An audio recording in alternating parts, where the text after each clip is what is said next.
Yeah. Oh yeah. I used to break down 28s, yeah. I used to break down 28s, Hey. I used to break down 28s just to keep my money straight. My real trappers, they relate. Sell the nut, smoke out the shake. How much you got? I'm on the way. Don't take too long, no, I won't wait. I coach them up, draw up the plays. I'm getting paid and getting laid. I went from G's to P's. Yeah. Bitch, I went from G's to P's. Yeah. Oh yeah. Pray to these trap guys, I'm protected. Take these G's to P's. Pray to the trap guys, I'm protected while I feed the streets. Oh, yeah. Boss homie threw me my first package and he said, make what you can. Turned it 28 to 56, came back and hit his hand. You always pay the plug that showed you love, that shit make you a man. Run on the plug, you niggas dumb, you still in crumbs. Tell me understand, knock off a 4-way added text. So I went right back and copped the 8. Got it gone like it's a race, Jim Doji runs and Dosey K. Hotline blinking, had them thinking I've been out here moving weight. When you start flexing and finessing, pussy boys supposed to hate. Flicky on me when we meet up, ain't no lack in concentrate. Can't throw me off thinking we cool, I know how goofy niggas play. The closest to you try to knock you out the way. Send them to God, he think it's safe. Send them to God, he relocated. I used to break down 28s just to keep my money straight. My real trappers, they relate. Sell the nut, smoke out the shake. How much you got? I'm on the way. Don't take too long, no, I won't wait. I coach them up, draw up the plays. I'm getting paid and getting laid. I went from G's to P's. Yeah. Bitch, I went from G's to P's. Yeah. Oh yeah. Pray to the trap guys, I'm protected. Take the G's to P's. Pray to the trap guys, I'm protected while I feed the streets. Oh, yeah. I'm on the road, was at 1P. I spent the block, came back with 3. Ran it up, I went so crazy, number doubled in a week. I'm showing love with all my bros. I put them in the game for cheap. Clean up my funds, no, I ain't dumb. It's time I start my agency. You want a job, come straight to me. You want to drive, get a class B. 100 ways I'm trying to eat. BBM, big bags for me. To play for you, it's time to feast. Get out that field, put up your cleats. To keep it gangsta, ain't shit sweet. Let off that fire, hop out on feet. I used to break down 28s just to keep my money straight. My real trappers, they relate. Sell the nut, smoke out the shake. How much you got? I'm on the way. Don't take too long, no, I won't wait. I coach them up, draw up the plays. I'm getting paid and getting laid. I went from G's to P's. Yeah. Bitch, I went from G's to P's. Yeah. Oh yeah. Pray to the trap guys, I'm protected. With this Jesus peace. Pray to the trap guys, I'm protected while I feed the streets. Big bastard.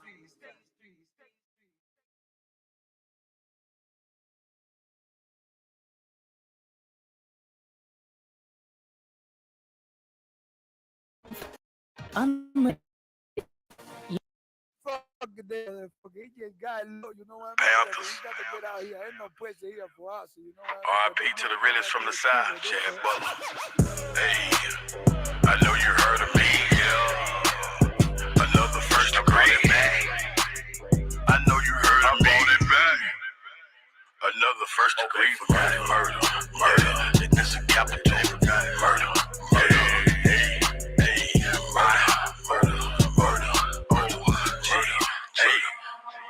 I'm a pimp C, bitch, so run me my bucks. I sold pussy on the street cause I knew nothing but sluts. Just came back from Dallas, Texas in the 6'8" lack. Bitch, I got ostrich on my seat, my candy paint red and black. When I left, I had 1, but I'm coming back with 2. And she bought a girlfriend, hey, so now I got a few. Hey, hit the website and make it do what I do. I make 3,000 in one day, so motherfuck what you do. If I told you pussy number, you would think I was fibbing. Going in and out of town, you might think I was tripping. In the game, ain't a thing coming foreign with Jag. I spent 1,000 on a Sachi shirt and left on the tag. Got a badge, no money, and that bitch is legit. I hooked that hoe up with my plug and that bitch hit for a brick.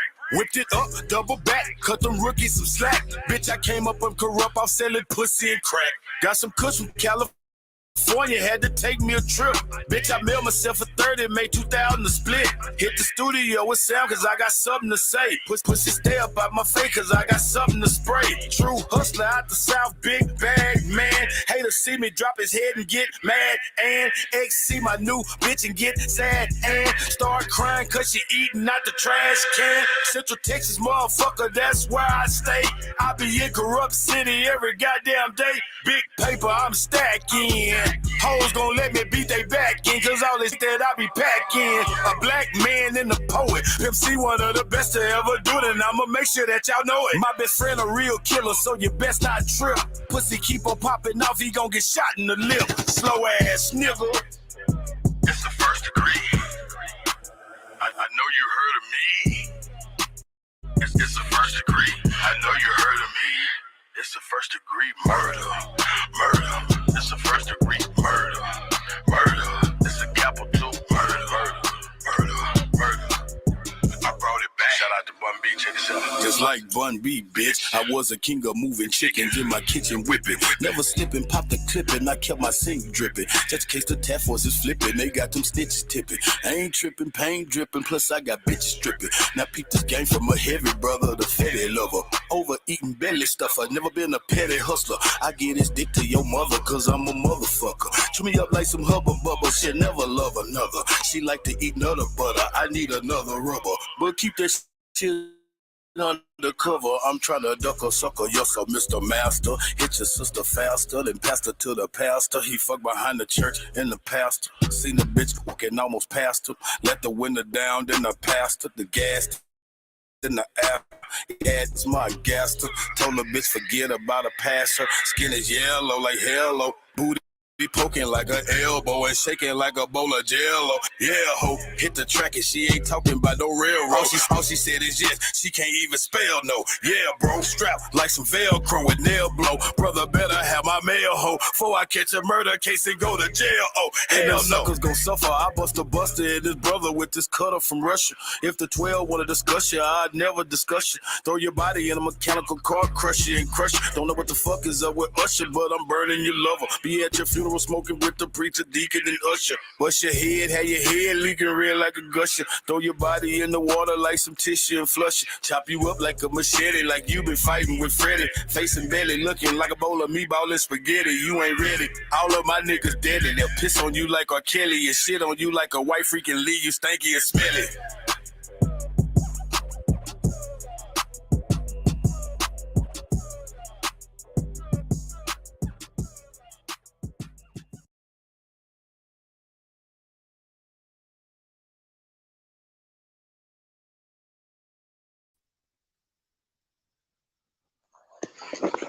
Peace and paradise to all the American Aborigines. Spring Chief holidays in the building. Let's go. Have CT Finesse, my OG. Killing shit, y'all. Y'all know what it is, man. Hey, we got y'all big homie, the one and only the CEO. Is tapped in tonight, y'all. Producing a great show.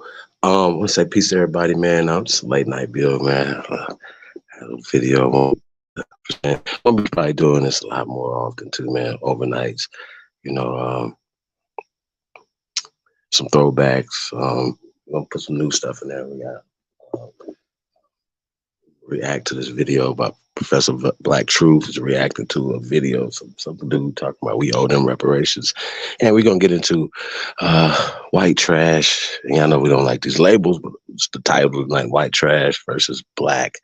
And these are quotations, white as well as black.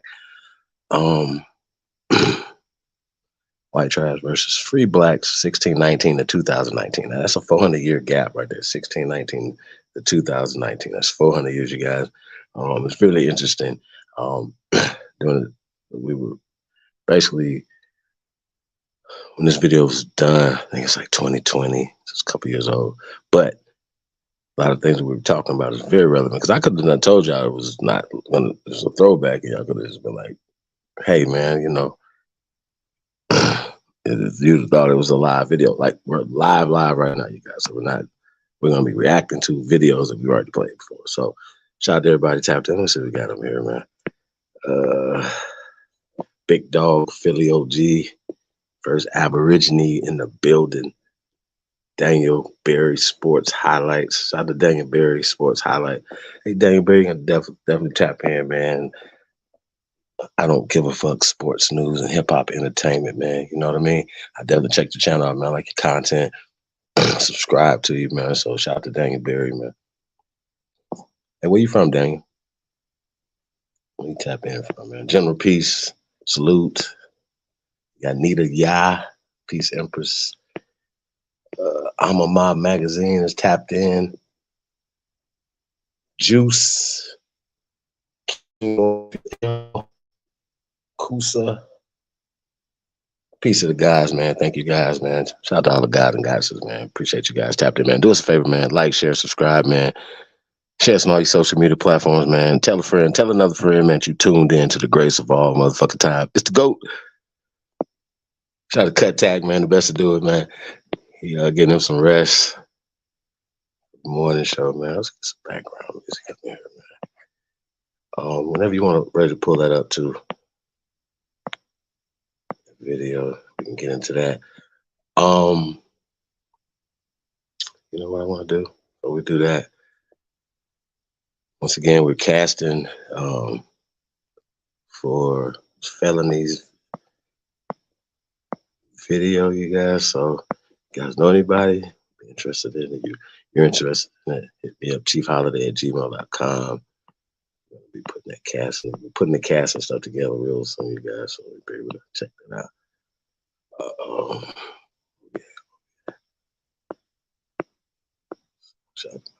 Let's get this in down, you guys.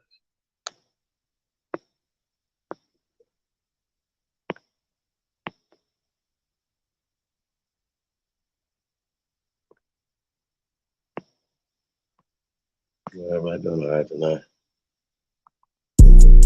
Freestyle. What the fuck you need? Yo, I inhale a weed. Yeah, and what they telling me? What they telling me? What they telling me? Yeah, what that fella need? What that heifer need? Can't get caught with these. What are those felonies? Trying to keep the hood straight with they felonies. When I made it back safe, I just fell on knees. Thank the Lord for the hustle that just fell on me. In these streets, I'm trying my hardest not to felony. Keep a popper and some paper for my bell on me. If I have to pop, I pray my blick don't fell on me. Ain't gon' tell me when they coming, they gon' bell on me. Every time them hoes get caught, they gon' tell on me. There's a lot of people out here wishing hell on me. Niggas ratting law enforcement got they trail on me. Cause they know that I got something that's for sale on me. Nothing heavy, private stock, and some mellow weed. Yeah, mellow weed. Car, mellow weed. Make you say ooh la la when you inhale a weed. You can tell I keep that Zod cause the smell on me. Probably why these pretty bitches wanna smell on me. I don't sweat up seeds, I just let her be. I might call her something that start with the letter B. I just let her see, you'll never be. Just be all that you can be, never me. I can sell a key, I can sell a pea. Make her think it's lemonade, I can sell a pea. Got a big old ass shaking like it's Jello seed. Every time they see me with her, I smell jealousy. Built like Meg Thee Stallion, but she got some better knees. Got her gossiping and looking for some better tea. Find you something else to talk about instead of me. I'm just trying to find a plug with some better fees. I'm just trying to hit a plug with some cheddar cheese. Catch me whipping up another, I got recipes. I be whipping up that butter like a yellow tea. Catch me cooking like my mother in a yellow tea. I got stripes like a zebra in a referee. I gave everybody a slice, save the rest for me. I got 40 dead homies, may they rest in peace. I'm still praying for their families, may they rest in peace. I can't give you everything, this is just a piece. There's a big storm brewing, this is just a peek. 10,000 new followers, it's been just a week. She been fucking everything, she's just a freak. I ain't had to say a thing, open sesame. Something strange for some change, get that neck to me.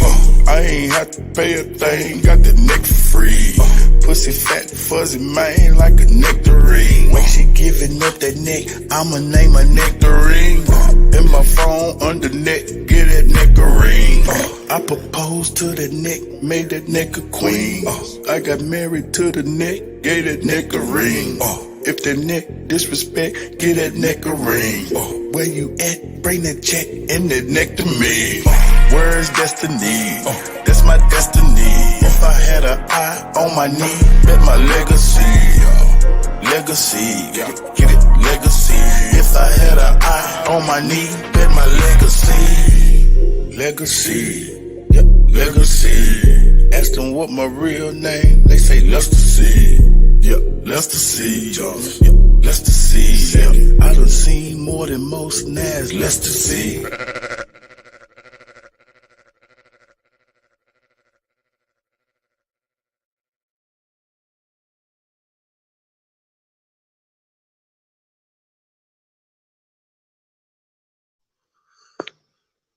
Original Purple Panthers. My OG Felonies dropping soon, y'all.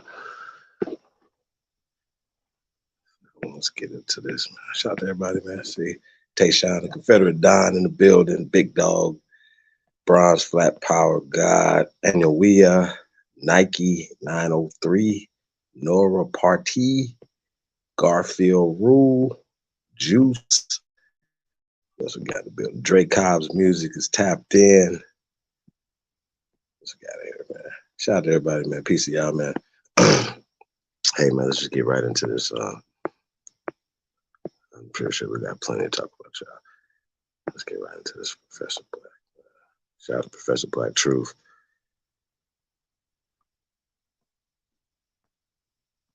Said the new black media, y'all. April's a new black media month. Okay.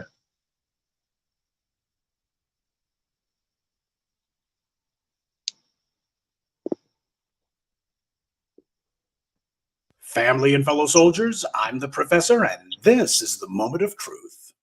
There are some people that were talking about reparations in this country. They wanted reparations. And I remember I made this particular liberal so angry at me because I told them right to their face, nobody owes you anything for slavery. If you want to tell the truth about it, it is you who owes. It's you who owes. Why do you owe? Because somebody in those fields took stripes for you.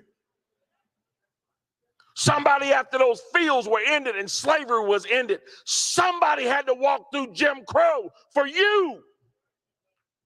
Somebody fought wars and died for you.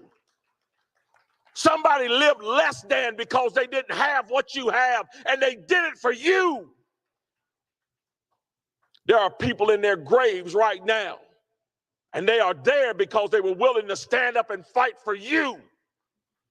Those folks on the Edmund Pettus Bridge carrying American flags, take that, Colin Kaepernick, living in a society that he could scarcely acknowledge, something that he has never known, living with a bigotry that none of us can imagine. Carried American flags on that bridge. And when they were hit upside the head with nightsticks and shot with water hoses and knocked to the ground, they got up and picked those flags up and kept marching. And they did it for you. Nobody owes you anything. If anybody owes, it's you. Because you've been the benefactor of freedom. You are the one that owes. This is Mark Robinson. He's currently the Lieutenant Governor of North Carolina, and he's trying to ride the coon train all the way to the governor's mansion. He's got a history of saying stupid stuff, and it looks like he's going for a personal best. When I saw this clip, I laughed like you did when he said that the people who talk about reparations, they're the ones who owe.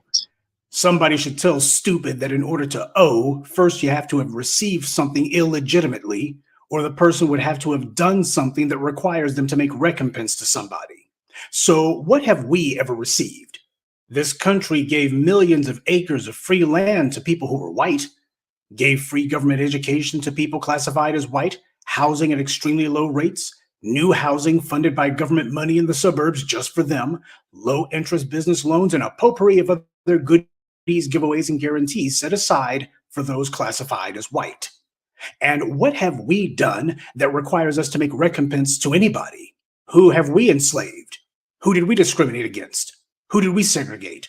Who did we bar from the formal opportunities that exist? Whose churches were we firebombing? Whose neighborhoods did we destroy? To say nothing of the white supremacist mobs who were allowed to kill entire towns full of black people and not be punished.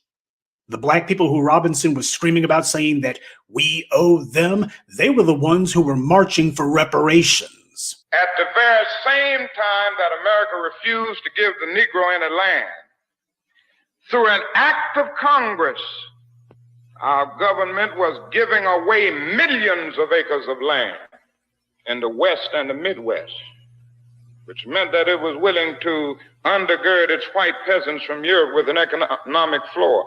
But not only did they give the land, they built land-grant colleges with government money to teach them how to farm. Not only that, they provided county agents to further their expertise in farming. Not only that, they provided low interest rates in order that they could mechanize their farms. Not only that, today many of these people are receiving millions of dollars in federal subsidies not to farm, and they are the very people telling the black man that he ought to lift himself by his own bootstraps.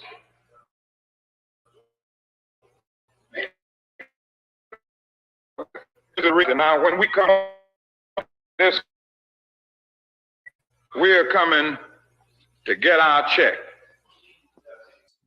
Those black Robins, they were the ones trying reparations, and we're continuing the struggle that they began. So that's what we're doing, reminding America that but just understand, this is who the political parties like to see, both the left and the right, because we are owed and we will collect. And I'm sure it's very easy to dismiss this Robinson clown because he is ridiculous on his face. When you have someone who's the loudest and the wrongest in the room, it's difficult to take him seriously. But he knows he's running a finesse. He knows that the novelty of a black man screaming anti-black talking points is like catnip for the mental midgets who comprise the Republican Party base. The Republican Party is not a political party. It's nothing more than a joint chorus of phony outrage and complaints over wrongs that were never done to them. Their only policy, if it can be called that, is indulging phony white grievance. Since the blowhards on Fox News and the white right-wing radio shows set the tone for what the GOP has to do to get attention from their perverted, degenerate base, they're competing with each other to see who can out-crazy the other crazies, who can outdo the other in terms of shameless racism. This Robinson fool knows exactly who he's playing to. They used to want alternative facts, but at this point, they don't even want alternative facts anymore. They just want pure fantasy. This guy listed all the things from slavery to Jim Crow that white racists have done against black people in this country. And you know that audience of KKK alumni he was talking to were loving taking that stroll down memory lane. If Robinson wants to talk about all the black people who were killed for trying to assert their basic rights, hell, the people he was talking to in that audience in all likelihood were some of the perpetrators. All the things he listed are the things they're proud of. Don't think he didn't know that, by the way. And then he took a page right out of John Lewis's playbook, saying that when those racists knocked down the black civil rights activists, those activists got up, picked up the flag, and kept marching. He talks about black people who were carrying American flags. Yeah, and the people that he was talking to in that audience, they revere the Confederate flag. The people he was talking to in that audience were the ones who were attacking those civil rights activists. You can't leave that part of the story out, except that's exactly what he did. Yeah, it sounds just like John Lewis and his I Spilled Blood in Selma routine. Actually, it sounds more like when John Lewis said that he actually thanked the racist police thugs who assaulted him in the 60s and even thanked them for their service. So you see that whether it be the white right or the white left, Negroes in both political parties fully understand the tune they better sing if they want to have a chance of the political parties putting them on. One more thing, this fool said that we who are demanding reparations are the ones who owe because we're the benefactors of freedom. See, this is what happens when you and your political party decide to ban books, but then again, if you're a Republican, you don't have to worry about your audience being offended at that prospect. The racists who the GOP caters to can't read, and apparently neither can this Robinson clown, because the word benefactor means someone or something that provides help or an advantage. One that confers a benefit. Well, at the very least, he got that part right because that definitely describes us to a T. We are the benefactors of freedom. Everything about this country that makes it where people are actually able to enjoy something resembling liberty was directly because of our effort and no one else's. The 13th, 14th, and 15th Amendments, the Civil Rights Act, the Voting Rights Act, and everything else. These were not the results of the people like Robinson's trying to cater to. They were the ones who wanted to stonewall freedom. We were the ones who made that possible. The vague, hollow sham of freedom, quote unquote, that America has is directly and owing solely to us.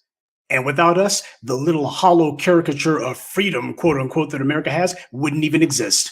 Country wouldn't even have that much if it wasn't for us. It was our ancestor, Crispus Attucks, who was the first person to die in the events leading up to the Revolutionary War. The first casualty of the American Revolution was one of ours. It is the dominant society who owes us and has never paid. They owe for every war we took part in, without which they would have no nation and no freedom. The vast majority of those people who applauded Robinson, they had no ancestors who were even in the United States until the late 19th century. And they didn't come here to build wealth. The wealth already existed. They came across the oceans to take advantage of what was already here, what we had already created. They owe us for centuries of uncompensated labor that built the prosperity that they've enjoyed and didn't have to work for. They owe us for the century and a half that our tax dollars have gone to bootstrap their settlements, their townships, and their suburbs. Look it up. Black dollars from the inner city paid for the suburbs. Because of all the uncompensated labor that Black people gave to this country, the biggest contribution of labor that we made was working to try to create some sort of hollow shell of something resembling freedom, something resembling liberty, something resembling democracy. This country owes us for the centuries of uncompensated labor that built the prosperity and the sham of freedom that this nation's non-Black citizens enjoy and didn't have to work for. They owe for every time that they stood in the way of progress, from Jim Crow to segregation to the lynchings to the civil rights marches to today. We are owed for every drop of innocent Black blood that was spilled in our efforts to try to make this country resemble something like civilization. This Robinson fool doesn't mention the 4 little Black girls burned to death in the 16th Street Baptist Church. He doesn't mention the Freedom Riders whose buses were firebombed. He doesn't mention all the lynchings. He doesn't mention Emmett Till. He only mentioned the people who suffered, but he didn't mention the people who died, certainly not by name. He didn't give us that rundown of the fatalities because that doesn't fit his lying narrative. Because if he started saying those names, he would have to go, a lot of y'all applaud me right now. It turns out y'all do owe. He knows the kind of lies he's got to tell if he wants that room full of racists to even consider voting for him. And I guess he figures that because his little hustle was sufficient to get him to the lieutenant governor's position, a little bit more bootlicking with a little extra spit, and why he could get the top slot. This is how low you gotta stoop if you want the Republican Party to consider you for office.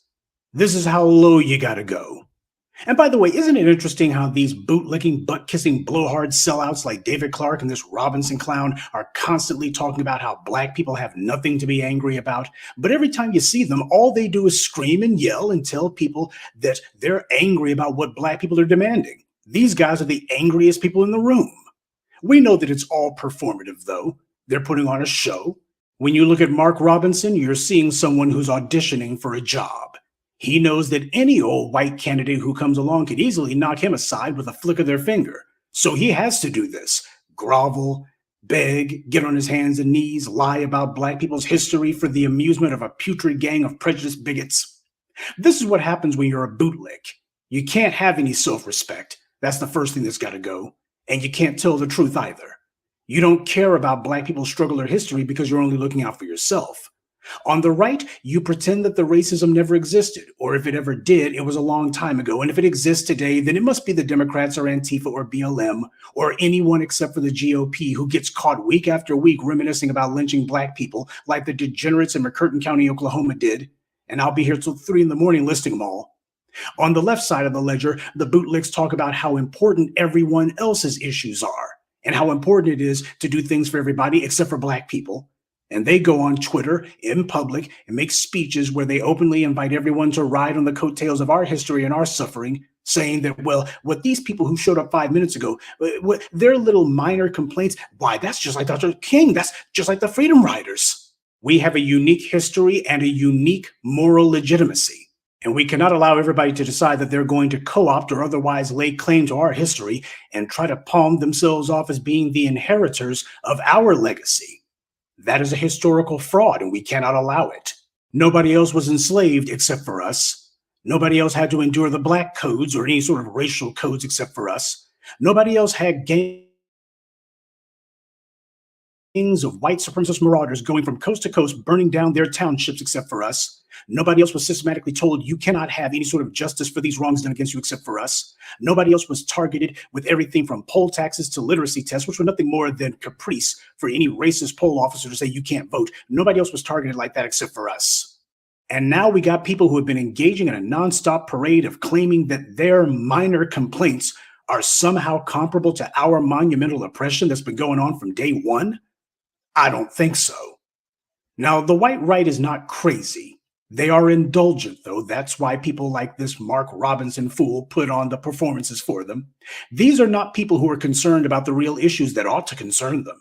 After all, this country has handed them every crumb of their daily bread. They've been given everything they could ever want. Why should they worry?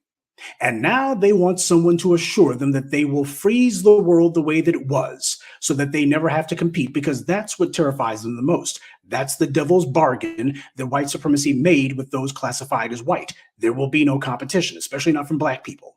After 500 years of having everything handed to them and being glorified in the media and lauded by politicians, social scientists, corporations, and even clergy for no reason, when someone threatens to make them actually have to earn a living, well, they're not going to take that very well. The cottage industry and bootlicks for the white right is shrinking, but these chumps haven't cultivated any other skill set, so they have to bootlick. Michael Steele was talking similar claptrap for the brief instant that he was RNC chairman. Not as vitriolic as this goofball, but he was still doing it. And now he's on MSNBC trashing the GOP daily. Bootlicks aren't hired guns, they're hired tongues. They will lick whatever boot that they think will give them the most money. And why is this Mark Robinson chump running against reparations in the first place? Because, like Ron DeSantis down in Florida, his handlers have told him this is a movement that's in the ascendancy. So you got to do something about it regardless. This is a top priority. If you win higher office, that's fine, but you got to take this one on regardless. Doesn't matter if it even costs you everything. You've probably seen that lately reparations has been trending on Twitter regularly. Somebody, Republican donors to be sure, see this as a threat. They got their people online just like the Democrats do. They monitor things like Twitter just to see what's trending. When they saw this, oh, I'm sure they were fit to be tied.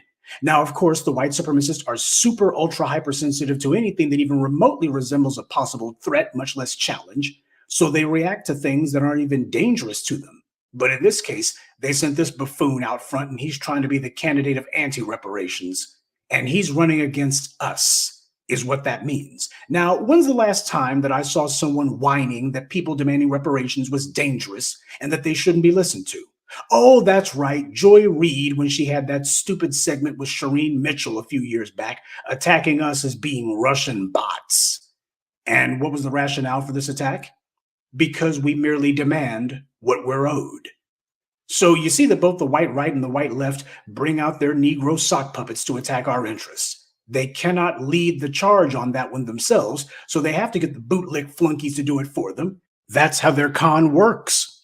They get some bootlick who they've got on their payroll, and then they put them on a TV station that they pay for, or at a political rally that they paid for.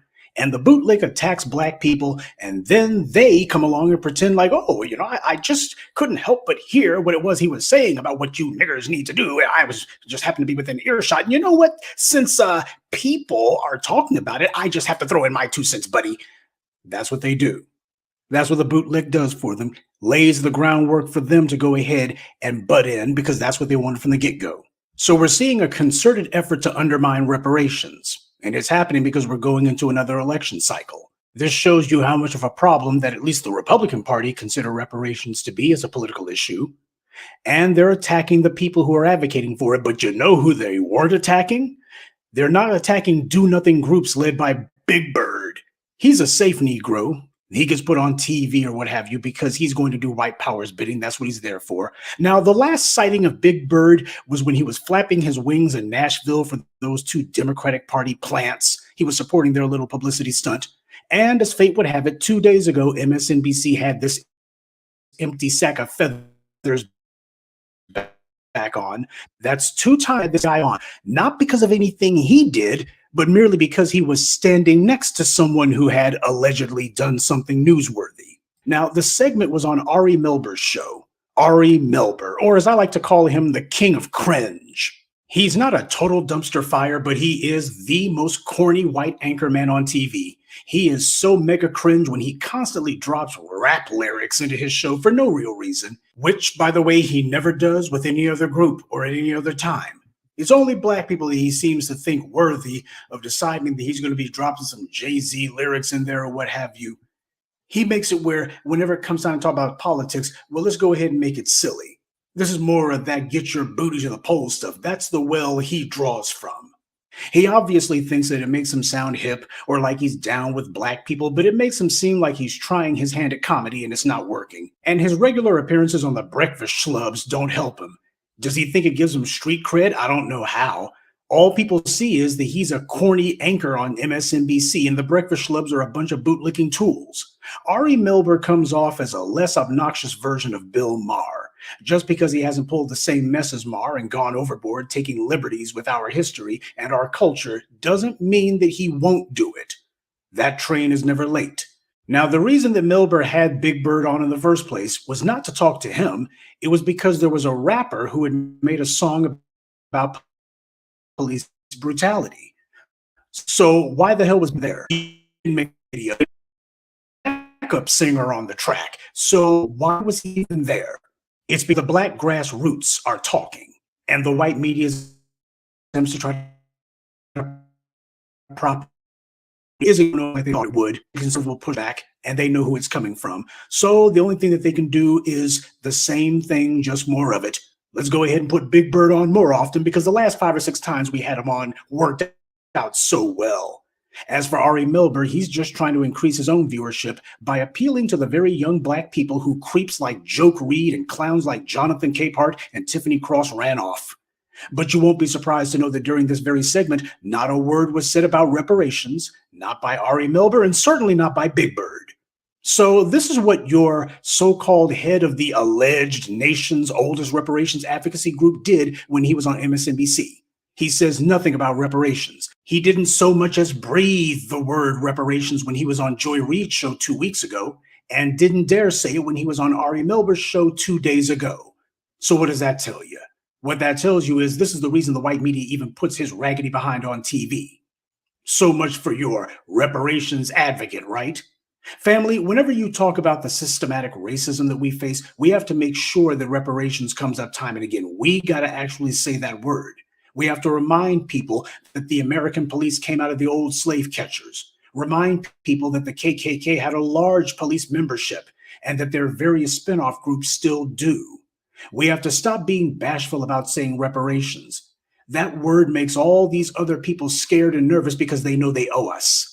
And we have to make it a point to get comfortable with making other people uncomfortable because their comfort has come at the cost of our comfort, our well-being, and our lives.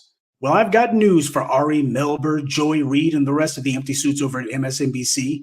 They can go ahead and put that guy on all they want. Hell, they can go ahead and give him a show. He's already got a radio show that nobody listens to. Why not a TV show that nobody watches? The reason this guy doesn't move the needle, no matter how much TV exposure he gets, is because people don't take him seriously. Because the black media has already educated them about exactly who and what this guy is. The white media sees how every time Big Bird leaves Sesame Street to go chase the cameras, he gets clowned by the new black media. The white media is trying to prop up their tools, put them on this or that show, and hopefully give them some instant credibility, except these white media stations aren't giving people legitimacy. What they're doing is they're exposing who the tools are.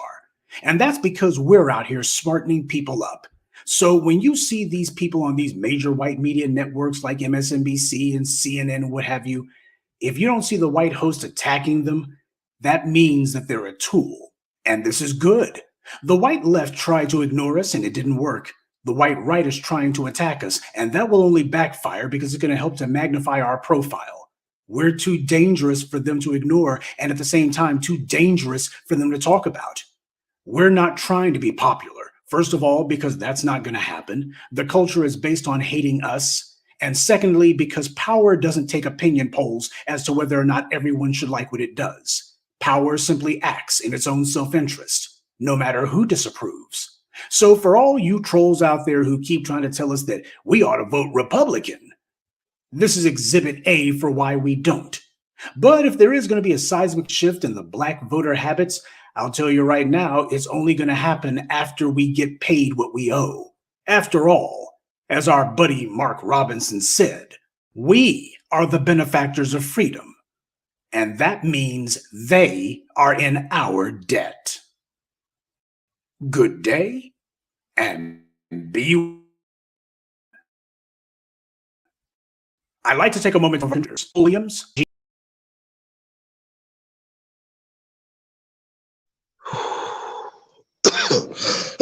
Well,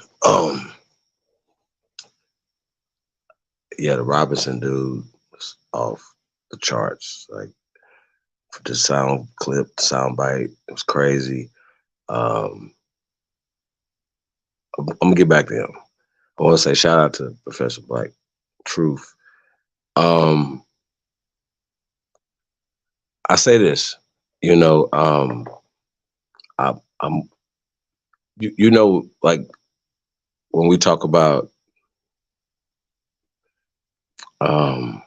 somebody going for the, you know, when somebody's fighting and you see people fighting, and whether I'm not gonna mince over, oh, he said black.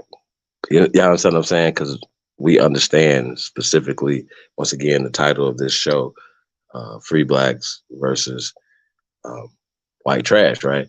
Now, these are concepts, these are terms, like when we're talking about black and white. Now, in my mind, anytime I hear black, especially when it's talking about the American Negro, like even he played the clip with Dr. Martin Luther King, when he said Negro, I'm still thinking Aborigines. Even he said black, the black man, you know what I'm saying? Right there, you know, you'll get somebody say, but right there, he's talking about being African, right? Because they have absolutely psychologically made black, African, and slave synonymous. Okay. Now, Professor Black Truth is talking about power. We're talking about social, political, economic power, brother. And I'm not against reparations, period. However you can describe that terminology, and we go back and forth with restitution and you know, once again, words have power, words matter, right? We talk about restoration, but even when we talk about reparations, we got to talk about what we're talking about reparations for, right? Now, I know people have doing history research, right? And things that other groups have got reparations for. Now, I don't know if y'all ever seen anybody get reparations for being white or reparations for being black, right? Just these specific terms. Or they say, hey, the yellow man gets reparations, right? No, there's specific things, but we know people of color, we know people, pale people, as well as we know people of Asian descent, right? Have received reparations, not for the color codes, but for specific things, whether it's war, right? Displacement, false imprisonment. I go on and on with things that we can case study, boom, right here, right? In history. And people still getting paid to this day.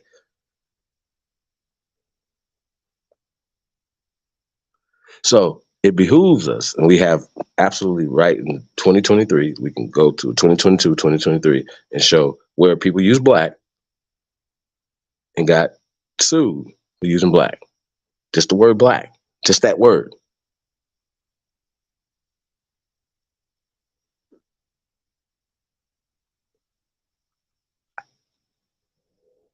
Right?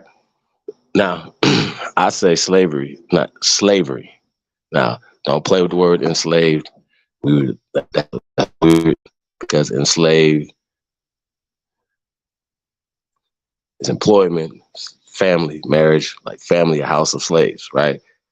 Being married, there's rights and certain things and passed down of land and all these other things. So there was a lot of cheating and regulation and deregulations, and land was lost, millions of acres was lost. So when Dr. Martin Luther King was talking about giving land to Negroes, it was land that was taken. It wasn't like we was running around here landless. We were on our land. I'm just saying, like, we got to do the statistics, go look at the numbers, go look at, like, in my families, in the 60s and the 50s and the 40s. You understand what I'm saying? The 30s, 20s. So I'm just saying though. So a lot of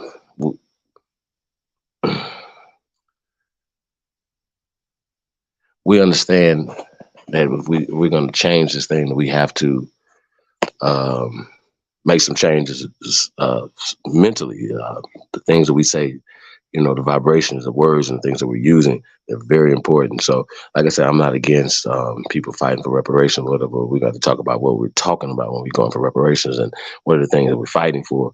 I understand people. I'm not against somebody getting money, but y'all know off the top, first thing should be on the list of any of these conversations. Well, first off, let's stop the taxation and the regulation. Can we do that? Let's start there. Can we start there? You got it? Wouldn't that make sense? To start there? Stop taxing us? Stop regulating us? So I just wanted to say that. I'll say peace to everybody tapped in. I see Crypto Cakes Cartels tapped in. Gretchen, what up, though? Jan, Renee, Peace Empress. What else we got in here? Coppertone, FOH Apparel, established in 2016. What's up, man? Peace to God, man. Restitution, remedy, and recompense should always be the order of the day. Facts. Like I said, there has to be some real tangible conversations that need to be had, as opposed to just pie in the sky conversation and people talking in a circle.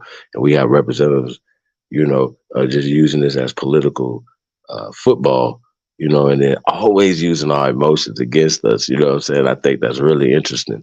You know what I mean? And then get us fighting against each other over being finessed. So glad that Professor Black Truth is not being finessed and he understands the game. You know what I'm saying, or whatever. But could you guys imagine if everywhere he said black, he said Aborigine? And he understands that concept.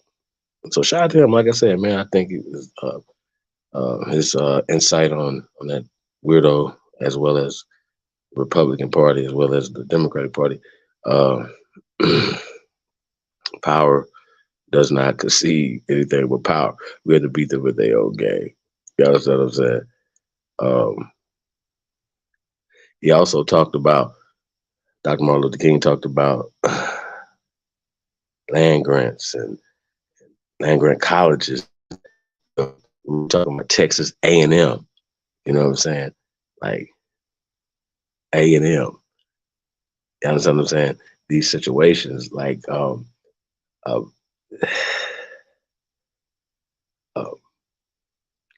why they didn't know how to farm in Europe before they got here. Why they had to learn how to farm when they got here. Like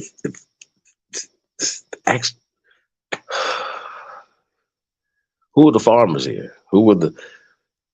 Like, you see what I'm saying? Like, and you got to think about these time periods too. Like, you guys, like, we're not talking about these land grants happened in the 1800s. These happened in the 1900s. It's the 20th century. So even when we're talking about Jim Crow, we're talking about a lot of these conversations, they're conflating it with air quote slavery. So we're going from 1619, right? Once again, the 1619 project to 2019 is a 400-year thing where they're saying that 400-year odyssey, they're saying that people were slaves for 400 years.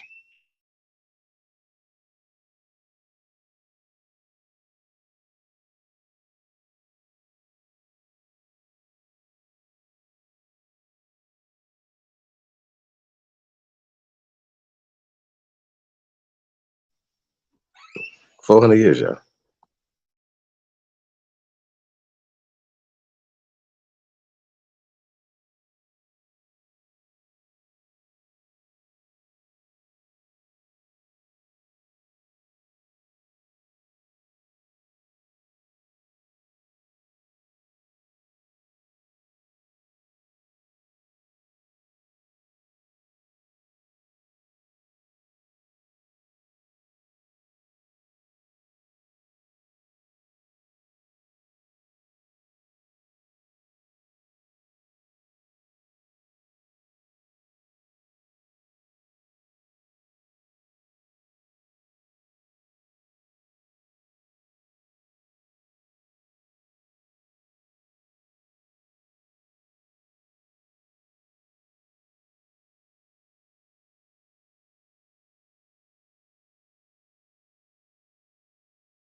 All right, I'm back. Yeah. So we got Alabama in there.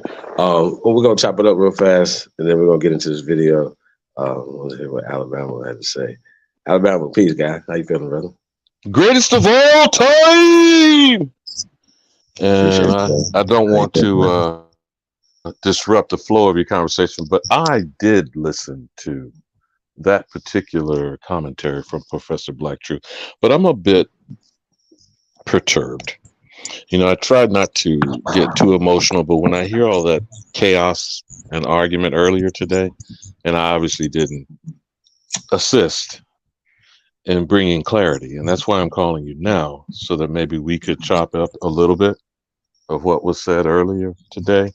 I missed a lot, but absolutely. No, I'm just meaning in general. Black nationalism and Pan-Africanism, has it done what for the so-called Black community? Stress the so-called Negro Black community in America. Right, and so this is what is disingenuous. I'm gonna just put this out there, then you chop it up. As I tried repeatedly on more than one occasion to say, people who are disingenuous, I won't name drop, but we know who we are, who they claim to be, and what we have, and I always say Zap props crediting the term trans-African, and I add the tag, shits pan boo-boo. Now, when anything that is described as Negro colored, Black, and fill in the blank, because we know there are repeated attempts of stealing the identity of what is the Aborigine, and you know why I holler American, Chief. So when people say, prove to me what is the Indian movement, or what have Aboriginals done, everything that has been done has been by Aboriginal people. The leadership. Let me land my plane. Let me land my plane on this. I don't want you to land your plane because I don't want to forget what I want to interject in there because I want you to keep building it. But go ahead, brother. I'm gonna remember. Go ahead. The leadership has called themselves Negro. The church has called themselves colored, and the AME has pronounced themselves African. You can chime in, bro. Okay, so imagine me and you are sophisticated enough to understand, right, that in this conversation, that Black, when we're talking about Black Americans, that we're actually talking about American Indians, American Aborigines, right? So the term American is Aboriginal and copper colored people. We understand. No matter how many times, Chief, you, Cuddy, Ab Power, A1, Aboriginal TV, Chief Bethy, whomever, Sister Soul Main, Empress Holman, no matter how many times you put up the Noah Webster's definition of American, we still have to do what with these dim-witted people? No, I get it. No. I'm saying that me and you are talking right now. We're one-on-one. We're talking, right? And we understand that if we're having a conversation and I slip up and I say the Black connotatively, because culturally it has been used for too long, but for at least 50 years from Say It Loud, I'm Black and I'm proud. Right. And we understand that as a culture, that where it's at. And let's just say we don't correct each other, but we understand when we're talking about fighting for a specific people. But we understand because of out of respect for our people, and some would say misguided, love for our media family, co-workers, and love friends. But before that, the generation that was called Black would draw blood. While they were said to be Negroes, if you called a Negro Black, what happens? What do y'all like to say now? To get down or lay down? Is that what you young people are now saying? So what made a Negro that be ready to cut your throat? That's worse than telling mama jokes. Right, by saying Black. Okay. No. And we understand that, right? I'm just saying that we understand specifically that the specific people who we're actually, when we having this conversation, when we hear Professor Black Truth talking about Black Americans, he should be sophisticated enough to know that when we're saying that we're Aborigines, that we're not separating ourselves from the so-called Black Americans. Everybody should know you and I and maybe members of this community understand that, but it is a threat to their political posturing. It is a threat to their pocketbook. It is a threat to them collecting votes as Democratic shills. You can correct me at any time if I'm in error. No. First off, we're dealing with one thing at a time. We're dealing with identity. All right? Like specifically, there should be no Pan Boo Boo out there listening or anywhere that believes that we are fighting against our people when we're literally speaking about our grandparents and the great grandparents and our people here on this land. Chief, I'm hearing you say that, and again, I do, at the risk of calling out the people who clowned this morning, when they say Martin R. Delaney, the person will not be named, but you know what I'm talking about. Marcus Mosiah Garvey, Prince Allen, and should I continue on with the individuals who are attaching themselves like Malana Karanga, who created what? Kwanzaa, yeah. Jawanza Kanjufu, who is a preeminent educator of supposedly lifting Black boys out of their mental degradation, right? I know you may be familiar with that. Maybe the Pan Boo Boos don't know who Jawanza Kanjufu is. Or how about Amiri Baraka, whose name was Leroy Jones and was pushing the Black esoteric? Was he not? Well, hold on. The whole point, though, right? That I was trying to stress, because I came in the tail end of that, right? What I was trying to stress, right, to the brother, was that, listen, those guys back in the days, whatever, they was dealing with something else. Are we dealing with it right now today? Yes. Okay. Well, let's deal with that right now. Because there's no pastors that you would say, hey, they got to keep going back to the 1700s and 1800s talking about Henry Highland Garland, when you should be telling me about T.D. Faison right now, the great things that they're doing. But what are they prosperity ministries building up in the community? Not off the community, building up in the community.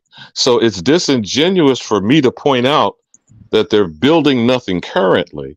And let me just say, that bootlicking Negro Republican that Professor Black Truth talked about, you know what a neocon is, right, Chief? A neoconservative, right? Right. And would you like to name drop some other than Alan Keyes or Uncle Clarence Thomas?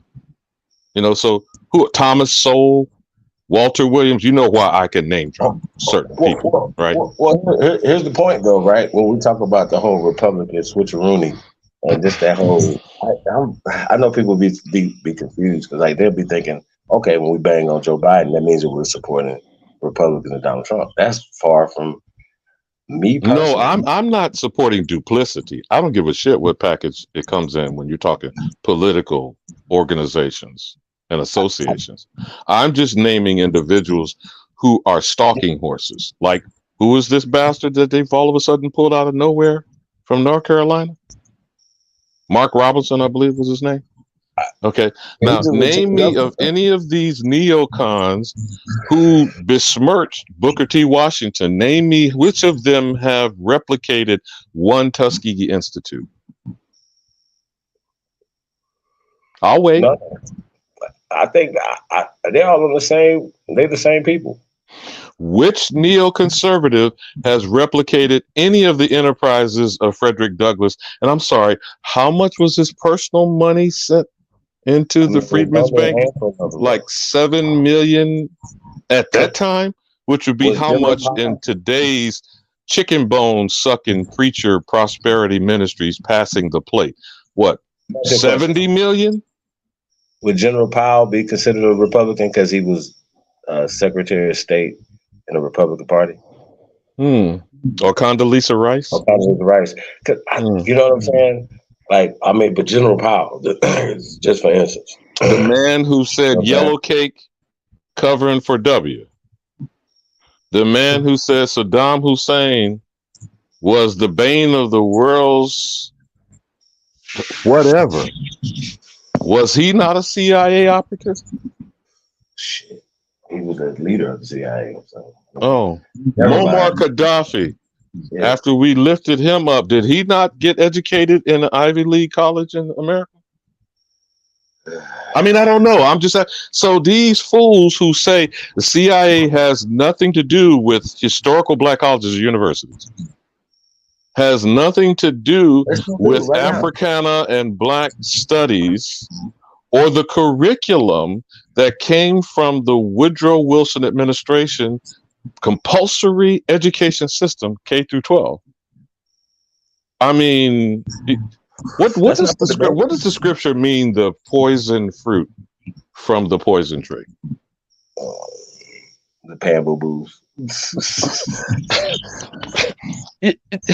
And I'm not saying this to denigrate the actual people who are mentally challenged that had to ride the short bus to this compulsory system, where the majority of the people were actually more stupefied than the people who had no reason or recourse to be mentally challenged. You follow me, Chief?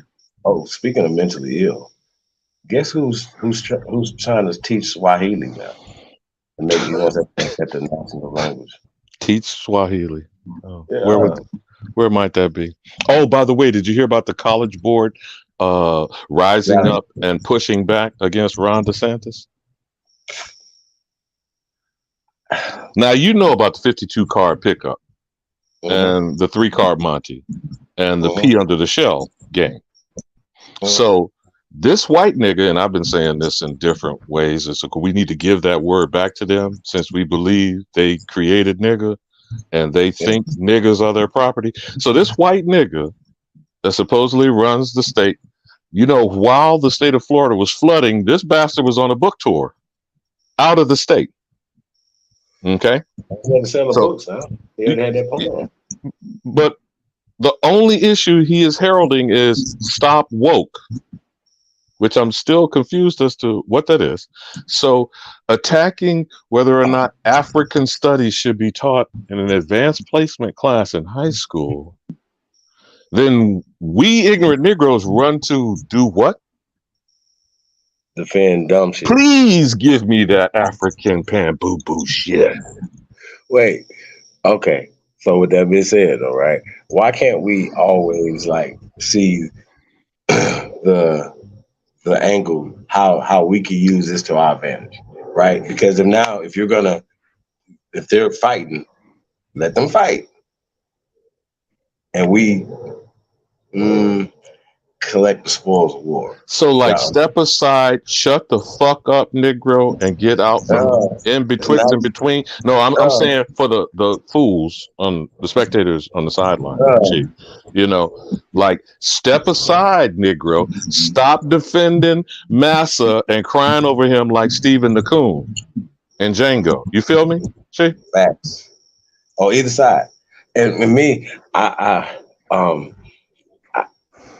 let them fight. What are y'all doing? It's like, no, stop fighting.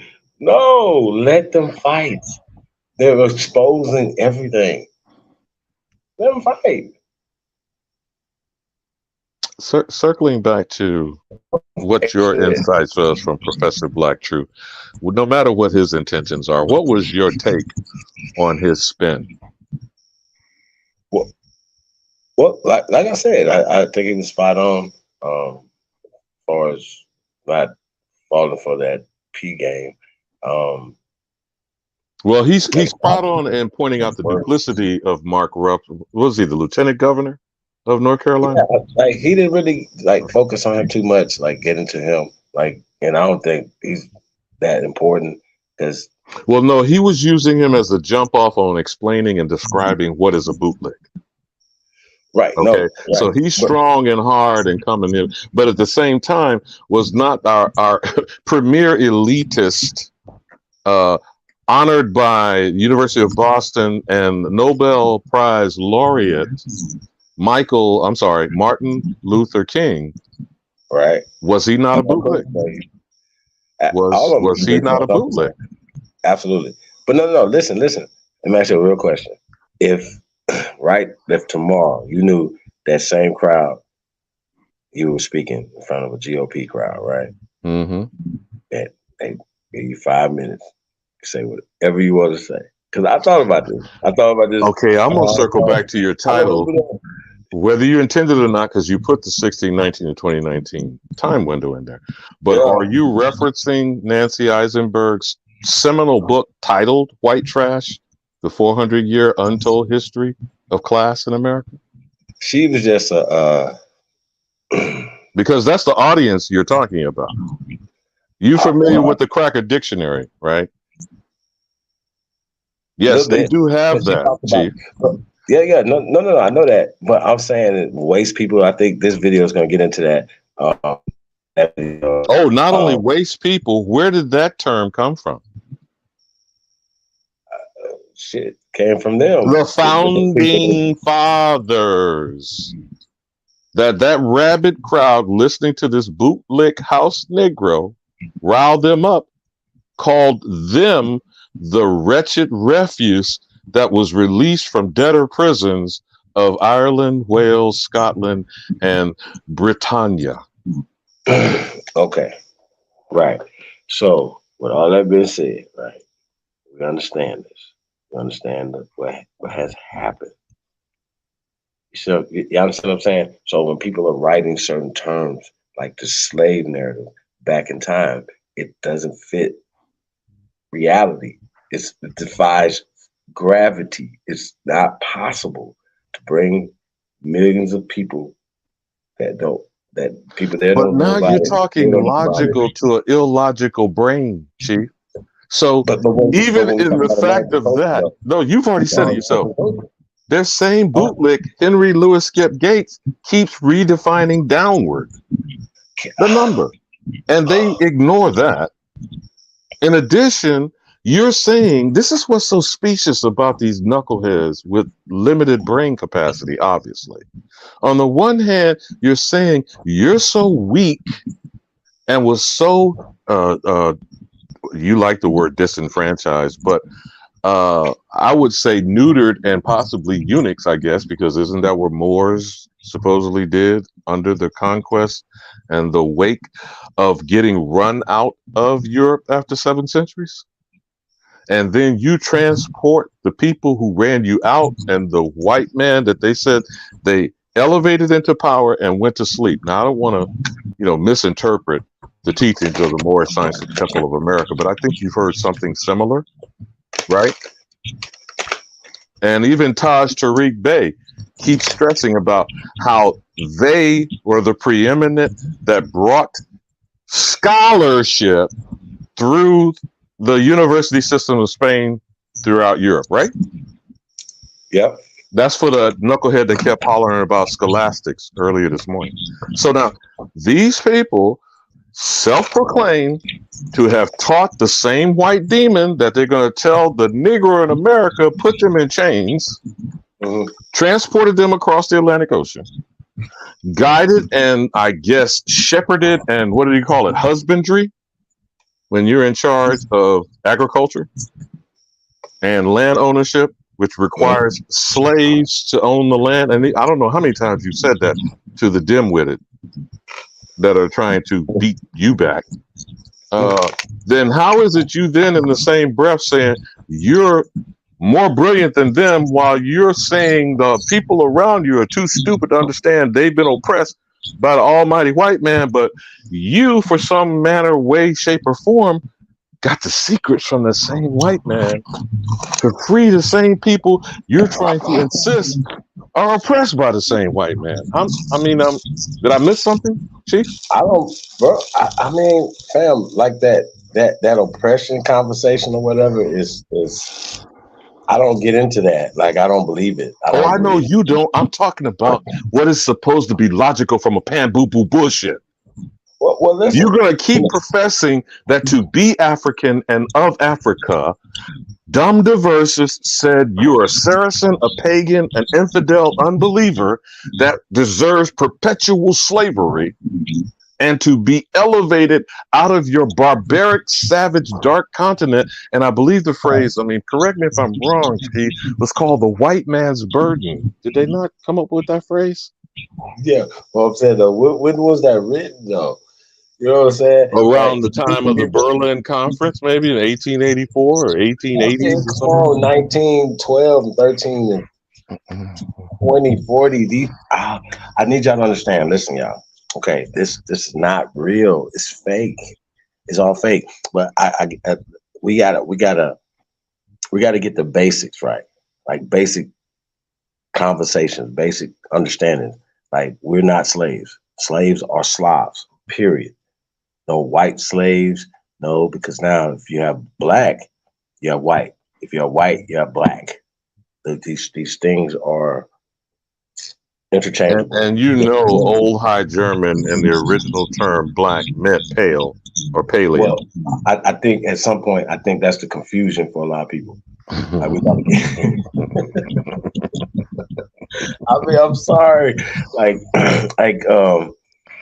you guys are super smart, so I understand. But well, wait a minute, though, Chief. You know, when you start giving something to someone that maybe is beyond their capacity, now you know how to read, and I'm still, I guess, after 6 decades trying to learn how to read, because obviously I must be the deceived one, because I've heard knuckleheads in the peanut gallery said that, like, and I'm gonna call one specific one out. Who the hell is Shaw One fool that's come out of nowhere? That every time I open my mouth says I'm denying the existence of slavery. The speciousness of the statement, the speciousness of the statement, as I attempted to explain in responding to this nonsense spouted by these dim-witted people, obviously, is that whenever warfare happens between the affairs of men, almost from the beginning of human interaction, losers as prisoners of war may fall under a condition referred to as slavery, right, Chief? Absolutely. And over a temporary period of time, correct? Absolutely. But what are we supposed to be convinced of with the nigga in America that is unique? And by the way, this is those people who love to use the word scholarship. How about you try studying what people who have studied slavery said about the history of slavery, that the American institution was referred to as the peculiar institution. Would you care to guess why they said that, Chief? Tell us, brother. What was peculiar about American chattel slavery is they tried to convince the Aboriginal man and woman that the womb of his woman gave birth to slaves. What the fuck? Okay. So here's my thing, right? If even from that standpoint, right? Like we know when we get into family inheritance, right? A lot of us go back before the Civil War, right? In actual well, many of us, if we bother to research it, we can at least find some of our ancestors born prior to the Indian Removal Act. But go ahead. Right, with actual documentation and records, right? Yeah, with really paper trails, if people bother to look it up, yes. I'm gonna qualify it this way: unless you're a pan boo boo motherfucker here, who we know have not come till the 1970s at the earliest, more like the 1980s. So if you find yourself at that wall, please prepare your one-way ticket to transport yourself back home. Oh, hey, y'all gotta hear this. I'm glad Truth and Smoke on here. Y'all gotta hear this, man. Y'all know Lex came on yesterday and was like, yeah, man, I'm coming back home. I ain't the Pan-African no more. That's some bullshit, this and that third, right? Bro, right? I remember that shit. What's up, too, bro? Bro, what's up, fam? This dude is over there. I seen the title, like, Swahili versus the Meta-Netra. I'm like, sounds. But did you see him prepare a commercial jocking Sonetta and big upping Black News 102? Did you see that commercial? that he put out at Sarnetta's rebroadcast? No, I didn't. Ah, interesting. Maybe look it up the next time he wants to conversate with you. With that disingenuous bullshit he keeps trying to feed people in this community. Well, you know nobody's falling for that though, right? But the food, so I'm in the chat room now. I'm like, nah, I can't let this go. He's gonna talk about Swahili should be everybody's language. We should all speak Swahili. And he's gonna teach Swahili and he's saying Swahili words. Oh my God. And Swahili is the African language. And I'm like, no, it's not. I said it's Arabic, right? He said it has long words from Arabic. I said, yeah, like Swahili. Hey, so I start asking questions like, what does Swahili mean?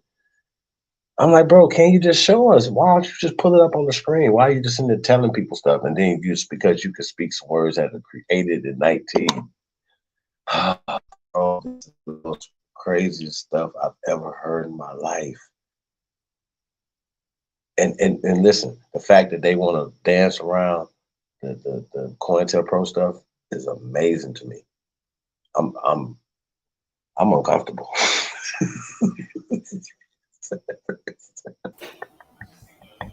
Salute. Man, smoke. Y'all gotta tell me what's going on around here, brother. They want to see your face. You know what I'm saying? They want you to show your family tree. What is happening? We got the paperwork. We got the documentation. What else we need to do? That ain't real. I got Delaney. No, we're gonna show you what Jabario is right now. We're gonna show you how much more Delaney. This is crazy. Oh my God. Y'all, we in Twilight Zone right now. I promise y'all. We're in the Twilight Zone. This is not real. Y'all telling me, yeah, man, we're in the Twilight Zone. Well, go ahead, brother. I'm sorry, bro. This is no, I'm trying to see if we got an unidentified participant on the panel. Who there with the birthday cake crown for the avatar? Who that is? No, that's the CEO. That's okay, that's Tasco's avatar. Salute to Tasco. He said like a birthday cake. What are you looking at? That's a crown, brother. It look like a birthday cake to me. A birthday cake. Jesus. Terrible. So peace, brothers. I just want to say, man, like I think this is interesting that they don't want to address this. And I think it should be clean house, right? That's not up to us. Chief, before I forget, because you brought the lovely Empress up, could you respond to Tasco's chat comment that she said the only thing creditable from DeSantis is the stripping of self-governance from Disney? See, I'm gonna have to get into it, but yeah, absolutely. You want to address it?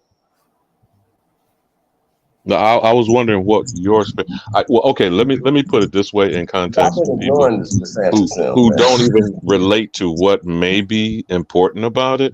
You or at least have heard of the Ocoee massacre, the election day massacre that was the anniversary on the election of 2020 of Julius July Perry being lynched on election day in 1920. That patch of dirt of Ocoee sits the outskirts of Orlando.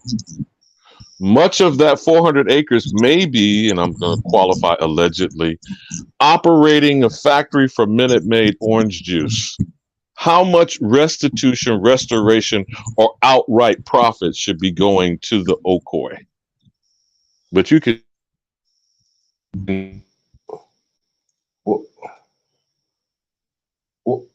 Well, and that's what I'm saying, right? I don't know if it's mic check. We hear you. Okay, that's what I'm saying though, right? So the massacre happened, right? And then after that, all the things that they did to displace people, disfranchise people, to take people away from their wealth, and they're acknowledging this now. everything. They acknowledge and shit. So the businesses and all the stuff that they're getting from this. So you can't.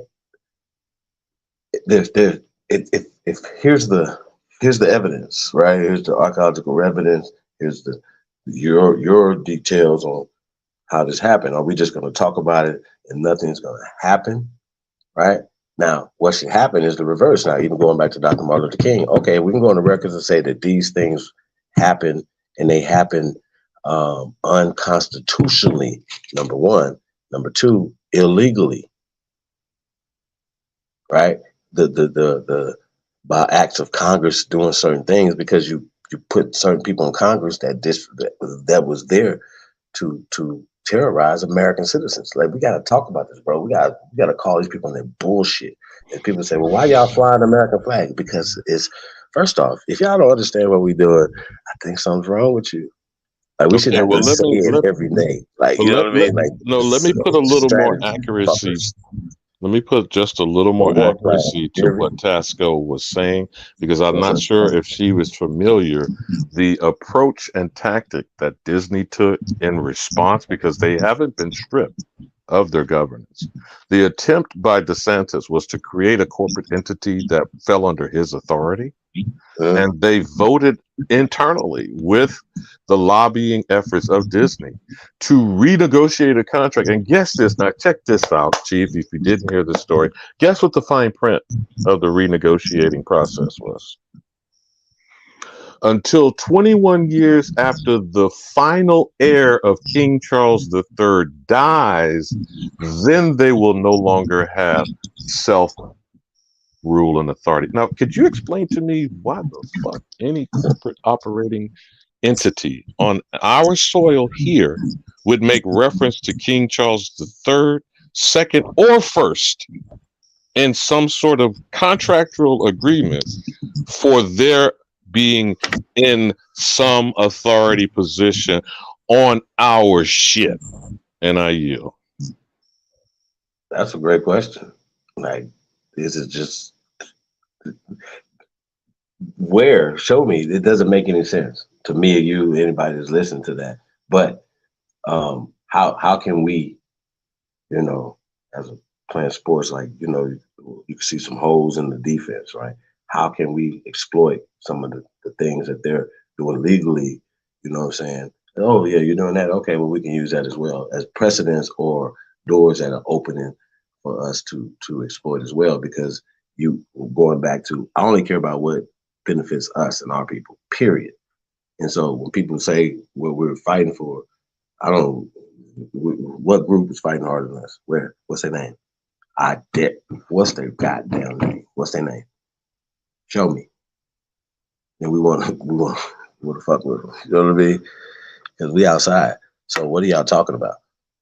Like, show us where. So stop getting it confused. Oh, they don't like black people. They don't want reparations. We just say we don't want. We want to win.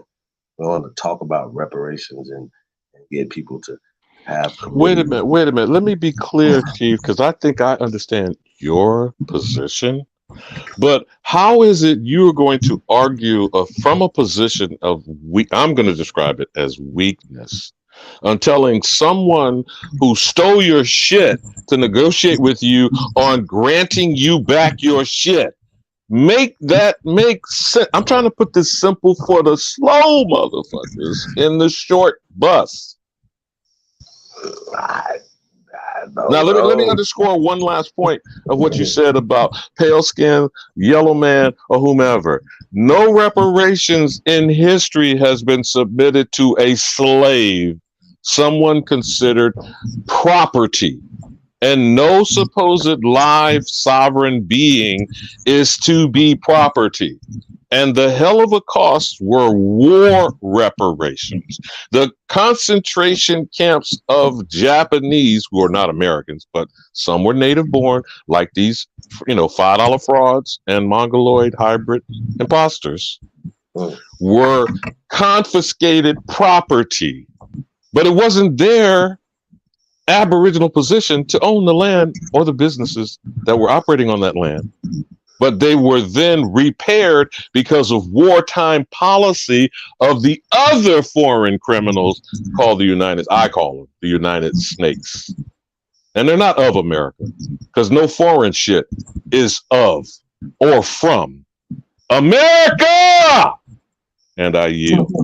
Pew pew pew pew pew pew pew pew. So, I mean, y'all, we gotta have more fun with this though, y'all. Like we gotta reel it in. Like this is a fun fight. This thing we're doing. Like, you know what I'm saying? Can't feel like we're losing. What are we losing?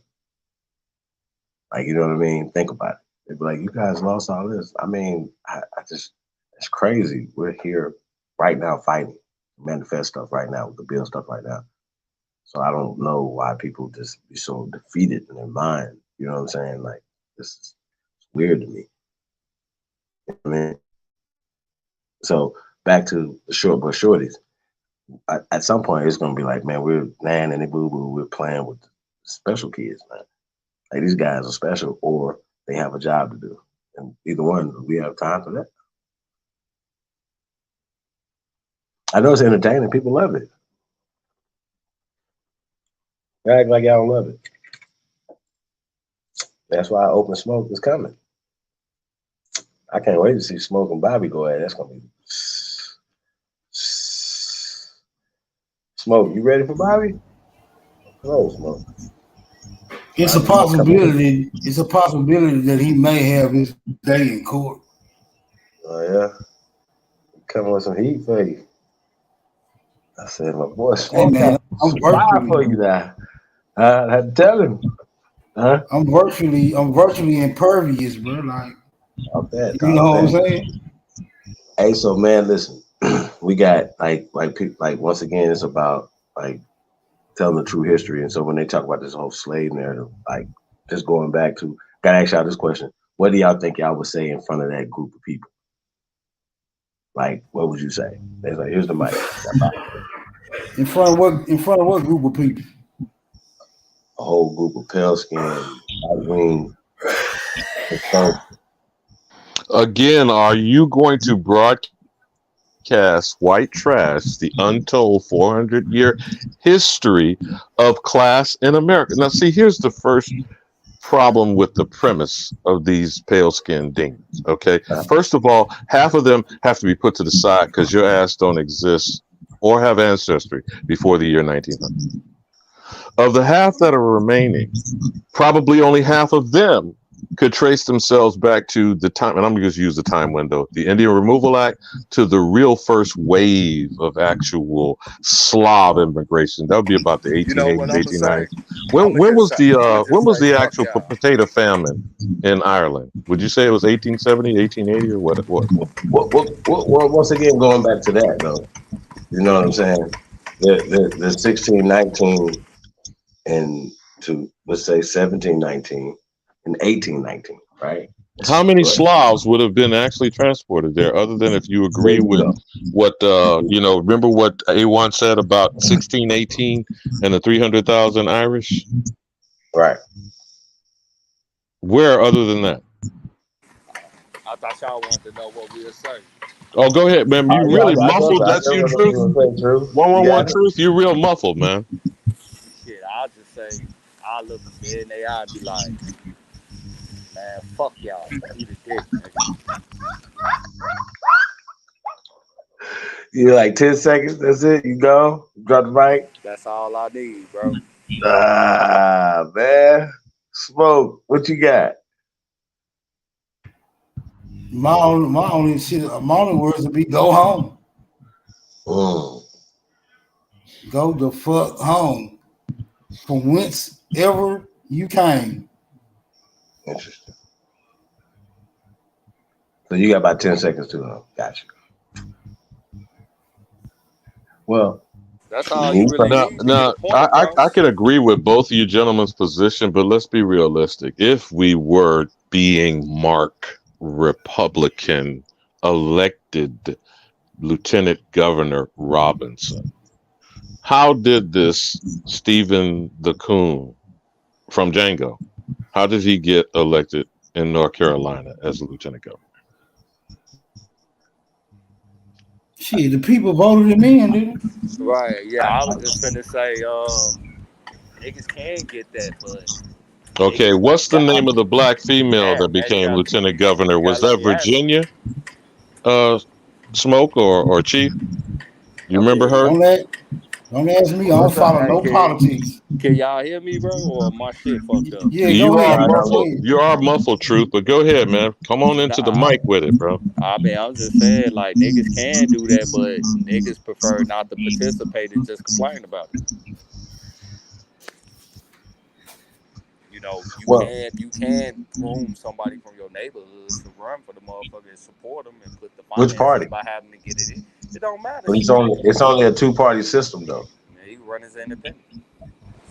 Right. But see, once again, that's cool, but it's a two-party system. It's rigged for these two Yeah, parties that's specifically, and they're working together against the people. They act like they don't know it, but then you get somebody that come in and say, you know what, either a Democrat or Republican side and say, you know, I'm working for the people. They get ostracized because Nancy Pelosi and Mitch McConnell are partners in the scheme, get money. They got the same sponsors, the same people, the same certain shit. So But then fundamentally, again, that's on us, because if we saying that we want somebody to be real enough for the people, when they get ostracized, the people got to step up and hold they back. But a lot of time they get ostracized with no defense behind them and shit. They get hung out the dry while niggas just sit back and watch. Okay, so how do you feel about them two young bloods that was removed from Tennessee's They legislature? got they got an agenda that they working with and shit. So I don't support none of that. They shit they talking about all that take my guns away and gun right, nigga. You not gonna take my gun rights away. Like, so no, I don't support them two dudes from Tennessee that did that shit. Like, you making us more motherfucking Defenseless? vulnerable. Yeah, you making us Defenseless? more vulnerable. Yeah, real talk. So we don't need motherfuckers, that's been feminized and shit down like that, speaking for us either. Them niggas weak. Like, man, keep all so the guns. Matter of fact, hey, nigga, take your ass out and go buy a gun and start practicing so you can defend yourself. So is that a false flag, a Yeah, that's op, a false or flag. a setup? I mean, honestly, a lot of them motherfuckers, I don't even think that they're even fully aware of the agenda that they pushing. Like, they ages by default, but then they handlers be knowing what time it is, and they the one that's grooming them to come in like that. And them stupid motherfuckers really think they defended some shit. interesting. Ignorance is too dangerous at this point for people that's elected officials. Definitely For is. people that's no, bro, it's too no. Dr. John Henry Clark Library is being funded by the CIA right now. There's no talking. What are they talking about? If we asked them who wasn't funded, They can't there's answer no that, bro. bro. That's fucking crazy, bro. They At can't this point, answer that shit, G. right? What are you talking about? Like, come on. I mean, that ain't no knock on nothing, man. That's just telling the truth. And like, you know, I didn't really want to do this, you know what I mean? But the point was that it's dangerous, and for them to keep. But can you tolerate the silence of the response, or do you hammer home the either the idiocy or the outright agent behavior? It's actually like raid. It's the best raid we have.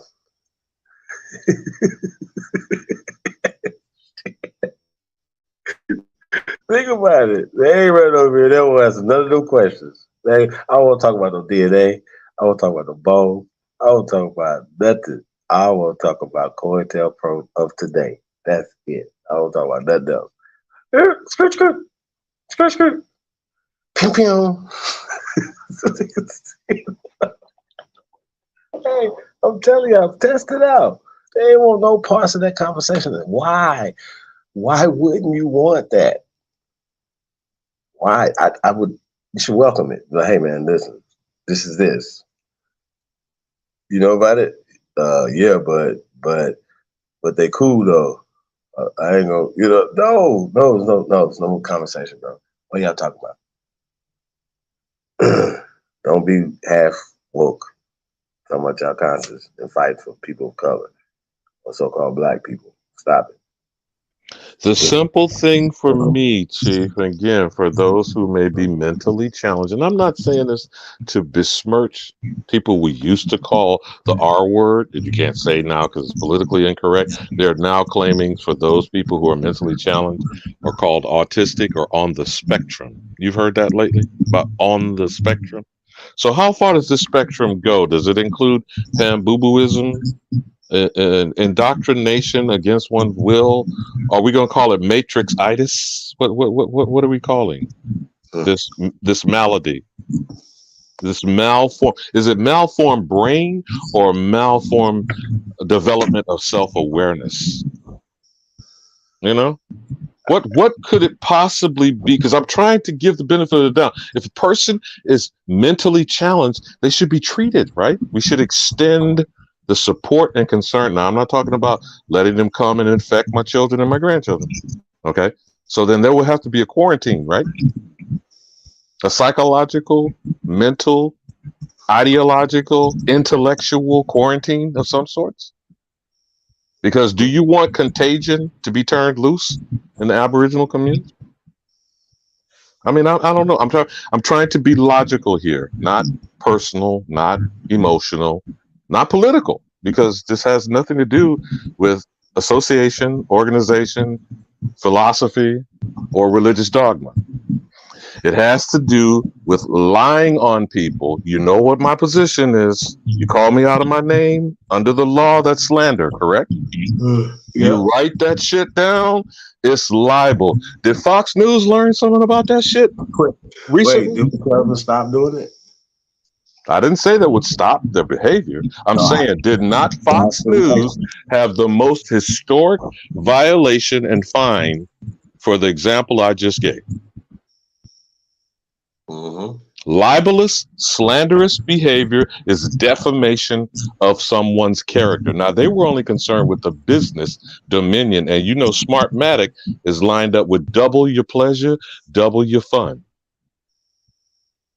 Now, how long are we going to tolerate being slandered and taking libelous, scurrilous, scandalous accusations from pan-boo-booism? Hey, I think we should take a page out of everybody's book and sue everybody every time they do something wrong or say something wrong. Clear Channel, boom, sue. Radio 1, boom, sue. Don't call us blacks. Stop teaching slavery to our people, period. We're not from Africa, period. What? They ain't hate nobody. That right there is only about us. That's your problem. That has nothing to do with us. What we identify as and what we don't want to be identified as, right? That's not taking nothing from nobody. But the flip side of that is, right? And Chief, because I really want to stay on this point for a moment. What is the violation of UNDRIP and ADRIP for a person being prevented to self-identify? I think they should be deported. And when you are bullying a person, trying to make them kowtow, forcing and threatening employment, you know what I'm saying? Imposing policies, because we do have black policies in this society, right? You familiar with the brother Sean Rochester and the book he scholarly researched over a decade called The Black Tax? You familiar with that?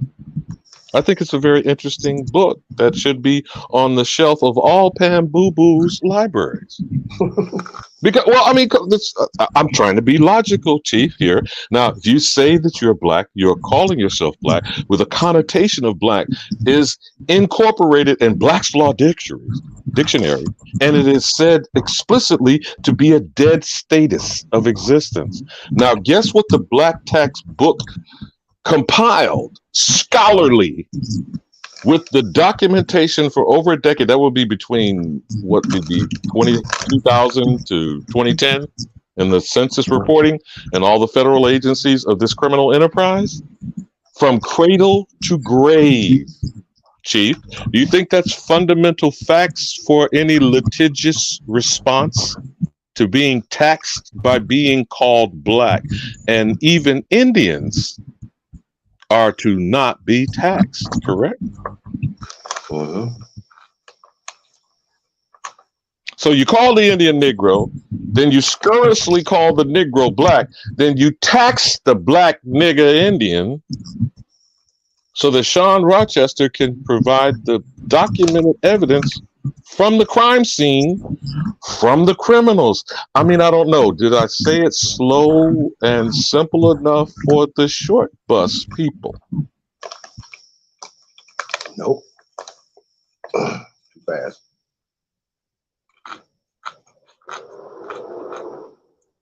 Able to show us. Terrible.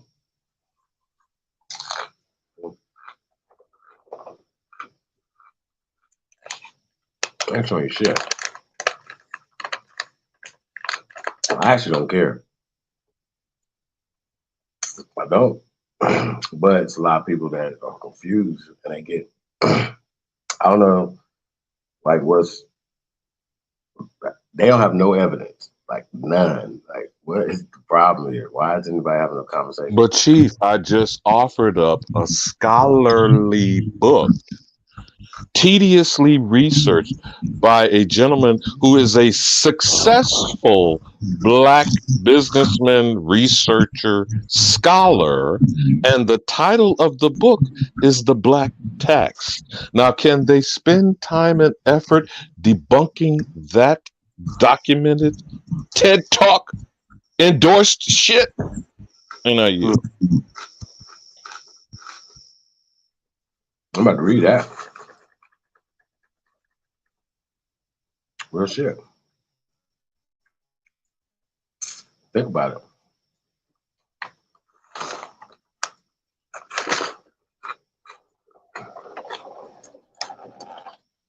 Everything that's been done could be undone or redone. And what behooves you to embrace something that is well documented, to put that particular community at the bottom of all categories of existence in society, where you have an organization called the Urban League, and what is their annual report declaring the state of quote unquote Black America to be? Shit, terrible every time. Horrible and getting worse. Terrible. Ass. I mean, I think that's bullshit, though. You know what I'm saying? Yeah. However, we gotta start competing, stop complaining. Real shit. I don't believe in that. I'm sorry. Make me, show me. And don't get it twisted. They do the regulations and taxations is out of control. And a lot of times, Well, forgive me, Chief, if I diverted the conversation. Where's that beautiful bean footage? hey, let's roll it. And then we can talk. We can stop it and have a conversation about it. Let's get it.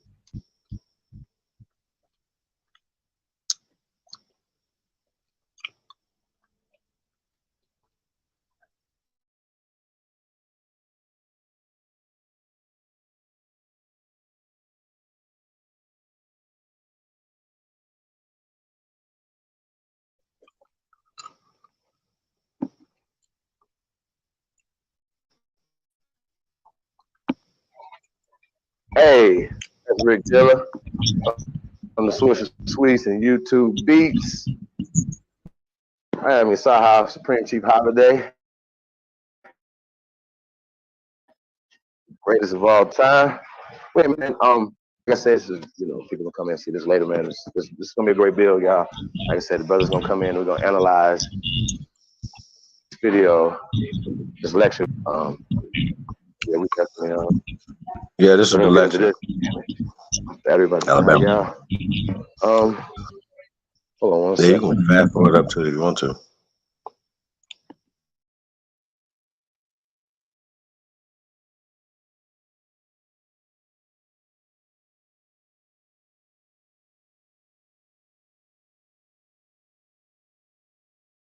Peace, goddess.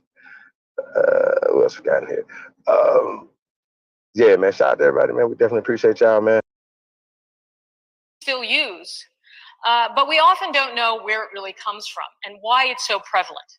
And the big point that I want to point out is that we have to understand that in America, we do have a class system, and we often don't connect it to British understandings of rural society. That's actually where white trash comes from.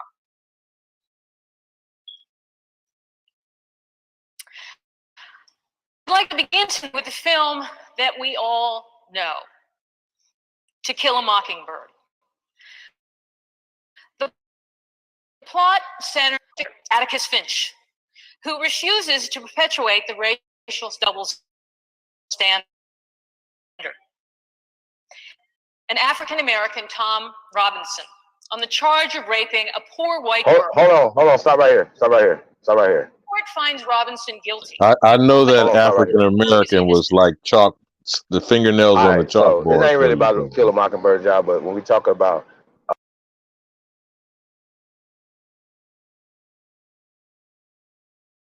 even in the book To Kill a Mockingbird or the movie, dude is not an African American.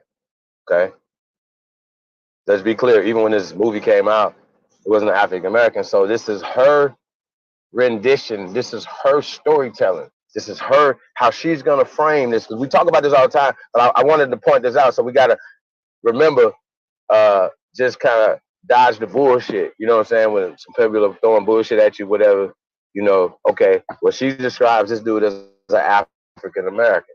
Well, even in this book or in the movie, he's not an African American because that term wasn't around like that. So people say, yeah, they was South Africans and all this other stuff. But then that would have been a colonized ass mind, bro. Like, come on, fam. Like, when you guys keep reading colonized ass books from colonized ass, where you guys at? You know what I'm saying? Because if you're not a member of the AME church and you're not pushing any of that bullshit, you know what I'm saying? You're God body. God body said you're the original. You are God.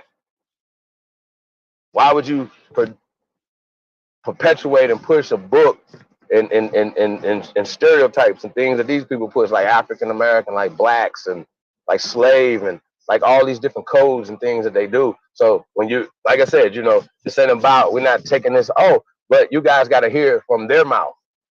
Because if I say it and I present this information, white trash, years ago, when this book came out, when I present certain things, when I say certain stuff, whatever, we have to go get these people to validate what the fuck we say. And I think that's weird, but guess what? There's documentation. See, don't tell me, oh, well, they trying to take off 400-year history. No, they got a motherfucking history as well, okay? From a Slavic, we went through this, where slave come from, the term, where this come from. So what we're going to do is produce the evidence, okay? So we have evidence that we was already here. And we got to hear all this extra shit about niggas talking about what a color, crayon color, or some made up term that's not even indigenous to the continent of so-called Africa. You know what I'm saying? You're just going to keep throwing all this at us like we are self-hating, made up fucking Harry Potter people, bro. Like, I just think that's the weirdest shit ever. And for you guys to say that, standing on our soil, that we're self-hating motherfuckers, we home. Really? Really? So if your grandma and nobody ain't attached her grandma in Africa, something like that, or whatever, then don't tell us that. That's not our story. We're not self-hating if we don't have that story in our history. Some people like Danny Colon have that in his goddamn story. That's his story. He should be proud of that. But guess what? He even admit that he has so-called Native American ancestry in his shit. Once again, that's a colonized ass mind. So I don't know if he's doing it on purpose. I think he is, because we went back and forth. They know what abos are, aborigines are. They understand what we are, the first inhabitants of this land. So we don't participate in the terminologies of classifications. And that's what we're going to get into tonight, classification. We talk about classification. Remember we talked about racial classifications a couple weeks ago? Right? This is everything that y'all niggas talk about, that's cool. Not saying it's not important, right? Not even, especially your genealogy, stuff like that. But if you are colonized and you are fit into a racial classification that you can never get out of, as long as you're perpetuating the system for these people, whether you're a fucking $5 in the fucking Indian trying to chase after that dream or whatever the fuck you got going on with Native American shit. When you attach yourself to terms like African American and Native American, right? When you attach yourself to these terms, you're attaching yourself to a system that's created by these people. And that's what we're gonna prove tonight. We're gonna show this. Okay, this is how important this is, man. I know people want to go back and forth. Y'all can have whatever, you know, you can say whatever you want to do, but this right here is this is where it's at. If we're gonna solve the issue, this is the issue. Because everybody believes this. They even believe it. Okay? They believe it.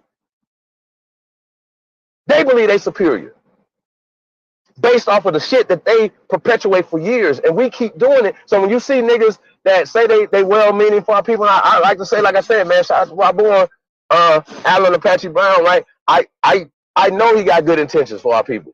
So I know he's not a part of this agenda. He can't be. I just got to know that. You know what I'm saying? So I don't know about everybody else, but I got to know that that brother is a God body, and he is not a part of this agenda that we're about to present right now. Okay? Because if you have the same talking points as this woman right here, these people, then you are part of the same agenda, no matter what you say. And then you will see these people on television crying and crying and crying, bliggity black, black, black, black. Okay? Yeah, I get it. Would we cry as well? Like, come on, bro. Like, I'm not putting nothing into. Listen, no. Nobody should get shot in their back. Nobody should get choked out. You know what I'm saying, or whatever. So if policy change needs to happen, the police should be held accountable by the people that they come from, not the other way around. We should not be terrorized by these people. I say fuck the police for life. And I don't give a fuck who know it, who know that. So that's how I feel about it. I don't give a fuck if I got family members, great uncles. I don't give a fuck, dog. You're a part of the system.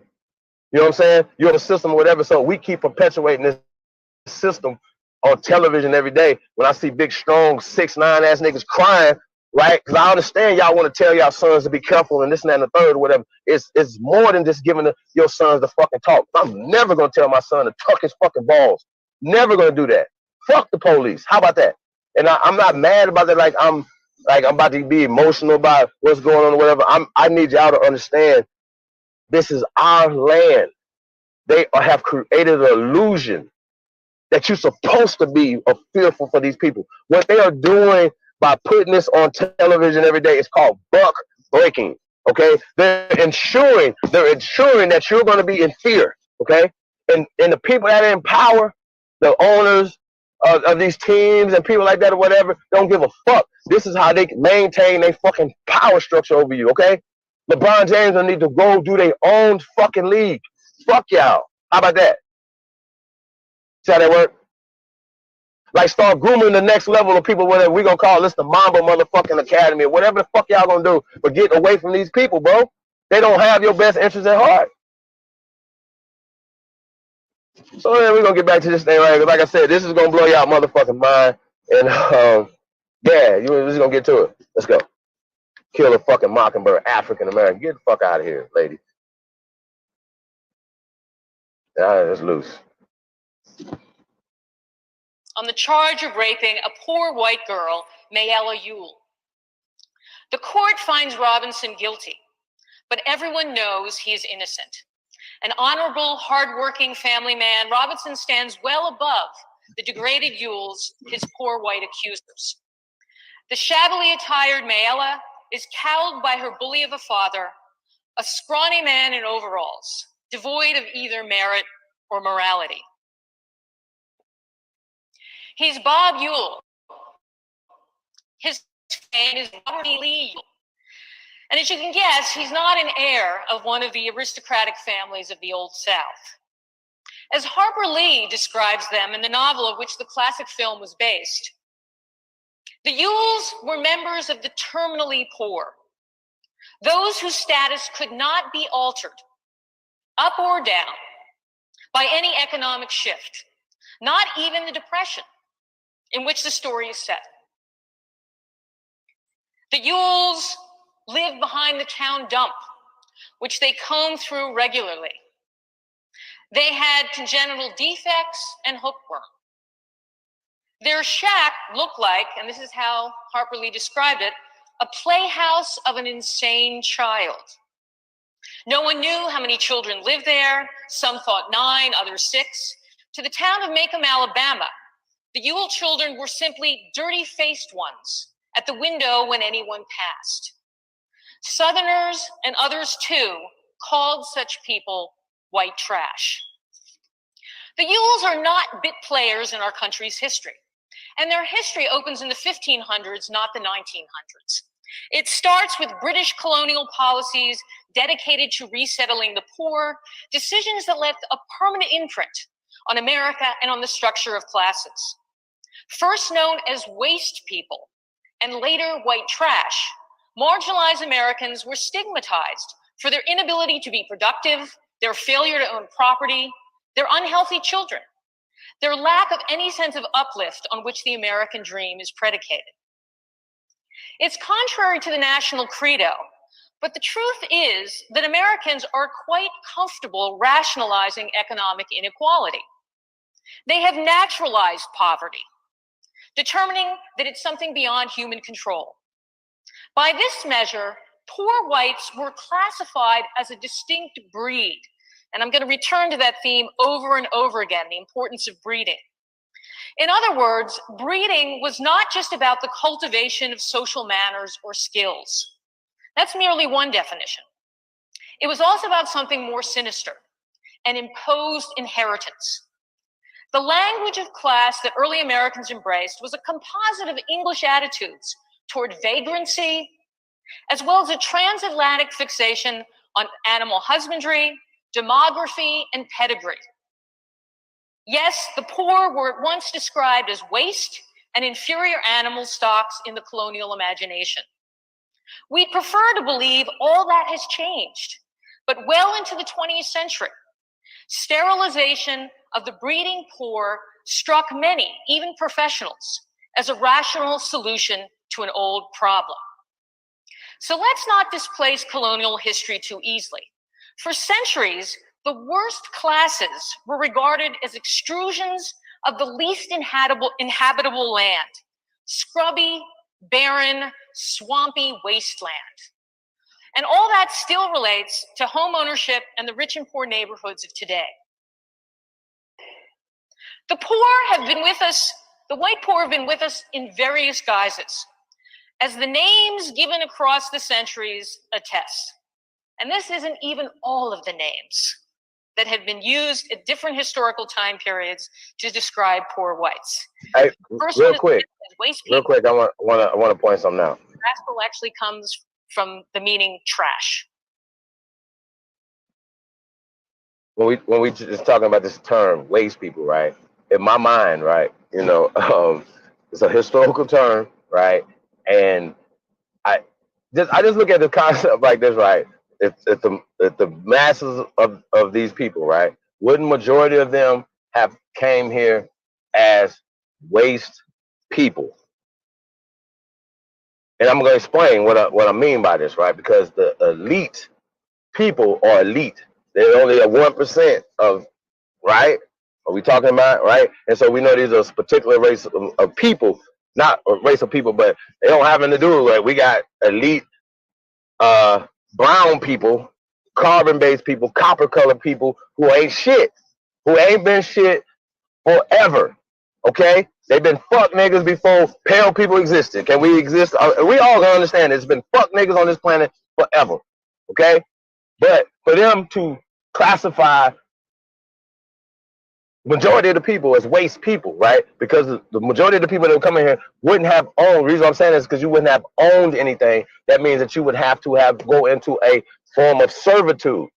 Okay, y'all understand?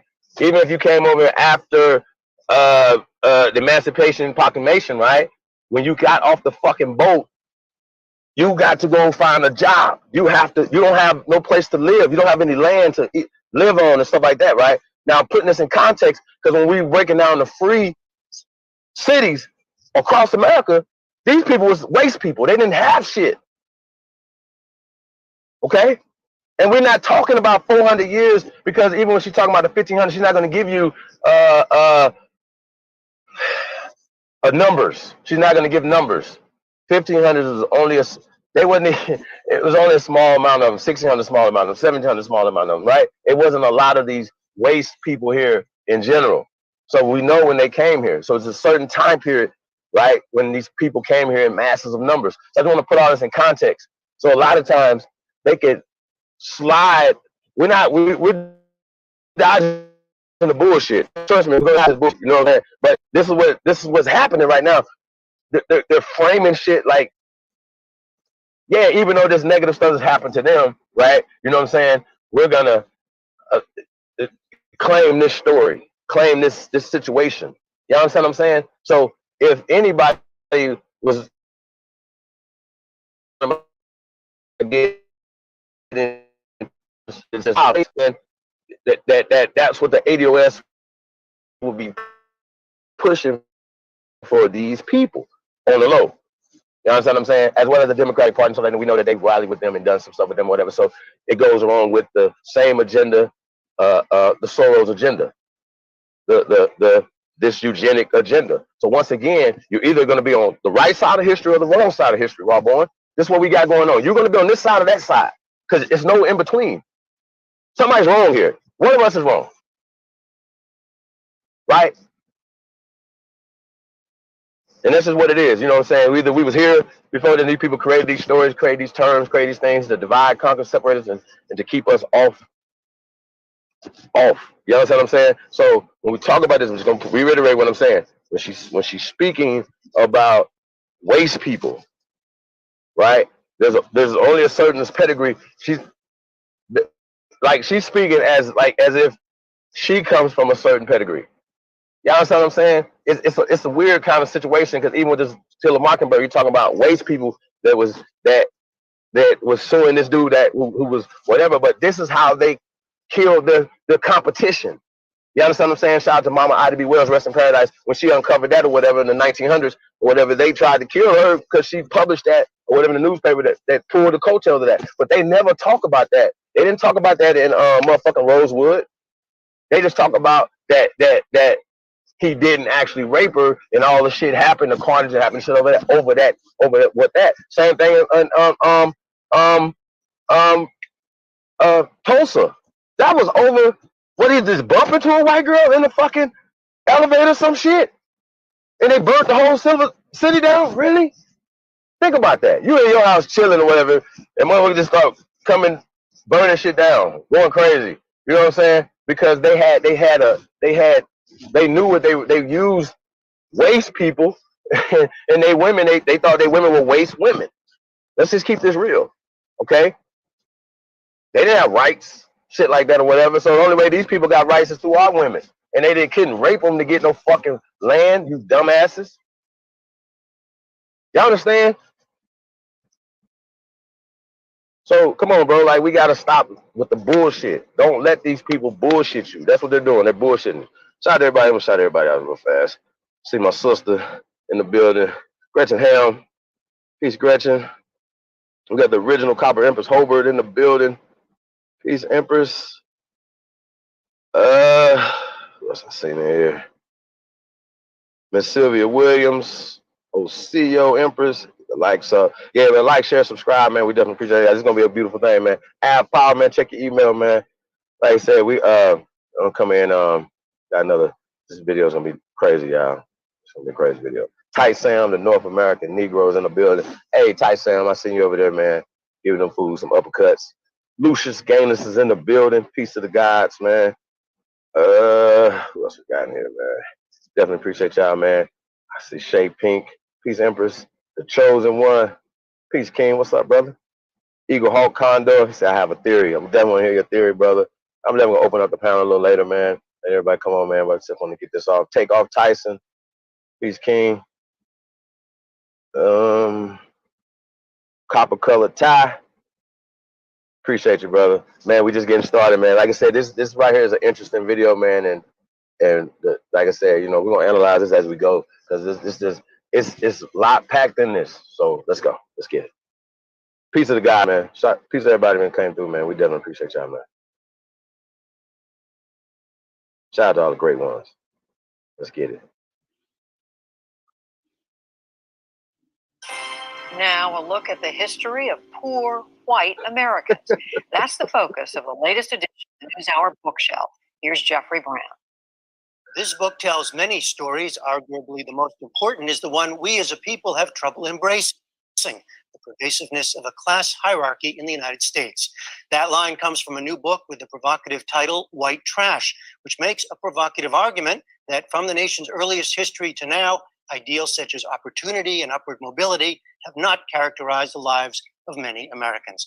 Author Nancy Eisenberg is a professor of history at Louisiana State University, and welcome to you. Well, thanks for having me. I think what hit me most is the idea that the poor have not only been accepted, but expected, that it's a part of our national DNA. That's the argument you're making? Well, I think one of the things we forget is that for half of our history, we were an agrarian nation. So white trash really comes out of notions of rural poverty. And it goes all the way back to British ideas, because in the colonial period and well into throughout the 19th century, the mark of being a successful America was being a property owner. And what we've forgotten is that large numbers of Americans did not own property. For example, in Thomas Jefferson's Virginia, at the time of the Revolution, 40% of white men were landless.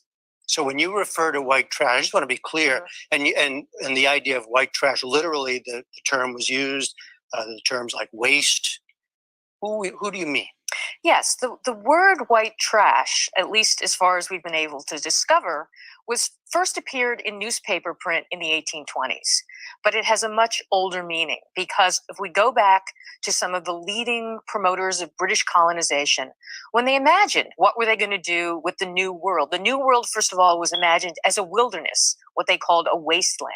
And it was the perfect place for literally dumping the idle poor. And these were referred to as waste people. So those are the beginnings. But your argument is that that has pervaded up to our own time, that we have the national myth of opportunity and social mobility. Are you saying that those don't exist for everyone, or that they don't exist for one subset of people? No, I think there is clearly, you can find examples of people who have been able to rise up and improve themselves. The problem is that we exaggerate the idea that at the time of the revolution, we abandoned the class system. We created an exceptional society where we celebrated upward mobility. But in fact, what the founders like Franklin and Jefferson really believed in is similar to what the British had in mind, that the poor would be allowed to move into the frontier, or what was known as the Southern backcountry and the Old Northwest. And what they were really promising was horizontal mobility, not upward mobility. And land then, as you say, was the key factor, not education, not energy or anything. But what about now? I would say that land is still extremely important. Class has a geography. If we think about the way most Americans live, and the other measure of class that I highlight is home ownership. If you're poor, the same way they had different names for the poor, they had different names for what they lived in: a shack, a shebang, or if we talk about trailer trash. What we live in today, we live in class zone neighborhoods. We have taken into account the importance of racial segregation, and we know that history, but we also live in neighborhoods that are divided by class. And if you live in a better neighborhood, you have more amenities, you have better infrastructure, better schools. And so geography still plays a very important part. And owning a house is a very important measure of being a member of the middle class. I know you wrote the book before we got into the politics of the current campaign, but how do you see class driving our politics today? I don't see Donald Trump and the issues brought up by Bernie Sanders as that surprising, because at crucial moments when politicians are involved, they do use class language. They do heighten and emphasize class distinctions. So that gets pulled, we get pulled in two directions there too, because so we're all being the middle class. I want to sort of go for a more positive script, but at other times I talk about key politicians who used class as a way to mobilize political divisions or to accentuate political divisions in our country. And let me ask you briefly, if you could, does anything in all that you've studied through history give you any hope that that we could lessen these kinds of class divisions in the country? Our history forces us to confront things that at times we don't want to deal with. We would prefer to have the myth. But I actually think it's healthy if we can get to the point where we can talk about class, not just use it as a slogan, not just use it as political rhetoric, but to actually to think about it more deeply and to think about how it affects who we are. And I often like to refer to the musical My Fair Lady. We judge people by the way they're dressed, by the way they talk, by the unwritten codes of class behavior. All right, the book is White Trash, The 400-Year Untold History of Class in America. Nancy Eisenberg, thank you very much. Thank you. Yeah, that was a great mistake right there. But just wanted to say she's touching on what I was touching on, but she's about to really get kind of in detail more in this book, in this lecture. So we're gonna get back to that. Yeah, man. You know, shit. Let me ask y'all a question. If we could think of the richest, the most highest profile Aborigine American, a real American, y'all, not Barack Obama. Let's just shout out to Barack Obama. You know what I'm saying? So for real, no hate. But I'm talking about like a real, even with him, like, you know what I'm saying? Is there upward mobility or horizontal mobility? Whether it's LeBron James, because me personally, power doesn't ask for shit. I'll still be, if I was LeBron, I'll be there smoking a blunt right now, chilling. Like, I'm about to go start my own league. I gave y'all 17 motherfucking years. I'm out. Y'all think y'all about to fuck with me? Y'all think y'all about to punk us? Cause they, you know, I had to fall back just to see what they was gonna do. You know what I'm saying? They really went right back. Like, that wasn't, nah, that's not good enough, dog. And like, you know, when we hear these other guys, like, look, man, like, no matter what your feelings are, whatever, man, you know, you gotta, it's gotta be a united front. You know what I'm saying? On top, we out. Shout out to the united front, by the way. You know what I mean? Yeah, can we make that screen bigger? Yeah, that's just extra crazy, y'all. Yeah, let's get back to this lecture with Nancy Eisenberg. Shout out to Nancy Eisenberg, though. She definitely she did a great job, y'all. I gotta say that. So I wasn't gonna tell y'all a lie. Chad Cha Boy is in the building. Said they could steal your land and it was colonial. Yeah, I mean, we were the landowners, man. Like, I refer y'all to another a bill we did called the Harvest of Shame. CBS put that out. They blocked that video, y'all. So I can't play that one. But CBS put this video out called The Harvest of Shame. Look it up. And, you know, and they were telling you it was in the 1960s. This video was done in 1960. This is just 100 years from so-called slavery, right? And they were basically telling you, they literally, when they first opened it up, they said that we owned the land in the 1800s. And now we are tenants on the land in 100 years. And it was just by 1960. And just how expensive it was for a planner, right? To operate in 1960, to operate, you know, in 1960, how expensive it was. And just, you know what I'm saying, then you have to kind of do the math and, you know, well, what was going on in 1860, 1760, you know what I'm saying? And you kind of walk that stuff down. So good thing about when we go back and we're doing this, we go a little further back than just the 1800s or the 1900s, things that have got a remix single been done on them a couple times and then given back to you. You know what I'm saying? And then it goes along with the eugenic racial class caste system. She's never going to say caste system because she's not focused on the caste part of it, right? We're going to add this to this. So let's get back into this. Shatima Williams is in the building. Peace, Empress. Omega OCO. Thank you all for coming, especially Navars is in the building. Peace, Empress. Appreciate you all, man. Hey man, like, share this, man. Hey, we about to go in. Peace of the squad, man. Thanks everybody, man. We definitely appreciate y'all. Let's go. And it's assumed that they're physically scarred just as their surroundings were. The worst ate clay and turned yellow, wallowed in the muck, and their necks were burnt, reddened by the hot sun. Their ill-clothed, meanly fed children sentenced future generations to permanent defectiveness. Now, all these themes, I'm going to explain where they come from and how they're used in different time periods. And we may think that these themes don't exist anymore. But in fact, these are seen as vagrants on wheels, an updated version of Okies and Jalopies and Florida crackers in their rude carts. Now, while America likes to think that the American Revolution enabled us to break free from aristocracy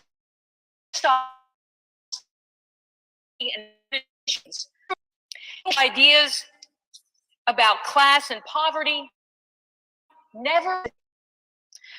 Think of this for a point of comparison. Jefferson's yeoman democracy fantasized a fertile country supporting hardy, independent farm families. Yet what happens when the yeoman fails? And what about those who never achieve economic independence? Now, as I said, it begins in the 1500s. It was Richard Hakluyt, the Elizabethan promoter of colonization, who first employed the term waste people to describe the expendables that could be literally dumped in the New World. In his 1584 Discourse of Western Planting, he hoped to persuade the Queen of the merits of colonization. Hakluyt called America not terra firma, waste firma. The American landscape, though we'd never seen it, was described as an unproductive terrain that could only be improved by turning the waste firm into one giant workhouse filled with all the idle dregs drawn from English society. Ex-soldiers, orphans, children of wandering beggars, criminals, debtors, vagrants.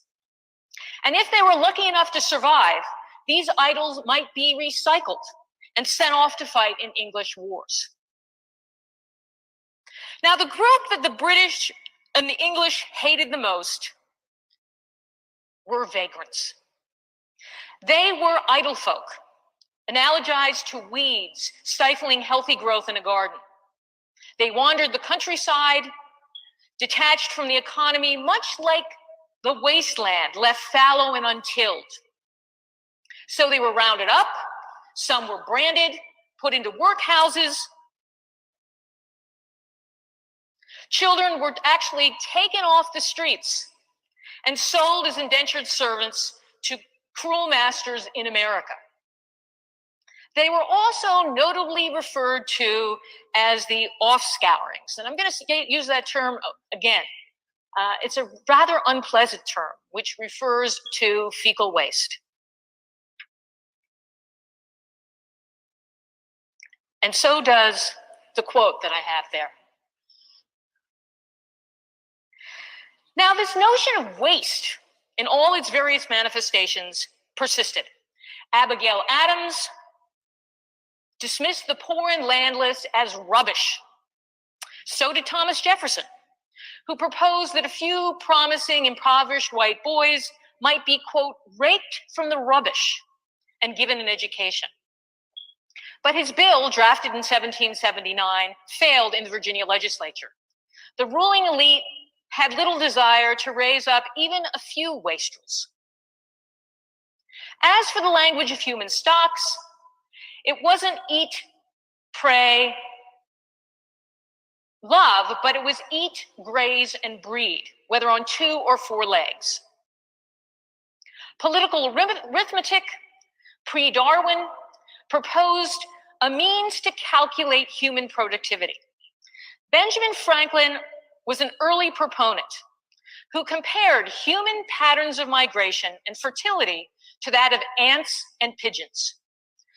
The unsettled frontier land was a lure to families, he argued, like ants to a honeypot. Overcrowding in pigeon boxes in the experiment that he did meant that the weak would have to move on. Franklin's demographic argument constituted an early form of survival of the fittest. Those who bred large families and toiled long were rewarded, while the idle would have to either keep moving or die off. And as you can guess, Franklin had no sympathy for the poor whatsoever, even though he did not come from an elite family. Breeding was at the heart of the domestic slave trade, and Jefferson coldly admitted that female slaves were a good investment. To his mind, free white women were breeders too. In a series of letters that he exchanged with John Adams in 1813, he argued that humans were animals guided by the overriding impulse of sexual desire.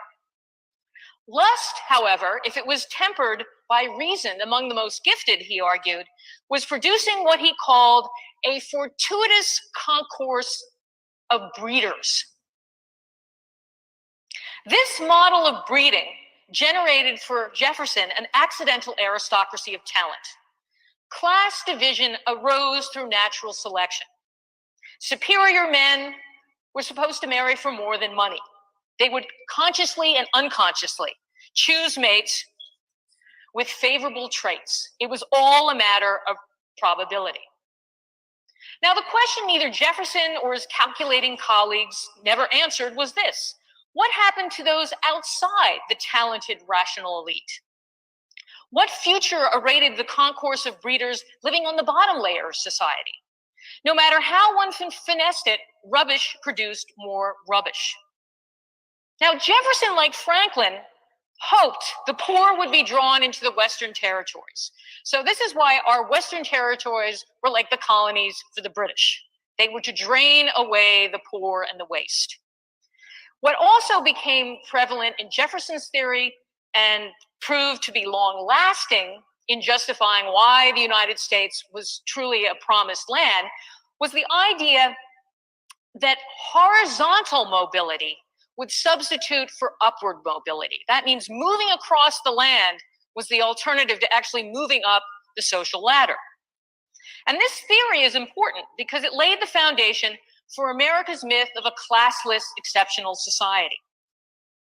But if we think about that logically, and if we think about that as historians, this theory was flawed from the get-go. The West was never an open space. Land speculators and powerful men always had the advantage in purchasing the best land. Western land wasn't free, and the poor rarely had the funds to buy the parcels sold by the federal government. Instead, they invaded public lands as trespassers, and the government often had to physically remove them. They became the dominant class of the early republic and the antebellum period that you've never heard of. America's version of English vagrants, squatters, and crackers. Now, the legendary Davy Crockett, believe it or not, was an outspoken advocate of squatters' rights. That's the real Crockett, not the legend. The legend, as you see here, taken from a popular sort of comic, exaggerated version of Crockett and the stories he told, portrayed him as a corn cracker, which is a variation, it's the Kentucky variation of cracker. Now, what's funny about Crockett is that he also claimed, the legendary version, and this, based on the stories that he told, claimed that one of the many excellent powers that he had the ability to squat down lower than any man. Now, that may sound strange. We can understand him claiming to be Superman and jump as high as he possibly could, and he claimed that he could do all these magical things, but this allusion is particularly important because he's referring to his own squatter past. And as we know, the idea of being a squatter is not simply something to celebrate. The words squat and squatting carried more than one disreputable meaning. The term suggested spilling out across the land, and it also had other more unpleasant allusions to waste. But it also had a significant legal meaning. In the British law, which we inherited, squatting was the opposite of standing, to have legal standing. And legal standing also was part of the legal principle, the English legal principle, that justified claims to sovereignty and also justifies the right to the land, to have standing. The word right itself comes from the root that means to stand erect. So it's important that we visualize what these words mean. Now, the cracker, that's a term you've probably all heard of. What's interesting is cracker gets associated with the Southern backcountry. And quite early, in the 1760s, a British officer in the Carolinas described crackers as idle stragglers, vagabonds worse than Indians, who are constantly changing their place of abode. The word cracker migrated all the way from Virginia to Florida, along with the roving, migrating rural poor. Now, why the name cracker? What does that really mean? Where does that come from? Well, they were called cracking traders before the Revolution because they were described as noisy braggarts, prone to lying and vulgarity. In English, one could crack a jest. Crude Englishmen cracked wind. Firecrackers gave off a stench and were loud and disrupted. Louse cracker referred to a lice-ridden, slovenly fellow. And another significant connection was the adjective crack-brained, which was the English slang for idle-headed. Again, reminding us that the poor are always idle. And this is a kind of recurrent obsession for the English and for American colonists. Squatters and crackers weren't yeomen, they weren't peasants, they weren't tenants. Cracker women were looked at as barely being women at all. They were mocked as haggard, lean, dirty, ugly, and toothless.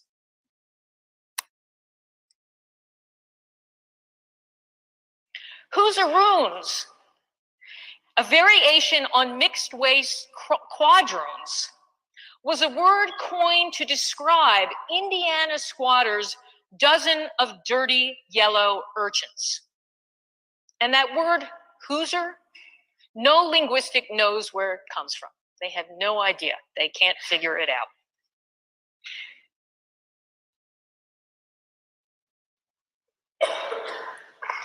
They may have been hunters and crude farmers, but the main attribute of squatters and crackers, which they both shared, was their constant movement. There even was a cracker dictionary that was published in the 1830s that began to identify and collect and identify their distinctive patois. And that's interesting because in the 30s, it's start to study Cockney. So this is kind of the American version of Cockney. And it included the verb absquatulate, which is a word I love, and try to use it whenever you can in the future because it's got squat right in it. It's like such a great word, which meant the definition was to mosey or to abscond. Squatulate, I like that. That meant they were either on the slow road to nowhere or on the run, like an absconding servant. Now, what's interesting about squatters is they were the majority of the population in Kentucky in the 1790s. And they remained 35 to 40% of the population in Tennessee, Alabama, and elsewhere in the Southwest as late as the 1850s. And that's important because these people are prevalent. They're everywhere. And they become, in certain places later in California, a political force.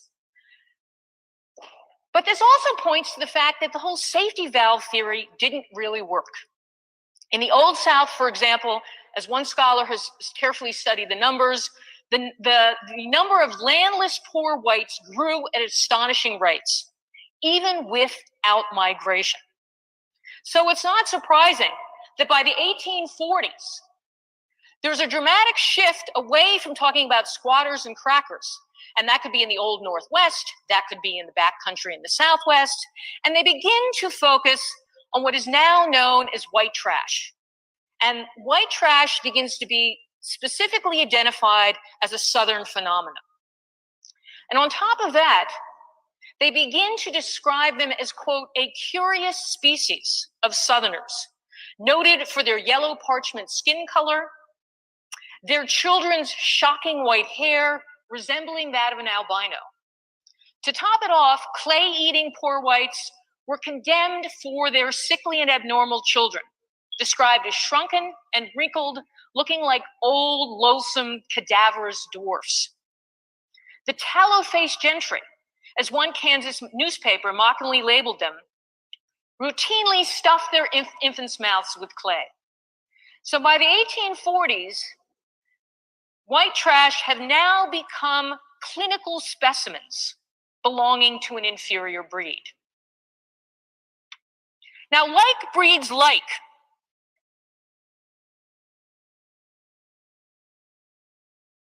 a saying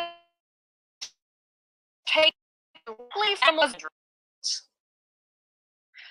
South Carolinian Mary described a local woman she knew as a perfect specimen of the Tacky was a degenerate breed of horse that lived in the Carolina marshes. Chestnut went on to describe that she looked the part.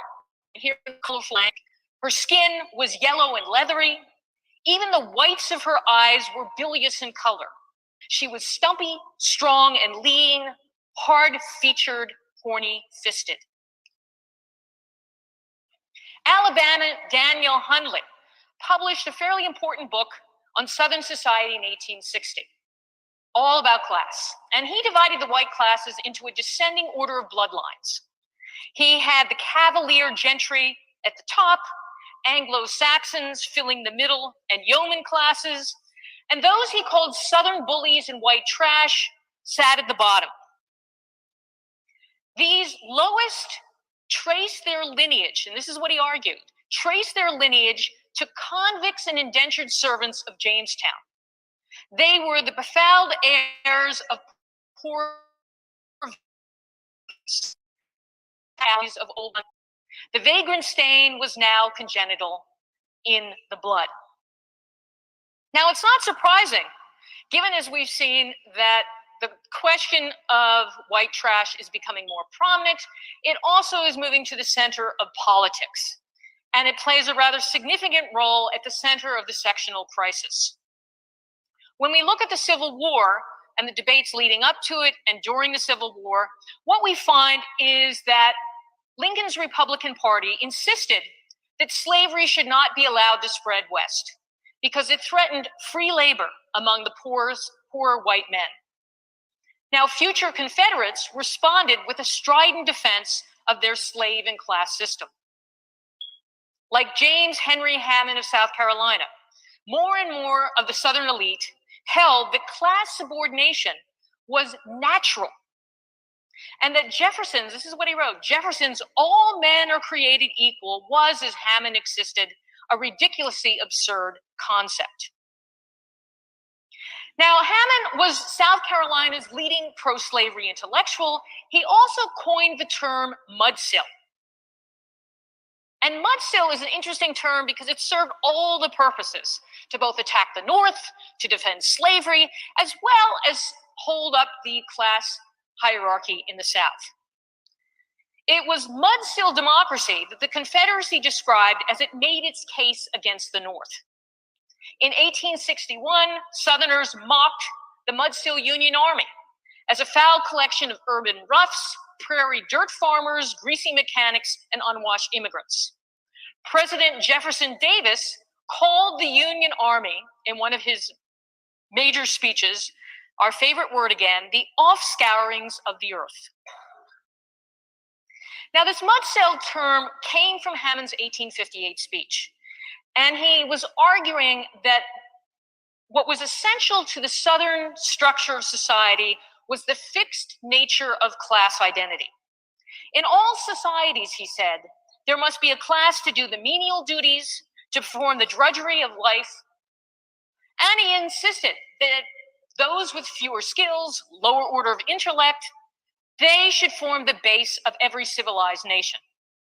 Every advanced society had to exploit its petty laborers. The working poor that wallowed in the mud allowed for a superior class to emerge on top.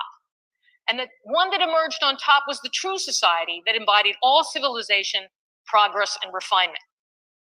In Hammond's mind, menial laborers were almost literally mudsills, stuck in the mud, or perhaps a metaphor, quicksand. If all societies had their mudsills, Hammond argued, the South had made the right choice in keeping Black slaves in the lowest station. And he defended this on racial terms. He went on to argue, and this is just as important in his case, he argued that the white mudsills of the North, he argued that the North had debased their own kind. And he said that the white mudsills of the North were, quote, of your own race. You are brothers of one blood. From Hammond's perspective, the North's flawed labor system had corrupted democratic politics. Discontented whites had been given the vote, and being the majority, it was only a matter of time before these poor Northern mudsills orchestrated a class revolution, destroying what was left of the Union. And as you can guess, the Confederate elites were equally afraid of their own white trash, that they might be tempted by the democratic promises and join the revolt. Now, what's interesting about the Civil War, it's not surprising that from the Union's perspective, and from the perspective of Republican politicians, that they would want to exploit the class divisions between the planter elite and poor whites. In General Grant's estimation, the war was fought to liberate not only slaves, but non-slaveholders, those families exiled to poor land who had few opportunities to better themselves. They too needed emancipation, he insisted. And he used the precise term, poor white trash, when he described their pre-war subservience to the planter aristocracy. It's also not surprising that Abraham Lincoln would be crowned the president of the mudsills. His humble Kentucky birthplace made him white trash in the eyes of many Southerners, and his chosen residence in Illinois made him a prairie mudsill. But what's so interesting, and this is sort of about the power of language, Union soldiers turned the invective on its head, deciding to wear the mudsill label as a badge of pride, and made it a rallying cry for Northern-style democracy. Now, what's happened by the Civil War and continues in Reconstruction is that the way white trash is being used has been highly politicized. It is not only talking about a distinct group of people, but it is also defending two different economic systems as they are being contrasted, the North and the South. It's also not surprising that this battle over classes would also reemerge in the 1890s. And this time we would begin to see the term redneck. This is the first time that we see redneck become a more popular concept. And it's closely identified with the new Democratic demagogues of the South. South Carolina's Ben Tillman, Arkansas's Jeff Davis, and Mississippi's James Vardaman. Now, in the 1890s, using the same old theory that's associated with white trash, it was assumed that rednecks were associated with the swamps. Rednecks could also be found in the mill towns. And the description sounds a lot like Bob Ewell. He was described as the man in overalls, a heckler at political rallies, and was periodically even elevated to the state legislature. One Guy Rincher, a Vardaman ally, claimed the name for himself, railing on the floor of the Mississippi House about his long red neck.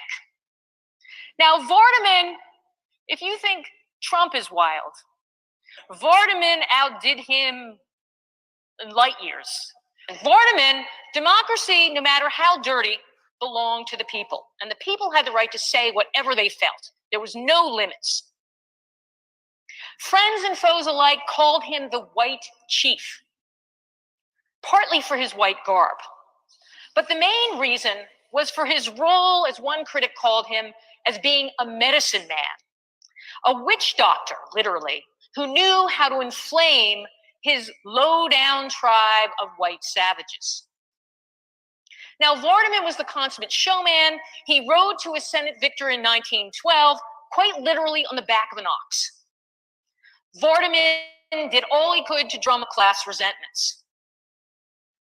And his people kind of drove the previous Southern elite, made them be quite fearful of the power that he represented, and basically dismissed them as people who mistake cunning for intelligence, people who go to revivals and fights and then fornicate in the bushes afterwards. And this is his line up there. They were undiluted Anglo-Saxons. And that's actually a really important concept to think about. He's, again, and this is a consistent theme, it's as if they're an uninvolved people that have been trapped in a time, a way of behavior, and haven't changed. But it's also important to see how he's connecting that with Anglo-Saxons. He also was afraid of them because he saw them as the sovereign voter. And this is why Vardaman was powerful and threatening. Vardaman also went after the sitting president at the time, who was Harvard-educated President Theodore Roosevelt. And he actually attacked Roosevelt for his breeding. He went and said that Roosevelt had a bit of the pup in him. And he argued this based on medieval medical theory, that his mother, Roosevelt's mother, had seen a dog while she was, Theodore was inside of her, was in her womb, and somehow part of that pup influenced him. Now, Vardaman, when he was challenged and said, this is obnoxious, you should apologize. Well, of course, he said, I'll apologize to the dog, but not to Roosevelt. So this should give you a sense of the flavor of the times. Now, what we have to remember is that Roosevelt himself also bought into certain racial theories and theories about breeding. He believed that racial traits were carried in the blood and conditioned by the experience of one's ancestors. Roosevelt argued that it was the 19th century frontier experience that transformed white Americans into a superior stock, except that is white Southerners, who had taken the wrong turn on the evolutionary ladder, using bombast to conceal unhealthy traits. In a letter to Owen Wister, who was author of the heroic novel The Virginian, Roosevelt concluded that Confederates and their heirs had contributed very, very little toward anything of which Americans are now proud. For him, the Vardamans might be a nuisance, but their days in evolutionary terms were numbered. Now, the reason that Roosevelt could be so confident is that he was unabashedly a eugenicist. He used the bully pulpit in his office as early as 1903 to insist that women have a critical civic duty to breed a generation of healthy and disciplined children. Worried about race suicide, as he put it, he recommended that women of Anglo-American stock have 4 children. Can we stop it right here? So the race shall increase and not decrease. In 1913. So we she's kind of walking it down, right? But we're talking about 1840, 1830, 1840, 1850, 1860. We know what's going on as far as the Civil War, what happened, and then we're talking about Reconstruction. So if you own land, that was what was important. You understand what I'm saying? So these wars were shifting of power, of what you call it, of attitudes. So now you got Baltimore, who's a fucking Southerner, and his attitudes and his way of thinking or whatever, right? As far as race and everything or whatever, that was already instilled in him before a term of eugenics had been coined, or a fucking system that they could work off of when it comes to their so-called science and stuff like that. So we at 1903 now, and we're talking about a president that has been allowed to get into this office, right? You know what I'm saying? And then be able to apply policies, put judges in, do certain things or whatever, right? We're seeing, because we have a 100-year history of when we lost economic power, because if you got economic power, you don't have social injustices. You know what I'm saying?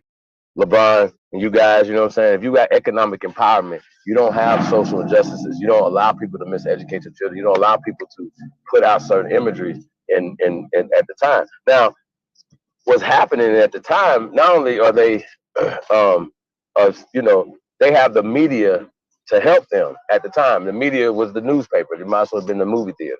You know what I'm saying? So this, and for them to be able to consolidate themselves and consolidate power and stuff like that or whatever, and do the things that they did. So this is what they did. So even just right now in a city like Chicago, you get a group of people that are identified as a certain, let's say, Italian group or something like that or whatever.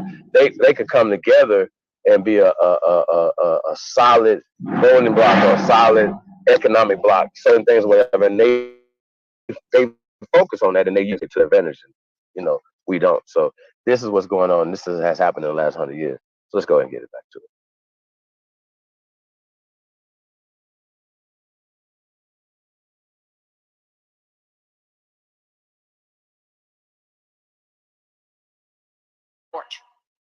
That it was the patriotic duty of every good citizen of superior stock to leave his or her blood behind.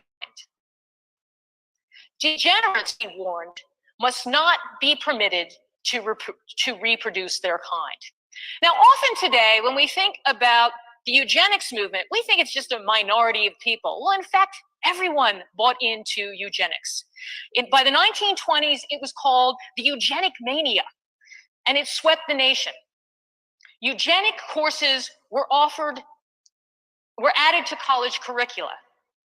Fitter family contests at state fairs gave out medals to winners like well-bred prize bulls. Defectives and the unfit were sterilized. By 1931, 27 states had sterilization laws on the books. Now, the major target of eugenicists was the poor white woman. Davenport felt that the best policy was to quarantine life years. How this policy prescription led to sterilization is rather more calculated. Interested politicians and eager reformers concluded that it was cheaper to operate on women than to house them in asylums for decades. Southern eugenicists in particular argued that sterilization helped the economy by sending women back into the population safely neutered, but still able to work at menial jobs. Now that should perk up your ears a little bit. One of the leading advocates of this was Albert Priddy, who called poor white Virginians the shiftless, ignorant, and worthless class of antisocial whites of the South. And he was the superintendent of the colony for epileptics and feeble-minded in Lynchburg, Virginia. He's important because he helped shape the legal test case for sterilization, a case that went to the Supreme Court in Buck v. Bell in 1927. Carrie Buck, who's over here on this side, had been chosen for sterilization on the order of Priddy because she was one of that worthless class of Southern whites.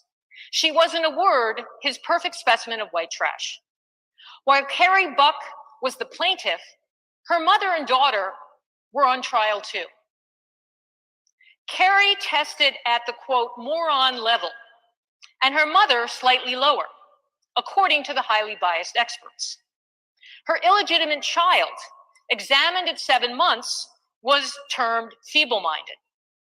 Now, how did they draw these conclusions? Well, what they really relied on, the experts relied on what were pedigree charts, just like breeding charts for animals. This was kind of the major tool of eugenicists.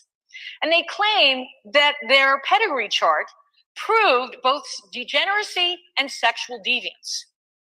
Carrie's mother had been a prostitute, and Carrie had been raped by the nephew of her adoptive parents. Her rapist went unpunished, and yet she was sterilized.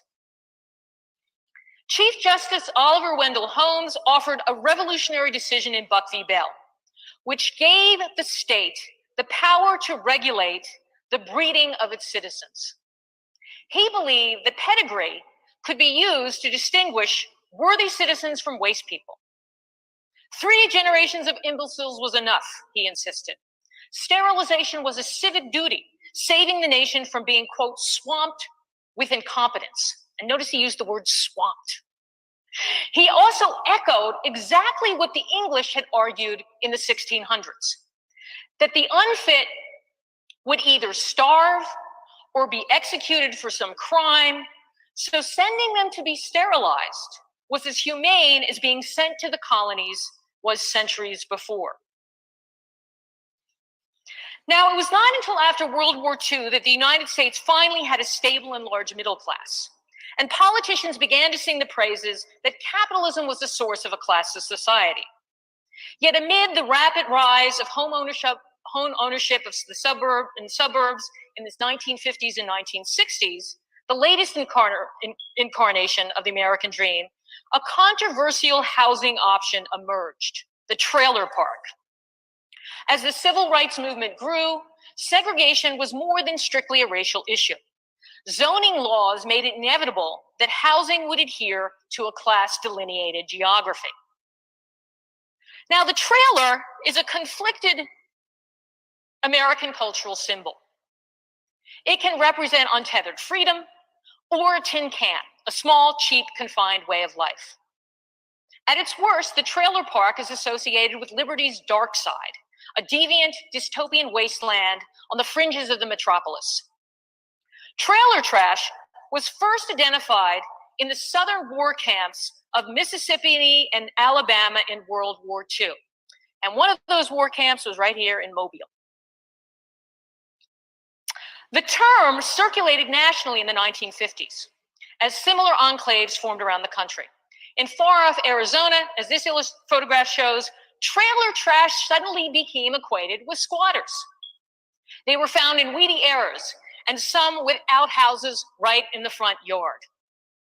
In the late 50s, more mobile homes were built than prefabricated homes.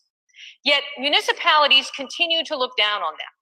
In 1962, in an important New Jersey court case, the majority ruled that a rural township could prohibit trailer parks within its limits. Quote, trailer dwellers had become a recognized class, one subject to discrimination. Owners of mobile homes were now classified under the law as, quote, footloose, a footloose nomadic people, migratory paupers. They were vagrants once more. By 1968, only 13% of mobile home owners held white-collar jobs. A sizable percentage of those who lived in the poorer trailer parks came from rural, mainly southern areas. Families that could not afford to buy a new trailer were buying or renting depreciated, that is, secondhand, third-hand trailers. A new used market for trailers had emerged, what 2 sociologists called hillbilly havens, that cropped up on the periphery of cities in the Sun Belt, the Midwest, and elsewhere. Scattered along highways, often near railroad tracks, rundown trailer parks were barely distinguishable from junkyards. Trailer trash had become America's untouchables. Now, despite the automatic assumption, class has never been simply about income or financial worth alone. It has been fashioned in bodily terms. Dirty feet and tallow faces remain signs of delinquency and depravity. To live in a shack, a hovel, a shebang, or in Shedtown, or in a trailer park, is to live in a place that never acquires the name of home. As transitional spaces, unsettled spaces, they contain occupants who lack the civic markers of stability, productivity, economic value, and human worth. And our valued urban spaces have become modern-day wastelands. We also really have never had a democracy in this country. I'm sure that's not shocking to everyone here. But what's interesting is that it was an Australian observer in 1949 who noted that Americans tolerate huge disparities in wealth, but they require of their political figures to use democratic What that means, what they want from their Democratic leaders is to give them high-sounding rhetoric, and they also want their political leaders to dress down, to pretend to be one of them. And you may not have thought that this isn't just a new phenomenon, but it's actually a much older phenomenon. Today, we have politicians who dress down to go to barbecues, head out to hunt game. They're wearing blue jeans. This is something that Jimmy Carter was known for, was wearing blue jeans, camouflage, cowboy hats, Bubba caps, all in an effort to come across as ordinary people. But presidents and other national politicians are anything but ordinary people after they are elected. Disguising that fact is the real camouflage that distorts the actual class nature of state power. But real white trash Bubbas raise different fears. In his run for the office of the presidency, William Jefferson Clinton's enemies were ruthless in painting him as white trash, unworthy of the highest office. He was considered a pauper compared to the Republicans' beloved prince, Ronald Reagan. He embodied certain stereotypes, his cholesterol-rich dining habits, and a grinning, still campaigning Clinton was photographed with a mule named George. Arkansas was ranked 47th in per capita income in 1992, and its legacy as a state scarred by redneck benightedness lingered on. Clinton, I know you young people probably don't remember any of this, Clinton actually drew on the ghost of Elvis. And Elvis was a Mississippi sharecropper son, able to shed a lot of the toxic meaning of white trash and be considered cool. So Clinton drew on Elvis to help get elected by swinging his way into office by playing the Heartbreak Hotel on his saxophone for the Arsenio Hall show. And he invoked all during the campaign, kept invoking Elvis all over again. And actually, what? Yes, and it made it made the Republicans furious throughout the whole thing. Now, the attacks on Clinton continued after his inauguration. In 1994, journalist Bill Maxwell of Florida, an African American, said he thought he knew why. It was Clinton's earthiness, his southernness, was seen as being bred into him by his mother, Virginia. She had published a memoir, and her story was grim. Her mother was a drug addict. Her childhood was one of deprivation. She had been beaten by one husband, and she was married 4 times. Her appearance borrowed from trailer trash, and this is how Maxwell described her. She had a skunk stripe in her hair, elaborate makeup, colorful outfits, and a racing form in hand. In the eyes of his enemies, said Maxwell, Clinton was his mother's son, a kind of bastard breed that fell short of representing, quote, the right pedigree for a U.S. president. Not surprisingly, the Monica Lewinsky impeachment scandal fit this profile of reducing Clinton's life to a Pulp Fiction story about trailer trash. Special prosecutor Ken Starr's famous report mentioned sex 500 times. High crimes and misdemeanors was equated with lower class lewdness. Now today, of course, we have reality TV, an industry in white trash voyeurism, relying as well on the vaudeville tradition. A commentator remarked on the popular Duck Dynasty, set in Louisiana. All the men looked like they stepped out of a Hatfield-McCoy conflict to smoke a corncob pipe. And exactly that's where they got their look from. Giving up their polo shirts and their golf clubs, the Robertson men were kissing cousins of the comic Ritz brothers in the 1938 Hollywood film Kentucky Moonshine. Now, we today are no less consumed with pedigree than any time before. Computer dating finds class-specific partners. Ivy Leaguers register at goodgenes.com to find appropriate matches. The very inventor of computer dating in 1956 got his start as a leading authority on eugenics. And nothing, as sociologists tell us, is a better predictor of a person's success in 2015 than your class background. Now, Duck Dynasty may be a cheap and only slightly less scripted remake of the Beverly Hillbillies, but its attempt at humor masks the anxiety viewers have their own views. It also gives the false that are no longer a barrier to advancement, when in fact the class divide only grows wider. My point of what I'm trying to point out here is that white trash is a central, if disturbing, thread in our national narrative. The very existence of such people, both in their visibility and attempts to mask them and make them invisible, is proof that American society obsesses over the mutable labels we give to neighbors we wish not to notice. They are not who we are, but they are who we are and have been a fundamental part of our history, whether we like it or not. Thank you.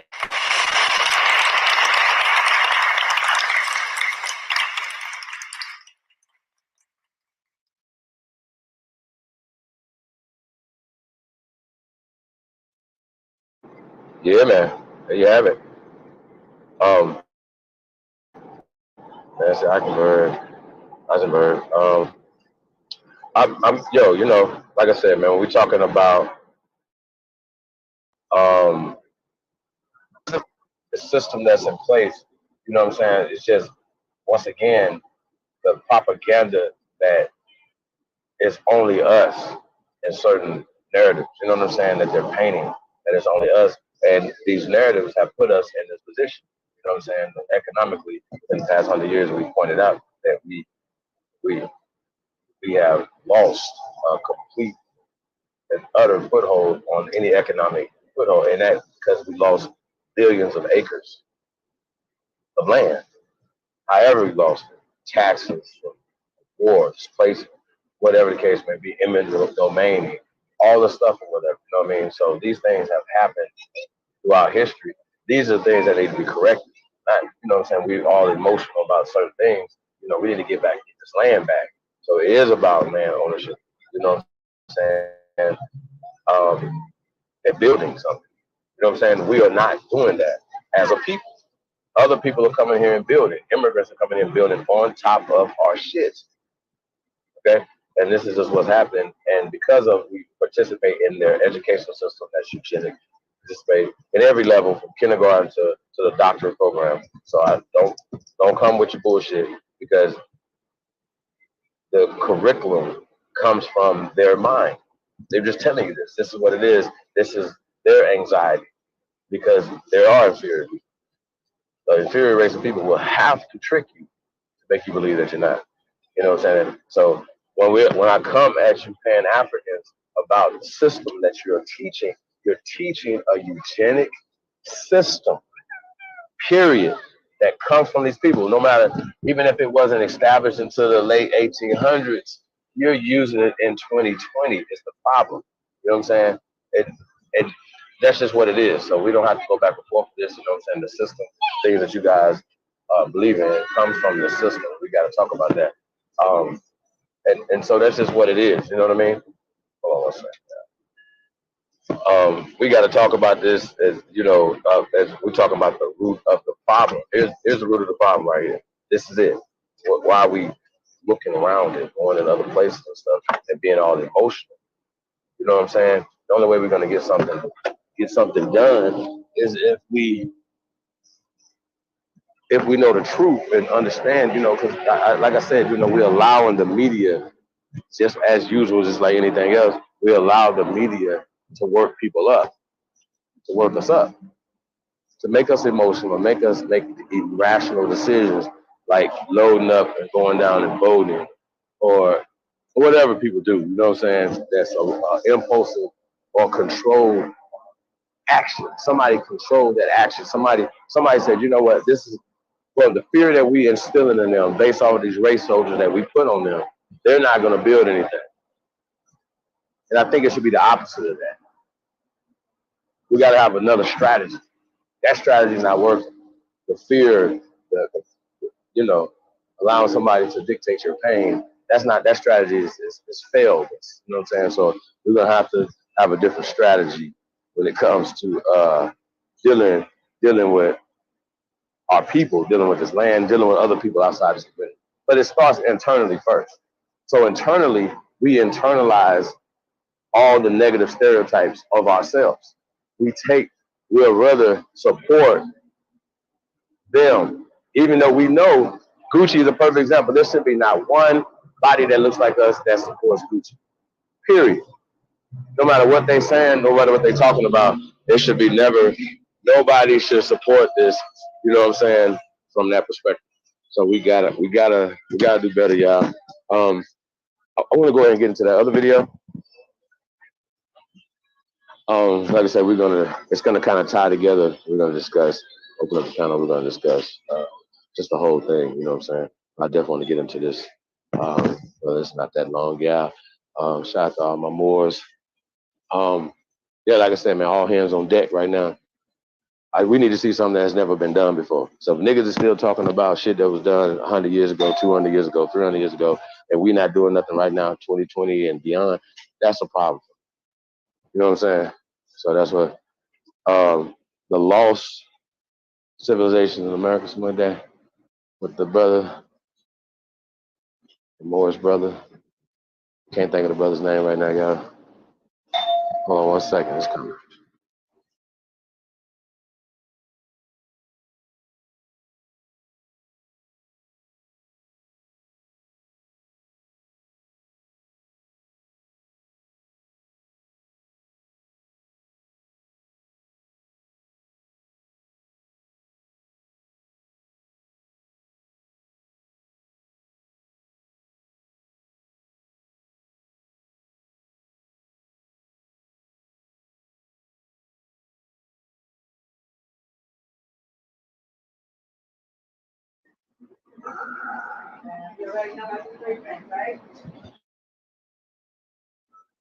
Yeah, it's the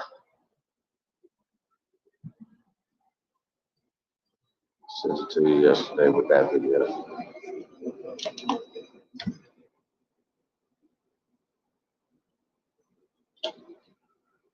Yeah, it's lost civilizations in America. Let me go to the chat real fast. Seeing T1 Productions in there. Shout out to T1. Copper Color Soldier Salute. What's we got in here, y'all? ATF All Time Flat. Chief Copperfoot's in the building. Peace to the guys, man. Definitely appreciate y'all.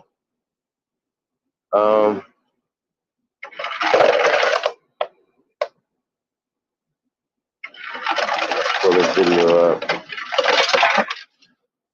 Hold on once. Yeah, it's lost cities, lost civilization in America. Or lost, I don't think you might even say Africa. Lost Africa in America. I think that's the biggest thing.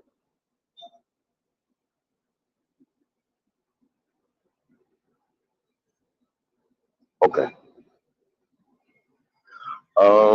We'll go back to the chat room. Yeah, man. Peace to everybody, man. Hope y'all enjoying this, man. We're about to get into it. Dupree. I can't say that last one right there. It said Liberty's Dark Side. She's referring to Copper Color. Of course. I mean, there's a lot of coded language in what she was saying. Like I said, we're gonna definitely get into it. There was a lot of coded language, you know. But once again, there's no black law. Okay, that's social. All right, there's no white laws on the books. That's illegal. It's not a legal term. This is only social. Okay, and what these people are doing, they are literally writing a social agenda back in time. Hey, shout out to Amexum. We're gonna say fuck fair use, y'all, just for shits and giggles. But this is for educational purposes. Even the video before that, I want to just go ahead and retro. Yeah. And like I said, Islam to all my Moors, man. Like I said, man, we need y'all to step up. That's what it is. Y'all got the information. There needs to be a plan attached to this fucking rhetoric. that everybody's talking about. That's just not. It's just not to Moors. That's to everybody that's doing this work. It's about America. It's America first. Then we can talk about everything else. So leave your little belief system at the table, whatever. We're gonna get into this and whatever. This brother did a great job. So let's go.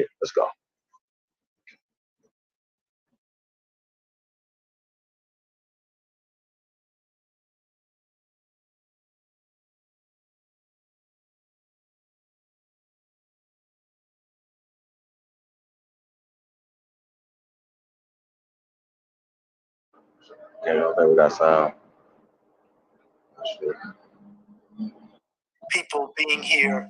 In fact, that's one of the foundations of the Mormon Church, is that some of the writings in the Book of Mormon suggest that there was a Hebrew presence as some of the Hebrew people left and came to the Americas. But they also say there was an Egyptian link, because they talk about aspects of Egyptian culture being, and you know,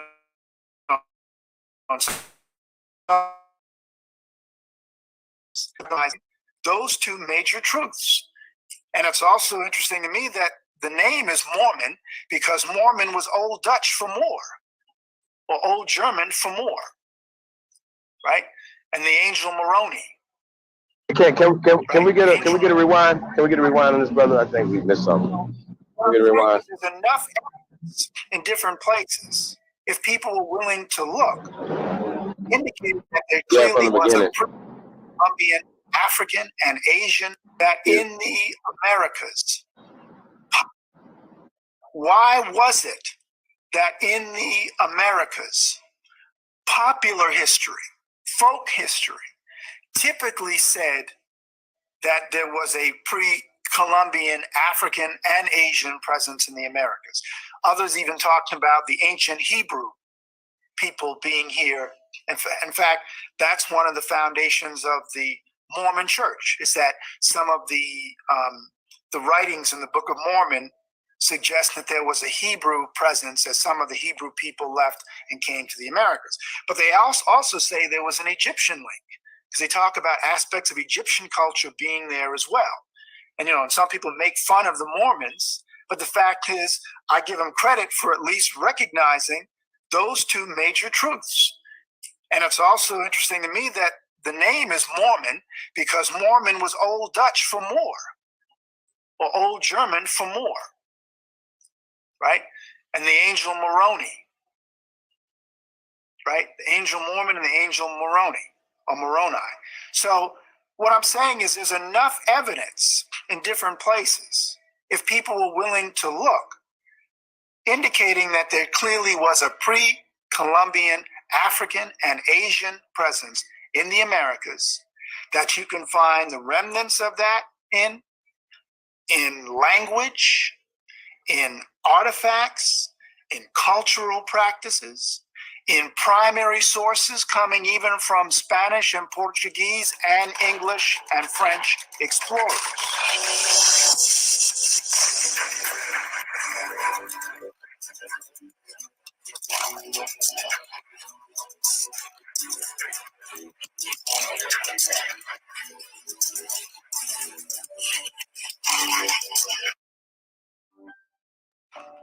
Oh no, did your game just get interrupted by an update?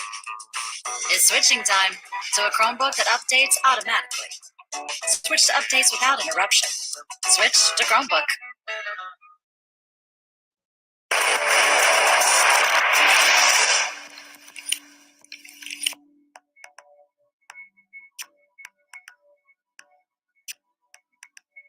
It's a lie that this was the new world in terms of Europeans being the first to settle among the indigenous peoples or Native Americans here, and that prior to Columbus, there were no other settlements or trading arrangements or peoples coming in from Africa or Asia, right? So that clearly is something that is problematic when someone talks about the history of the Americas and they say the New World. So Columbus discovered America. No, Columbus didn't discover America. Columbus was responsible for opening up the Americas to permanent settlements coming primarily from Europe. But Africans had always been going back and forth. I'd even say, just to be clear, Native Americans were also going to Africa and to other parts of the East. So this international exchange of people and goods was occurring long before Columbus. The newness argument was largely put out, again, in the interest of Eurocentric hegemony, to create a false narrative that serves to justify this idea that Europeans discovered the Americas and therefore had some greater right to its domination. When I look at people like Ivan van Sertima, the late great Ivan van Sertima, and they came before Columbus, who of course outlined the connections between the Olmec people and ancient or Nubia, which is the ancient Yemen and Nubia. When he talked about these occurring all the way back to some 3,000 years ago, 3,000 plus years ago. And when he started out the 1970s, there are others who are also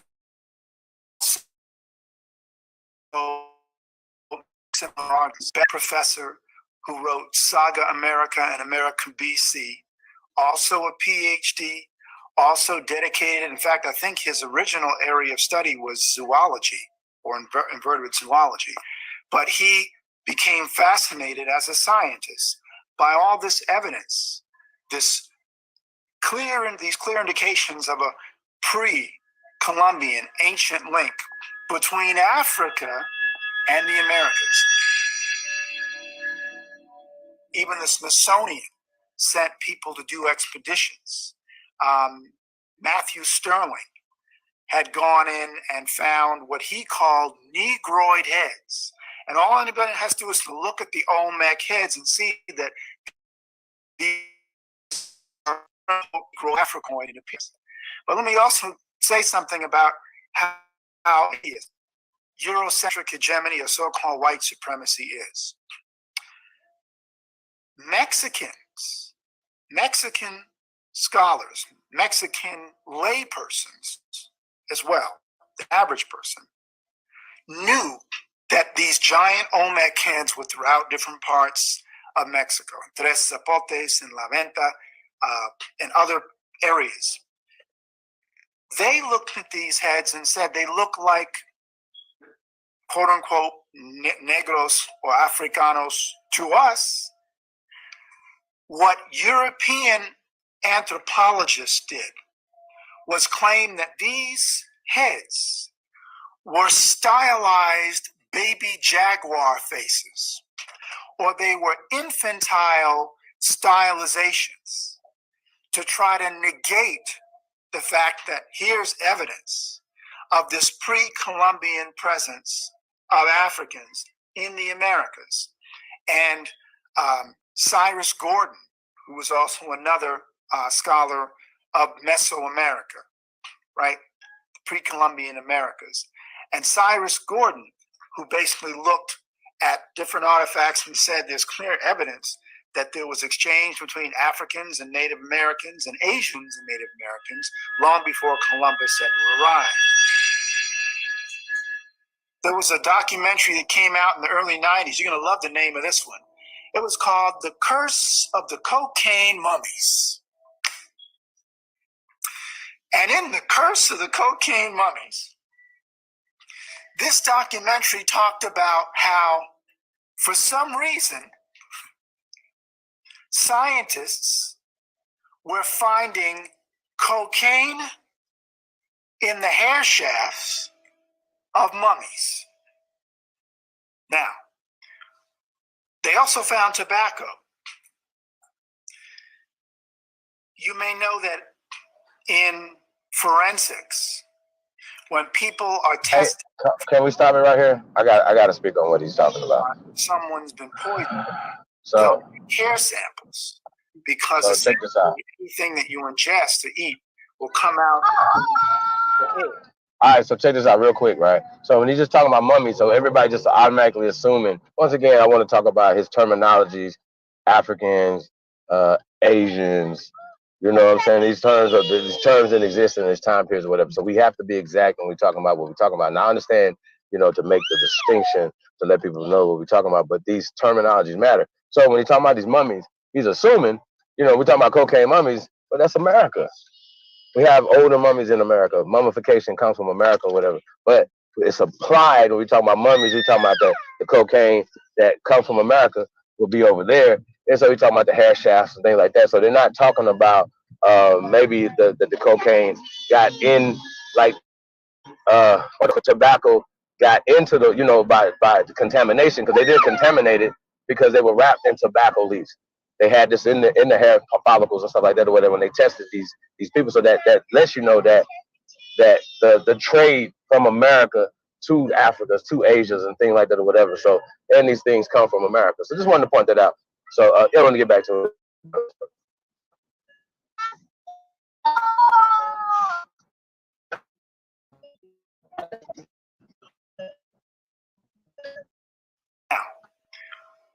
They also found tobacco. You may know that in forensics, when people are testing, if a pathologist is testing to see if someone's been poisoned, they'll take hair samples, because essentially anything that you ingest to eat will come out in the hair, or say anything, or much of it, in terms of the chemical compounds or components. So they took samples of these different mummies. The person who did it was a woman named Dr. Balabanova, who I think she is a French scientist, although her name, obviously, Balabanova, is not French, but she, in France, and she did this research looking at these mummies and was wondering why she was finding cocaine in mummies, since there is no cocaine in Egypt. In fact, there's no cocaine known to grow in Africa. Certainly not at that time. You're talking about 3,000 years ago and longer. You're talking about 2,500 years ago, etc. She took a sampling of different mummies to find that these mummies, obviously when alive, had ingested coca, the coca leaf. They also found high rates of tobacco, not African tobacco, American tobacco. So this automatically meant, so how are these people getting this? They got it because they were in trade. Nile Valley civilization was in trade with different indigenous peoples in the Americas. But the beauty of it, again, to make the point about the connection to Moorish science, no other mainstream organization of African Americans was discussing that. None. So the Moorish Science Temple is the only organization that has this as part of the official literature in the 1920s. Right? So the work that von Futenau was discussing, von Futenau doesn't put his work out until later. Von Futenau's earliest publications with regard to this, I think, are in the 60s and 70s. Leo Wiener, who was at Harvard, did talk about this in the 1920s, but it wasn't mainstream. It was just this lone Harvard scholar who was saying there was a connection between the Africans and the Americas before Columbus. Barry Fell is not writing about this until the 1970s, and others that are out there. Noble Drew Ali is putting this information out about the pre-Columbian African presence in the freaking 1920s. Come on, right? And the man doesn't get any credit. This is what is insane. Afrocentric scholars should be, in my estimation, really honoring this brother, even if they're not a part of the movement. Say, look, I may not be part of the movement for whatever reason, but I'm here to tell you, this brother was the real deal as far as how did he know this? And not only how did he know it, but how honorable it is that he then took that information and put it out there for the people to have. So you could walk into a Moorish science temple and gain knowledge of this. And this area is actually eastern Panama and northwest Colombia. Names like Dobaida, Abe Beba, Aben Amici, Abreba, etc. seem to have a completely Moorish or biblical form. Now this is coming from Brasor de Borbourg, who was writing in the 19th century. That was part of an 1861 study. So to have things like this coming from European scholars who recognize that these names don't sound foreign to names that you understand are from the East, right? That coupled with other things, with other evidence, collectively is what pushes the case, right? And then, as I mentioned before, Maravitine, Marabios, Morabita, these are Native American names that European anthropologists and linguists would find, and they're going, that's odd. Why do these indigenous people have these names? Maravitine, Marabios, it's in reference to the Marabouts or the Moabites. That's very odd, right? All of that, like I said, coupled with even references to the great expedition from Mali in the 14th century, where one of the Malian rulers, Abu Bakari II, who basically leaves with several hundred ships and sails for the Americas across the sea of fog and darkness, as some Arabic sources would call it. Well, why would he sail with so many ships unless he knew where he was going? He reports on the friendly Indians of Moronia, which was a province of Guyana, which is where, by the way, Ivan Van Sertima was from. He was from British Guyana.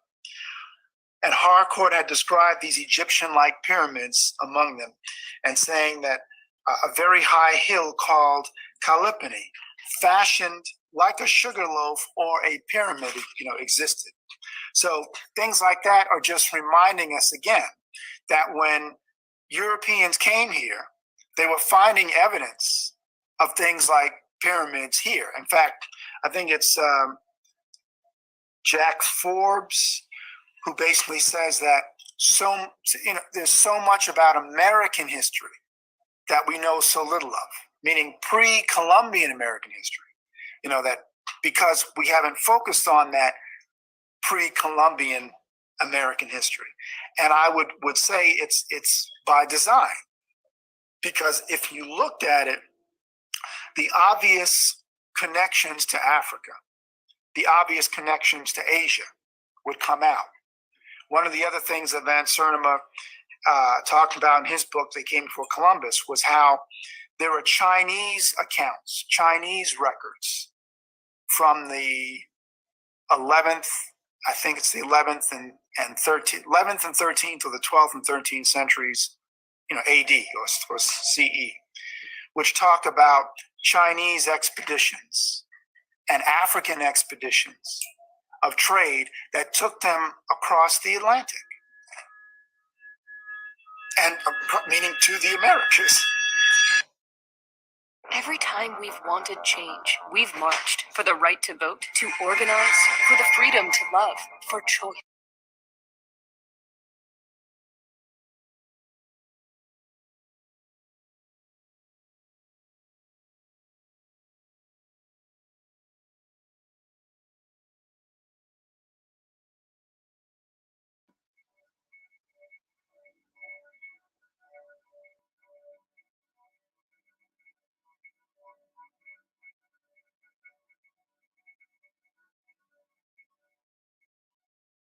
Do they got that in Africa? Y'all just see that shit? That's America, Jack. Yeah, that's it on that. Yeah, man. Peace to the tribe, man. Hey, that was hey, salute. Like I said, Islam, that brother. Like I said, he say stuff like Native American, right? When you say Native American, fam, and you say certain words like Africa is not. Even if people like, if you're graduating in the whole Africa paradigm, at some point you start saying Kemet, start saying Al Kabalan, you know what I mean? And so then these fools turn around and argue with us. But I'm asking, are you barbarians? Are you barbarian Americans? Are you Kabalanian Americans? Because Afri, you don't know where that come from because it's not indigenous. This is key terms. You got to say key terms. If you just said instead of Indian, not Indian, but Native American, and say Aborigine, we know specifically who we're talking about because we know we're the Aborigine people of the planet. So no matter if somebody came here, when they came to this motherfucker, you was so-called Chinese, so-called African, so-called European, you came here and you met our ancestors. That's just what it is. You can respect it or check it. And nobody talks about Naya, Luzia, the little boy up in Montana. Nobody talks about that. These so-called smart guys talk about cocaine and mummies. We know good and goddamn well we was circumnavigating the planet for thousands of years. This is dumb. It makes no sense. It's dumb to think that we waited to Christopher Columbus to come over here or to go over there. It's just dumb. Hey, shout out to Professor James Smalls. Y'all remember that? We got to pull that up too. But when Professor James Smalls put out, said that Africans, because he comes from an African perspective, mind frame or whatever, right? He said that they've been coming to America for over 250,000 years. 2 a.m., man. Wake up, wake up, wake up. It's 2 a.m. It's time, man. It's time. It's time for y'all. It's time to go hit weare2am.com, man. Support the real, y'all. That's all we got to say. And we're raising money to build something. We're hiring over here. We're doing things. We're partnering with people, man, for brand ambassadors, for sales reps. Man, we're looking for interns, engineers, everything, bro. Just holler at your boy, man. chiefholler@gmail.com. Hit us up at weare2am.com, man. Hey, let's put the Aboriginal American Shoes commercial up. Shout out to my brother Libra Son, AmericanAboriginalShoes.com. Walk like a god and goddess. You know what I'm talking about? That's what it's about, man. You know what I'm saying? Supporting the real, y'all. Phil Knight used to run around them little canvas ass little Nikes. And next time I look at it, he got Jordan and all type of shit on there. You know what I mean? So, and that's less than 100 years ago. So we got to have a thinking that not about ourselves, but about the future. You know what I'm saying? And that's just very important about the future, your future. You know what I mean? Motherfucker be like, yeah, my grandfather had a Bentley and this and that and this and that. You know what I mean? And they just got pictures. Right? You ain't purchase no land or acquire land, do certain things or whatever. Go back and get your family land. That's important to know who you are. Go back and trace these things back. That's another importance of genealogy and getting records to prove who you are and how these people took your land. So y'all know what? That happens over here. I don't know if this happened in any other, communities or whatever. People are getting things back. They're getting, repaired, getting restitution for things that have been taken from their ancestors. So that's just what it is, y'all. So, salute the real, man. Mr. Dixon is in the building. Peace, King. Zoe Hustle is in the building. Peace to the God, man. I'm about to put the link in the chat room, y'all. I definitely want to put this commercial up right now, y'all. Like I said, man, we want to support us, man. So, y'all already know, man. Get the exclusive Supreme Chiefs ones. Hit me up, chiefholiday@gmail.com, man. Get the tribal discount, y'all. We're in the building, you're not. Let's get it. I am your Sahab Chief Holiday, Supreme Chief Holiday. Let's get it, man. AmericanAboriginalShoes.com. Let's go. Walk like a god.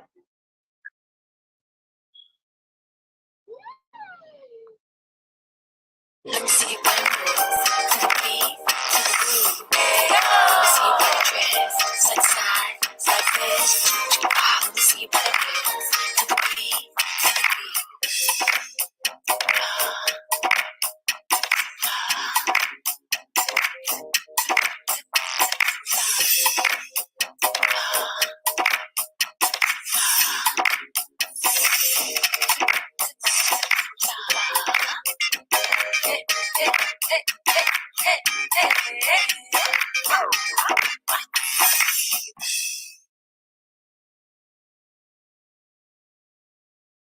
Let me see you put it dress, set side, side fish.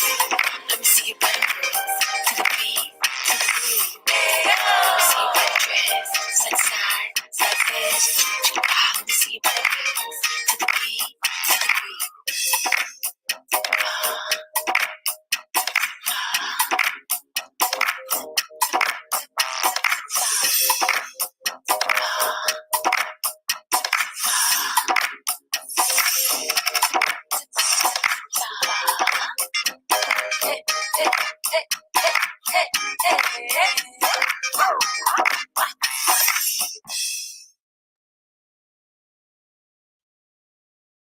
Yeah, man. It's AmericanAboriginalShoes.com.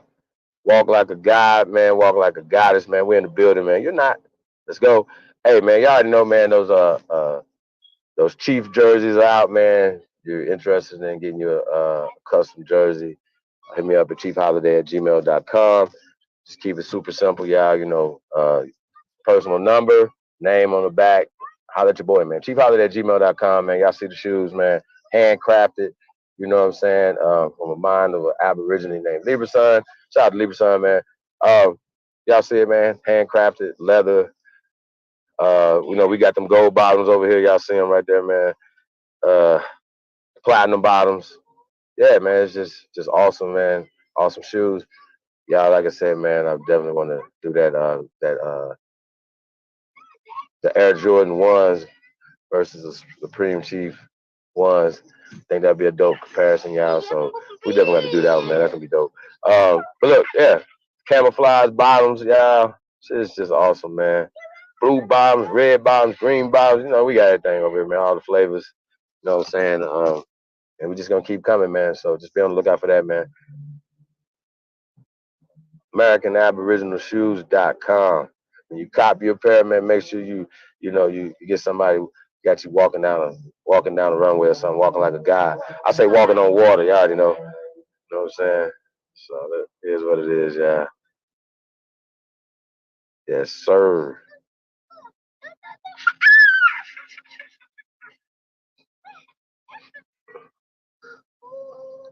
Yeah, man, it was dope right there, baby. I get it.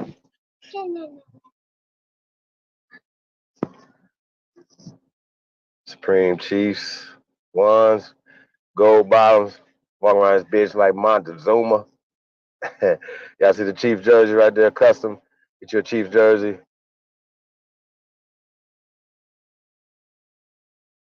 Yeah, man. Hit me up, chiefholiday@gmail.com, man. Them gray and blue ones is stupid. Black on black, stupid, as you already know, man.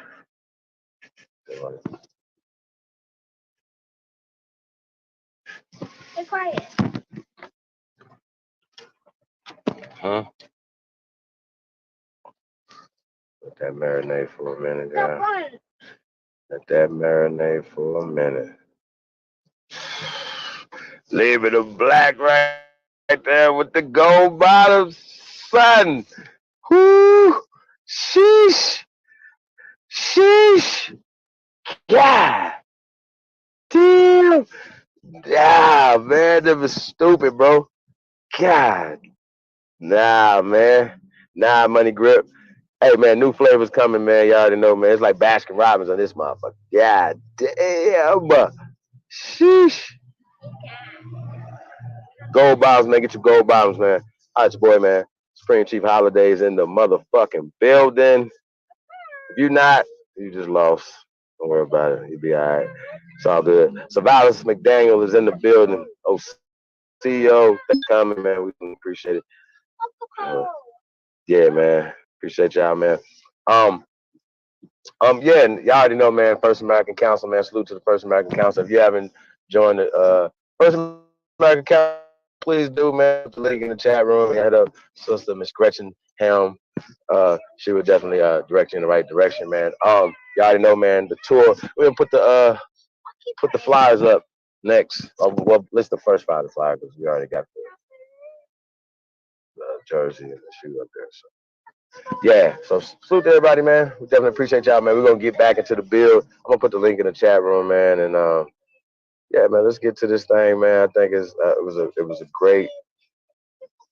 great build, man, and you know some things that we seen. So you know us coming in and be able to you know put our thing on top of it, man, and make sure that our people get the right understanding of what we're hearing. Is like I said, that brother's a super smart brother, man. Salute to him. But like I said, you can't say Native American. And like I said, going back and forth, with MBK and those guys over there, man. Like I said, salute to Rob Bourne, Allen, Apache Brown, right? Because he could tell me, right, based off of stories that come from his actual people that he come from, right, that the tribe he comes from here in America, like we all can, right? Nobody can tell you the tribe. Like we all just lost that, right? We don't know that. Nobody was proud enough to keep that side of them. You know what I'm saying? So I just think it's disingenuous when you guys try to say that. So yeah, let me put this link in the chat room, yeah, man. Peace to the guys, man. Gold is in the motherfucking building. Yeah, man. Get your exclusive. Chief Billy apparel, man, at weare2am.com. Weare2am.com, man. Yeah, man. Let's get it. Y'all already know what it is, man. It's your Sahab. It's your Sahab.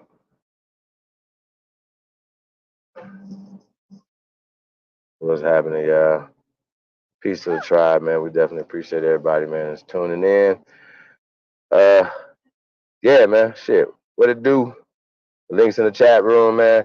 We're gonna be talking about this white trash book. Hey, I don't want y'all to say white people no more. Anybody that's participating in that, just understand that you're talking about waste people. You know what I'm saying? That's new rule. Like Bill Maher, I'm gonna take that from you, Bill. Shout out to him.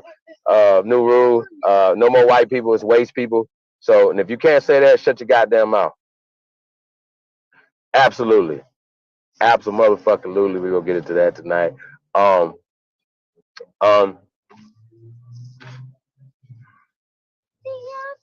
wanted to yeah, but I definitely want to talk about this before we get into the to that, y'all. I'm gonna put this flyer up. Afro, not Afri. Yeah, there's a difference. We're talking about Afro, even if Afro American, it just means natural. And so they like to play little word games and changing little stuff around and stuff like that or whatever, but Africa is not indigenous, it's not natural to the so-called continent of Africa, right? So whenever they tell us where it come from and be able to explain this, I don't want to hear nothing about a book you got or anything. I want you to go pull up some bones that you identify yourself with 10,000 BC in West Africa or any Africa for that matter, you know what I'm saying? Please do that for me. While y'all over here talking about DNA tests and stuff, that's disqualification. In my book, you cannot talk about DNA over here, my nigga. I'm just gonna let you know. I don't even allow it in any conversations that have anything to do with smart people. We do not talk about DNA.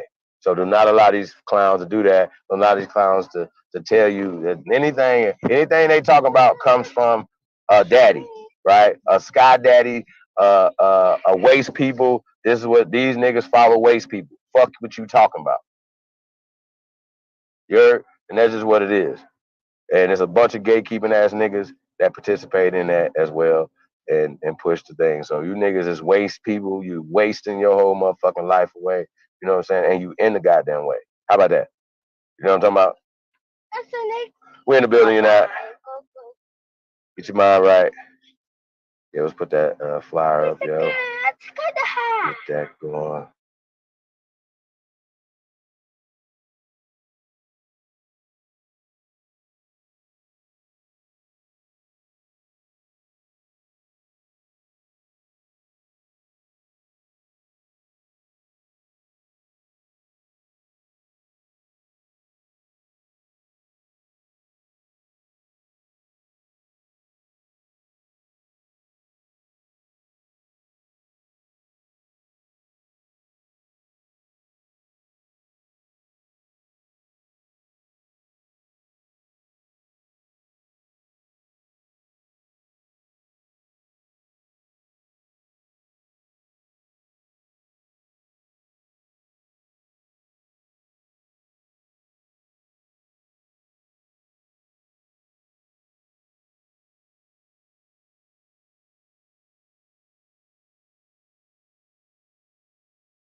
Yeah, man. Shout out to everybody, man, tuned in, man. Links in the description, or links in the chat room, rather. Y'all see the flyer, man. Salute to everybody, man. Flyer's awesome. Man, Council, 2 a.m. Presents.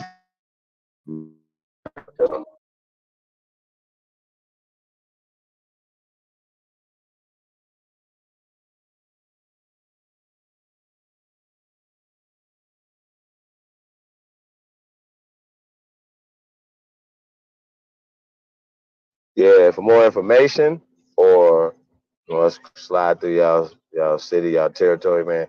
Hit me up at chiefholly@gmail.com, or I think it's Run with the Bull 2020@gmail.com. Got a few up in there, man. Hit us up, man. Y'all already know what it is, man. Direct to us, man. You know, we're accessible and we're here to build. So you got any ideas, you got anything going on, any business, y'all know we're here to help promote. You know what I'm saying? This is a tribal thing, and we're here for everybody. So this is what it is, man. Expect that or check it. You heard? Run with the Bull, though. How about that? Yeah, so. Filming a movie, man. So hope y'all make the movie. You know, as well, man. Short film called Run with the Bull. See Saha, man. Y'all already know, man. Cowboys and Indians coming soon, man. Want to play a record, man. That's coming off the Cowboys and Indians, man. I wanna send a shout out to my big brothers, man. Just passed a week ago. Suddenly heart attack, man. Before we could fully see everything, man. Left 6 children. A lot of people out there, man. So I just want to send a shout out to my big brother, man. For the Green Gang. You know what I'm saying? Ricardo Royale, aka Cocoa Butter, aka Gangster Rig. He had a bunch of aliases, y'all. You know what I'm saying? It was Green Gang, Life. Y'all know what it is, man. Salute to the guy, man. One of the goats of this shit, man. You know what I'm saying? So y'all ain't never heard of Royal Flush, ain't never heard of Cocoa Butter. Anybody from D-Town, y'all know what it is, man. So salute y'all in the building, man. So I'm gonna definitely light up one for my big brother, Cocoa Butter. You know what I'm saying? And we're gonna get a record in here too, real soon, man. What was this? I See Colors record. We'll do that. Smoke break, y'all. Take smoke break. What you smoking on? Put that in the chat room, man. We got this what's this? Ice cream sundae. Ice cream sundae in the building. Y'all know, super exotic. Super excited. Fridays is also fuck off Fridays. Y'all know what it is, man. Hey, man, we're gonna get some Ice Cube in tonight too, man. To the contract of Aboriginal America. We're gonna say Cube, but just turn it to say the Black American, First American, yo. So let's get that going.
This shit right here, nigga.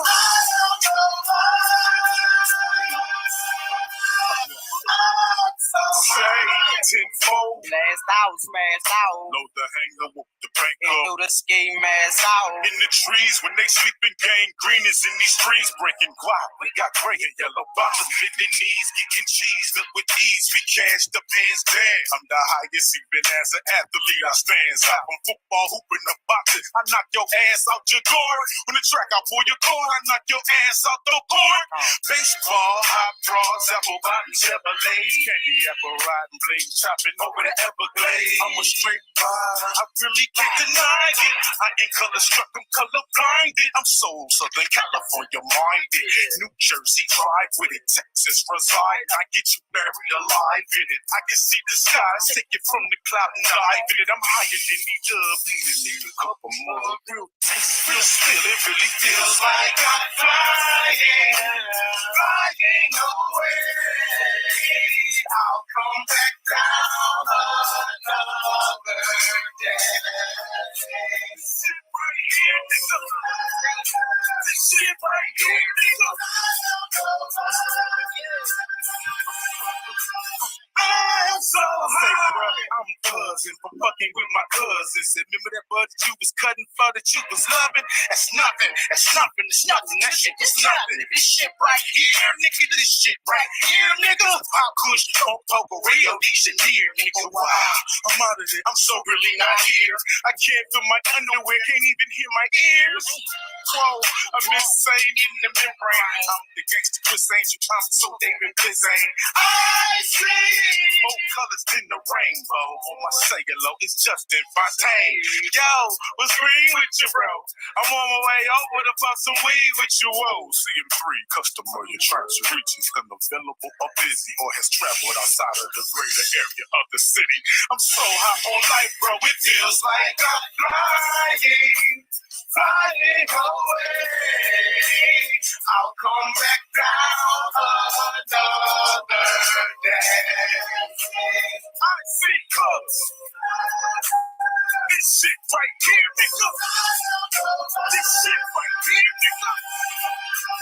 I'm flying so high. If you take a look up, you'll see me. Sorry, just exploring and surfing with E.T. My wings done ruined, and I've been losing feathers all week. See, I'm like AT&T, I'm roaming with my 3 G's and we walk around with pregnant money clips and green sneaks. Can't forget the buzz. I'll touch me, I cut your thumbs off. Early this morning for the roosters, even broke sleep. I flew a sweet, got geeked and headed for the mountain peak. Punched a couple ass trucks, make the Martians get under me.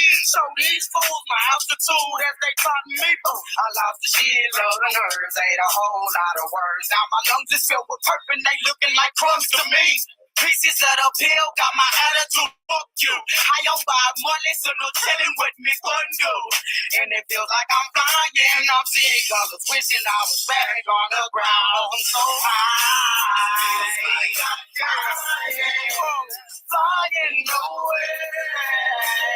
I'll come back down another day.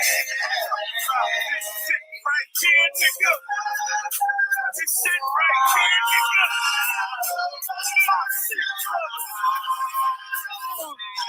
So high.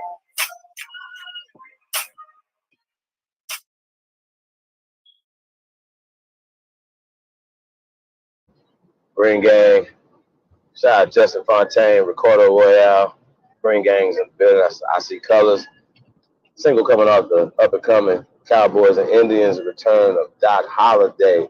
Legends never die, motherfucker. How about that? So let's get it, man. See if anybody's come in. Oh, okay. See ya, man. So hold on 1 second. And we're gonna get another song in here too, y'all. One minute. We get to talk my shit. Then another commercial break. Right now. Let's talk my shit. Shout out to A-State Band Runners, y'all.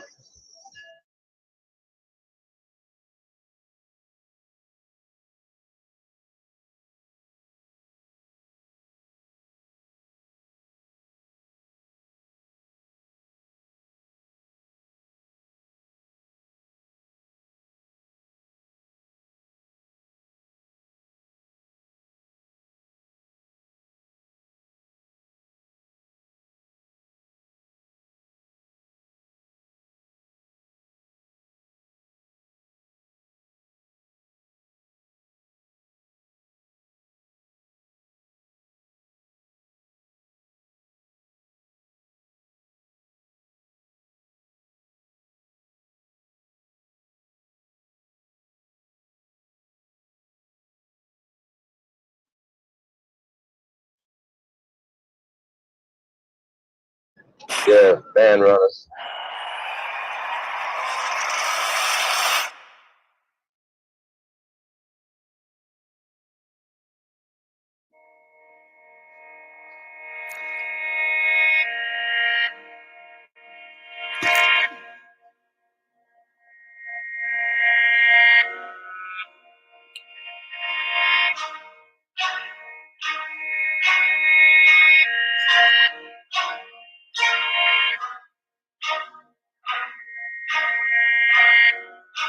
Stutter, my brother was in.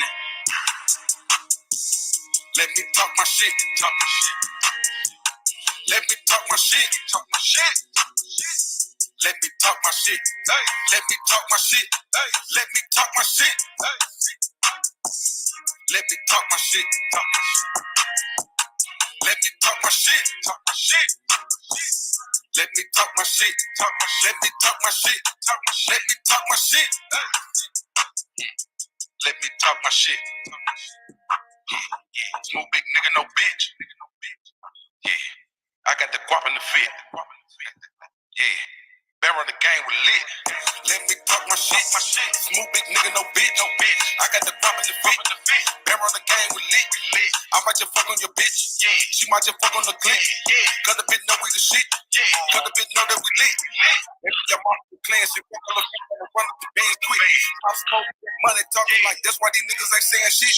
I hated being in the stand, but I had to fake take some shit. I hated Got quick like Shrek in this bitch. Arms up, flex in this bitch. DJ Cali best in this bitch. All the Marvel get on the list. Nike symbol deck me a bitch. Crashed up and wrecked me a bitch. Full clip on deck in this bitch. Armor strikes a long time ago. She think I'm a rep in this bitch. Headshot, red dot. You need the best in this bitch. Sick of mama get me a bitch. Five play the deck in this bitch. Aiming, I'ma wet me. Jet in the bitch. 421 roll up the dough. Bill gon' pull me up a bowl. East Pink for a little more. They gon' have to get me off the floor before they hit the liquor store. Godzilla open up the yo. Styles gon' shoot the video. While I'm in the bitch spinning low. Back to back like a replay. Stack bread, stand out the way. My little nigga shooting broad day. Throwing sticks like a relay. If it's pressure, they won't hesitate. Send a nigga up the heaven gates. Keep your grass cut, look snake. Cause it might be a nigga in your face. Applying pressure just a little more. Hood nigga good where I go. Draco with the wood on the floor. Safe with that hood for the low. All my niggas known for getting it in. Hard body won't fold a bid. Hit the block, might spin again. Freak my niggas locked in the pen. Let me talk my shit. Let me talk my shit. Let me talk my shit. Let me talk my shit. Let me talk my shit. Let me talk my shit. Let me talk my shit. Let me talk my shit. Let me talk my shit. Let me talk my shit.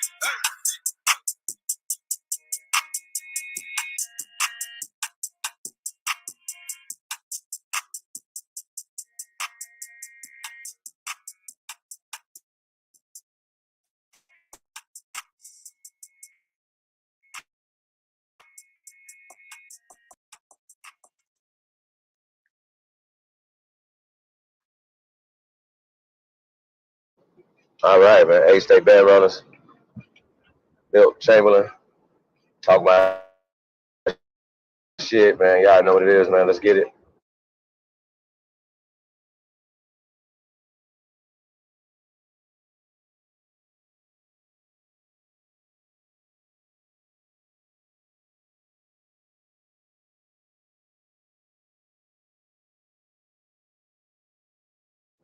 Yeah, man. Mr. LV, what it do? 021. Shout out to Band Runners, man.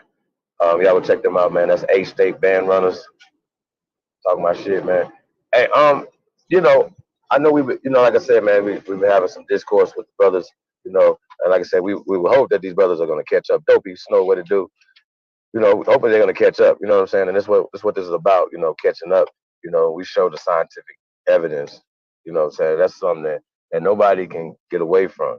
It's about evidence, having the evidence, not stories, right? And anytime that the motherfucker is reading to you something about 16, 17, 1800s, whatever, right? A lot of times, not a lot of times, all the time, they're not reading you actual rendition. Once again, they're reading you a remix single. Shout out to my brother Hanu L, aka a Thompson's one. We talk about them putting out this shit. You know what I'm saying? They put these images out. They put certain conversations out in the air. You know what I'm saying? And our people bite them. You know what I'm saying? So this is what we're talking about. That concept. You know what I'm saying? That they continue to push that narrative. You know what I'm saying? So yeah, we gotta do better as a people, man, when it comes to telling our story. You know what I'm saying? So and we allow people to deflect their story on us. You know what I'm saying? We didn't come here. We've been here. You know what I'm saying? And that's just a key thing or whatever, right? It was interesting. I was talking to the brothers, whatever. And they like to say, well, they're Africans and Americans, right? And that we shouldn't just focus on one. Well, okay, well, you guys only focus on the one that you don't know about. Think about what I'm saying. They're telling us not to just focus on being Americans when we're in America, when they know good and goddamn well we've all been socialized away from being Americans. Let's be clear. Like the African American thing is a made up term. It is not legal. It's nothing. Nobody from the continent comes in and calls themselves African Americans. So it's a goddamn shame that we allow ourselves to politically be called these things, socially be called these things, economically be placed in the black side of the thing, based off of these concepts and these conversations. And these people who have created policies for us put these things out there. Then we enforce them. I just think it's just really, really, really stupid. You know what I'm saying? And we can go through history and show where they change these things for their economic, social, political power. Goddamn. They turned us into the slaves. That's a fact. But because you believe in it, that it happened the way they're telling you the story, you're comfortable living in this economic situation for yourself, this social economic for yourself. You know what I'm saying? And it's just what it is. You know, I want to put up the Folly of Colonization by the elder Frederick Douglass, right? The ancestor Frederick Douglass, man. We talk about, you know what I'm saying, it's very important for us to focus, you know what I'm saying? When we talk about primary, I'm going to show you a primary, something that we can actually say that he said out his goddamn mouth. A quote. See how that works? Rob, Danny the Colonized. Cologne comes from colonize. It's short for colonize. It's cologne, colonize. He's colonized. His mind's colonized, brother. You're colonized. Danny the Colonized, right? So you're going to give us a colonized rendition of this story, right? This is what we're talking about. So we try to figure this out, you know, like what, like I really want to figure this out. Like, okay, you guys give a rendition, you give a story that's given to you by the people that you say you're working against, and it's the same story that the eugenicists have. It's the same story. You're having the same talking points. So when you're calling somebody an African, you're taking them away. So if you're telling us that we shouldn't be focused on American stuff, when that's what our ancestors, who we have the stories, we have the actual documentation. We're actually doing genealogical work in this community. Like, that's just something that's happening. Like, people are checking their own lineage. We can't go off of Alex Haley's rendition. We can't go off of Kunta Kinte, none of that shit. That's not your story. My story is not your story. We don't have the same story. None of us do. So we can't assume that that's everybody's story. Oh, boom, you're Native American. This is that. Oh, the story of the Native American is that, okay, well, y'all ran away from the plantations, right? Y'all all slaves, and y'all ran into the arms of some fucking Native Americans. That's not true. That's not true. Period. Niggas run around here calling themselves Gullah Geechee and Seminole. These are the same people. Like, these are made up terms once again in the 1800s. So y'all keep saying stuff you don't have a clue about. You don't have a clue. You're making shit up. It doesn't. It's not real. You know what I'm saying? So we talk about the ancestor Frederick Douglass. You know, we're gonna put this up right here, y'all. This is, y'all already know we fucks around with this right here. A little bit over here. You know, this is called a primary, okay, Robborn, not a typed letter from 1700s, bro, in a language that didn't speak in a time. Like, no, that's not real, bro. That's not a primary. That's a rendition. That's a remix single. Paul McCartney wrote that motherfucker. You know what I'm saying? Y'all crazy as hell, man. Show me some real shit. Show me what they actually said. You see what I'm saying? And when I do my research on these so-called African societies, right? You know good and goddamn well they changed it in the 20th century, late 20th century, 1990s, to African, from Ethiopian and things of that nature. You know what I'm saying? So you know this. So when people say the certain stuff that they say, you know, you're being disingenuous. Or, you know what I'm saying? You guys are not growing. You know what I mean? You guys need to grow a little bit. Come on, you know what I'm saying? You can't stay stuck in the same information. You gotta have some more information. We're not gonna keep having the same information. We're gonna bring some new shit. You know what I'm saying? Time and time again. That's what we're talking about. We're gonna bring some new shit, but we got to keep dusting off these old school things, right? You know what I'm saying? So, you know, we got a quote here. We got a quote right here, right now, right? You know what I'm saying? Quote. This is from Frederick Douglass from 1892, from a speech he did called "Folly of Colonization." Folly of Colonization in 1894. Okay. You know what I'm saying? So this is 1894. That's not that long ago. It's probably some people that are still living, right? I know some people still living that was born before 1894. It was people still living. So it's not that long ago. It wasn't slave times, because in your mind, because you haven't got out of slavery, you know what I'm saying? Even the last year when they set you free in 2019 for your 400-year slumber that you had. You know what I'm saying? So this is what we're talking about. We did not lose an economic or social or political foothold in this country 300 years ago. That's a lie. You understand? They did not bring you here 400 years ago.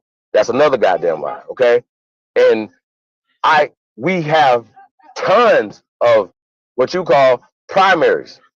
Primary people saying who they were. So when you guys be saying shit like, oh, you guys don't have nobody saying who they are, you guys have a minority group of people who are pushing a political agenda that they was given to them by their masters. Like you can't be serious. You cannot be serious to say this to us. You know what I'm saying? Oh yeah.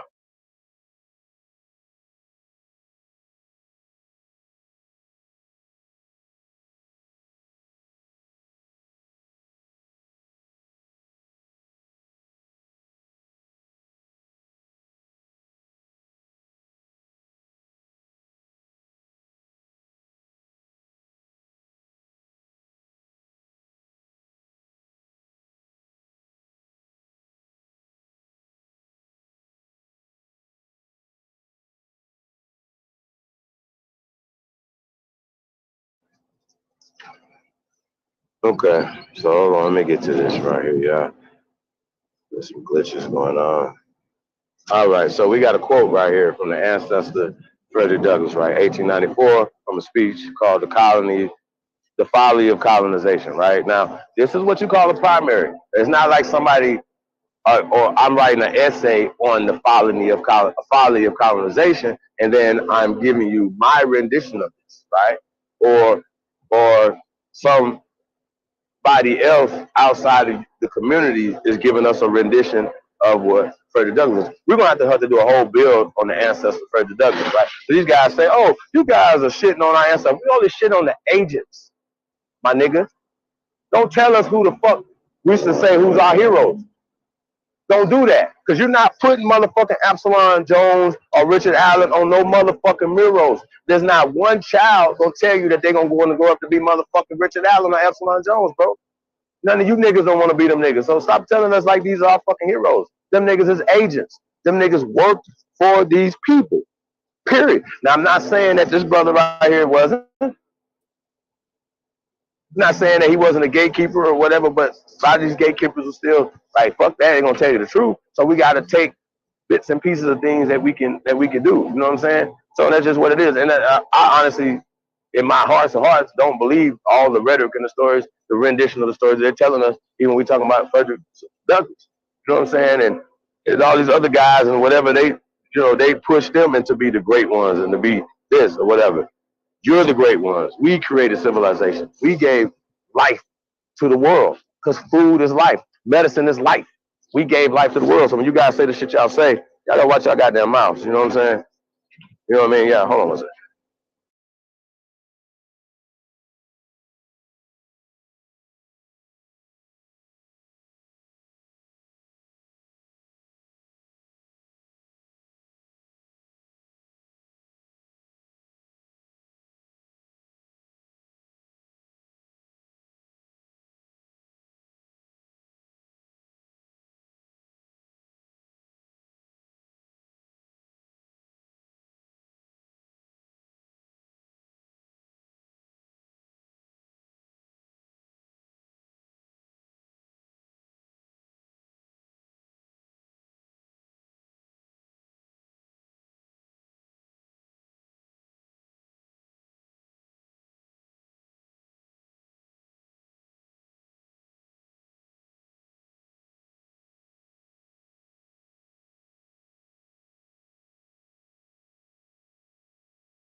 Okay, I'm back. Sheesh. Man, I'm having some technical difficulties over here, y'all. Hold on 1 second. I want to get to this following and colonization.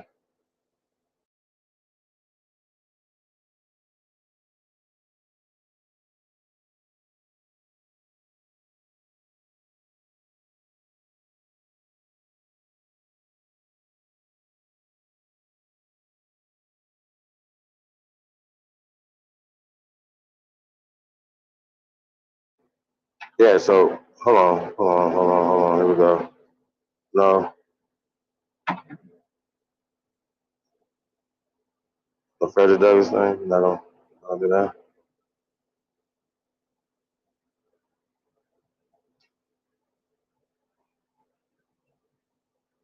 Yeah, no, let's pull the Frederick Douglass stuff back up. And I'm going to go ahead and read that.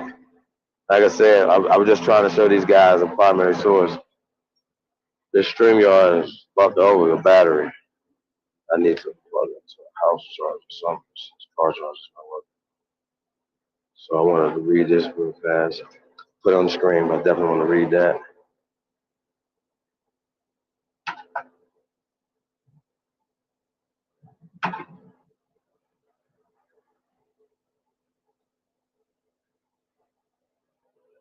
Hold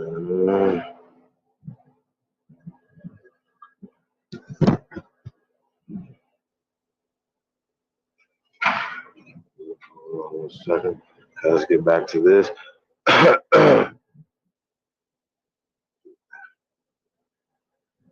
Yeah, I actually like this quote. Damn it. Yeah, I'm having some technical difficulties. Bear with me. Okay.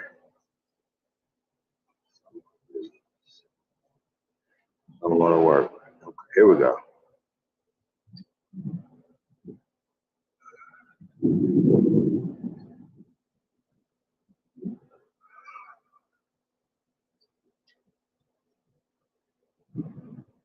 Okay, here we go. I'm going to blow it up a little bit, y'all, so you can see this a little bit. Damn it.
Testing. Okay, I don't think I'm here. Damn it, man.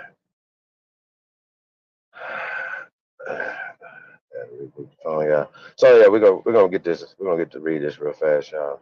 1 second. Bear with me, man. All right. So this is a quote from the ancestor. Damn it.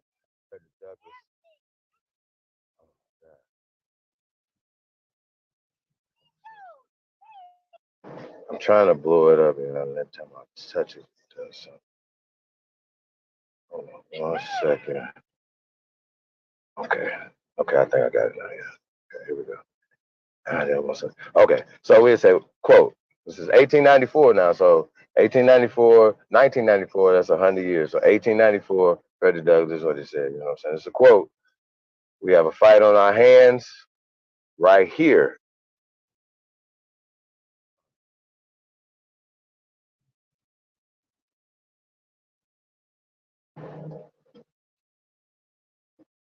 Not a damn thing is in front of it. A fight for the redemption of the whole race.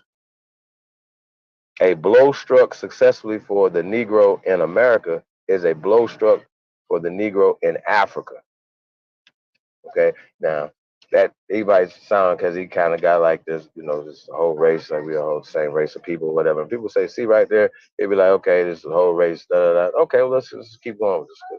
Let's keep examining that. So of course, if he's speaking English, that means that he's been taught in somebody's school. Do you understand? That somebody, remember we said that this band has been compromised. This is what it is. All right. So until the Negro is respected in America, he need not expect consideration elsewhere. All this native land talk, however, is nonsense. The native land of the American Negro is America. I'm going to say this again. I'm going to say this so everybody can understand this, right? This is a quote from the great ancestor, Frederick Douglass. He said, the native land of the American Negro, aka the American Aborigine, right, is America. His bones, his muscles, his sinews are all American. I'm going to say this little part again. The native land of the American Negro is America. His bones, right? Now, speaking of bones, the oldest bones in Florida are Negroes. The oldest bones in Georgia are Negroes. Alabama, California, Mexico, Brazil, Britain are Negroes. I mean, I don't understand why this is a thing for people to keep having these conversations all the time. You say dumb shit all the time. I'm going to say this again. The native land of the American Aborigine is America. His bones, his muscles, his sinews are all American. It took muscles to build America. Our ancestors' blood, sweat, and tears is American. Y'all not going to tell us we wait for it. We hate ourselves when we built this motherfucker. We built the most powerful country on the planet. Are you serious right now? That made all you Africans and everybody else want to come here? Fuck is wrong with you? And you got a nerve to walk around with y'all nose up like y'all arrogant. You have a colonized mindset. Do you understand this? You niggas is colognes. You niggas is colonized niggas, bro. That's what it is. This nigga said the native land of the American Aborigine is motherfucking America. Goddamn. So when y'all say all this, in 1894, Native Americans and African Americans did not exist. This brother would have not identified himself as a Native American or an African American. He is an American. Negro is a class, a scientific classification. According to the science, the Negro is the oldest bones in the goddamn ground. I think I'm gonna drop the mic on this, y'all. Like, I don't even know what more to say. The folly of colonization, you have a folly mind. Your mind has been fucking colonized. That's it. That's all. You know what I'm saying? It's the folly of colonization. Your mind has been colonized, yo. This is what it is. You know what I'm saying? We can go back and forth, but at the end of the day, you know, the shit speaks for itself. You know what I'm saying? You know, when it comes to this, man. You know, Captain America's in the building. Seen Cap in there. Yeah, man. Yeah, I remember having a few little differences over here. We got Eighth Line in the building, man. Salute, Eighth Line. Make sure I get everybody. Solamine, Oseo. I think that's an Empress. Terrian Fields. All right, Terrian. Yeah, I know. Big Sis is in the building. Empress Hobart. Peace. He said we could sell 1.3 trillion of other people's shit. Facts. The chosen one. I like my brother. He's definitely a young entrepreneur. Hey man, definitely, I'm definitely gonna be down there. Holler at you, brother. You know what I'm saying? We're gonna get it in. Hit you up tomorrow. Tight Sam's in the building. That's what's up, man. Definitely appreciate y'all, man. Appreciate everybody that rocked out with us tonight, man, and got this information, man. Daniel Park, what's up, bro? Look up White Cargo. Yeah, we did a build on White Cargo a few times. That's definitely a good one. When we talk about that, you know, just the records speak for themselves when they was here, and you know, and a lot of times if 2 or 3 of them here, they act making it seem like it was just so many of them and it was overwhelming everything, and they write their racial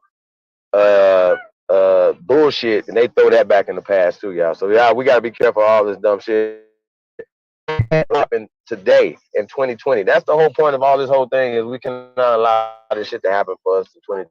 Okay, you cannot go on television and display weakness. It's too much. It's never going to get a result that you want. They're showing these things happening to buck break you. Okay, they're buck breaking you. This is the thing. Like, this is a psychological term that they're using. You know what they're doing? It is to keep you scared, keep you in perpetual fear, to where you have fear in your womb, fear in your motherfucking sperm cells. You dig what I'm saying? You got fear in your balls, nigga. Fuck is wrong with you? You gonna die anyway, bro. Like, fuck, you gonna get out of here anyway. I'm never gonna tell this one right here to bow the fuck down. Fuck the police. Okay? I'm gonna say this again so everybody can understand. Your brother, Supreme Chief Holiday, I would never teach y'all this bullshit. I would never psychologically come on here and perpetuate the same stereotypes, the same bullshit, the same dumb shit, scientifically or anything else that these people are pushing on our people, y'all. This is all social. So, bro, we talk about menticide, all that, but we talking about suicide. We do it to ourselves. We don't have to accept shit. There's no other community gonna accept no bullshit. You know what I'm saying? From nobody else outside their community. They're gonna go see somebody. Some ninjas gonna be jumping out of bushes. Some type of shit. Motherfucker jihad. Motherfucker gonna be that shit gonna happen. You know what I'm saying? And it's time out for us to just allow the media to push us in a state of perpetual victimhood and fear and bro, I hate to see it. Like, it's crazy. Like, we gotta stop it. You know what I mean? So, yeah, man, we're just gonna get into this Ice Cube joint. Then we gotta come back. Then I want to come back for sure. Nah, we just gonna make this more. Charger.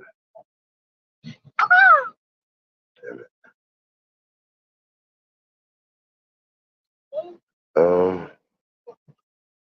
Yeah. So we definitely appreciate y'all. Shout out to all the haters too, man. We appreciate you. Real spit. You know what I'm saying? But that's a primary. Hanu L is in the building. Peace, brother. What's going down? Hanu. Can y'all hear me?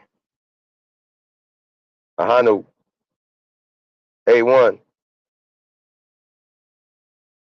Nah, you muted.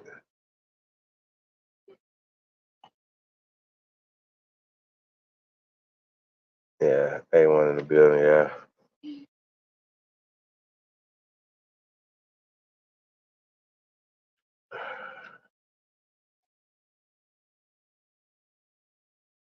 A1 from day one is into the building. Yeah.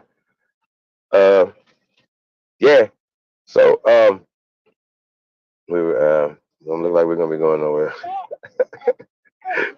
So we're gonna get into this Ice Cube tonight, man. We talk about. I wanted to really do it by itself.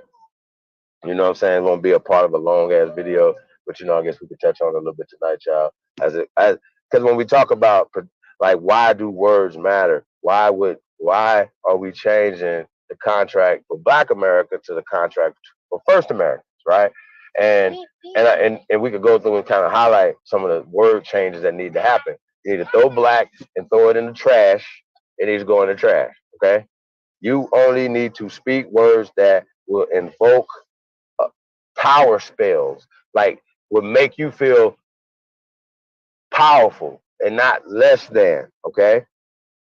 Even when when you're looking for a black budget, right? For instance, we're talking in the a realm of anything else, you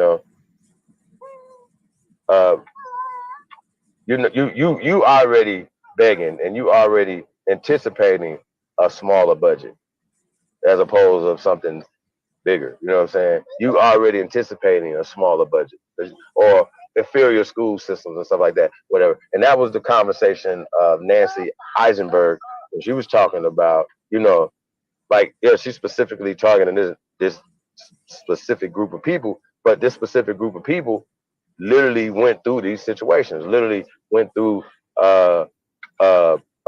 these chains. And I'm saying that the majority of pale Europeans that have migrated and have descendants here in America descend from waste people. That's what I'm saying. You heard? Ahanu Kihel is in the building. Peace to the guy. And that's not a disrespect because we just heard it from them, right? We're just talking about a actual factual thing as opposed of a made up Kunta Kinte ass story, right? You know what I'm saying? We talk about crackers and shit like that or whatever, and these terms, these derogatory terms.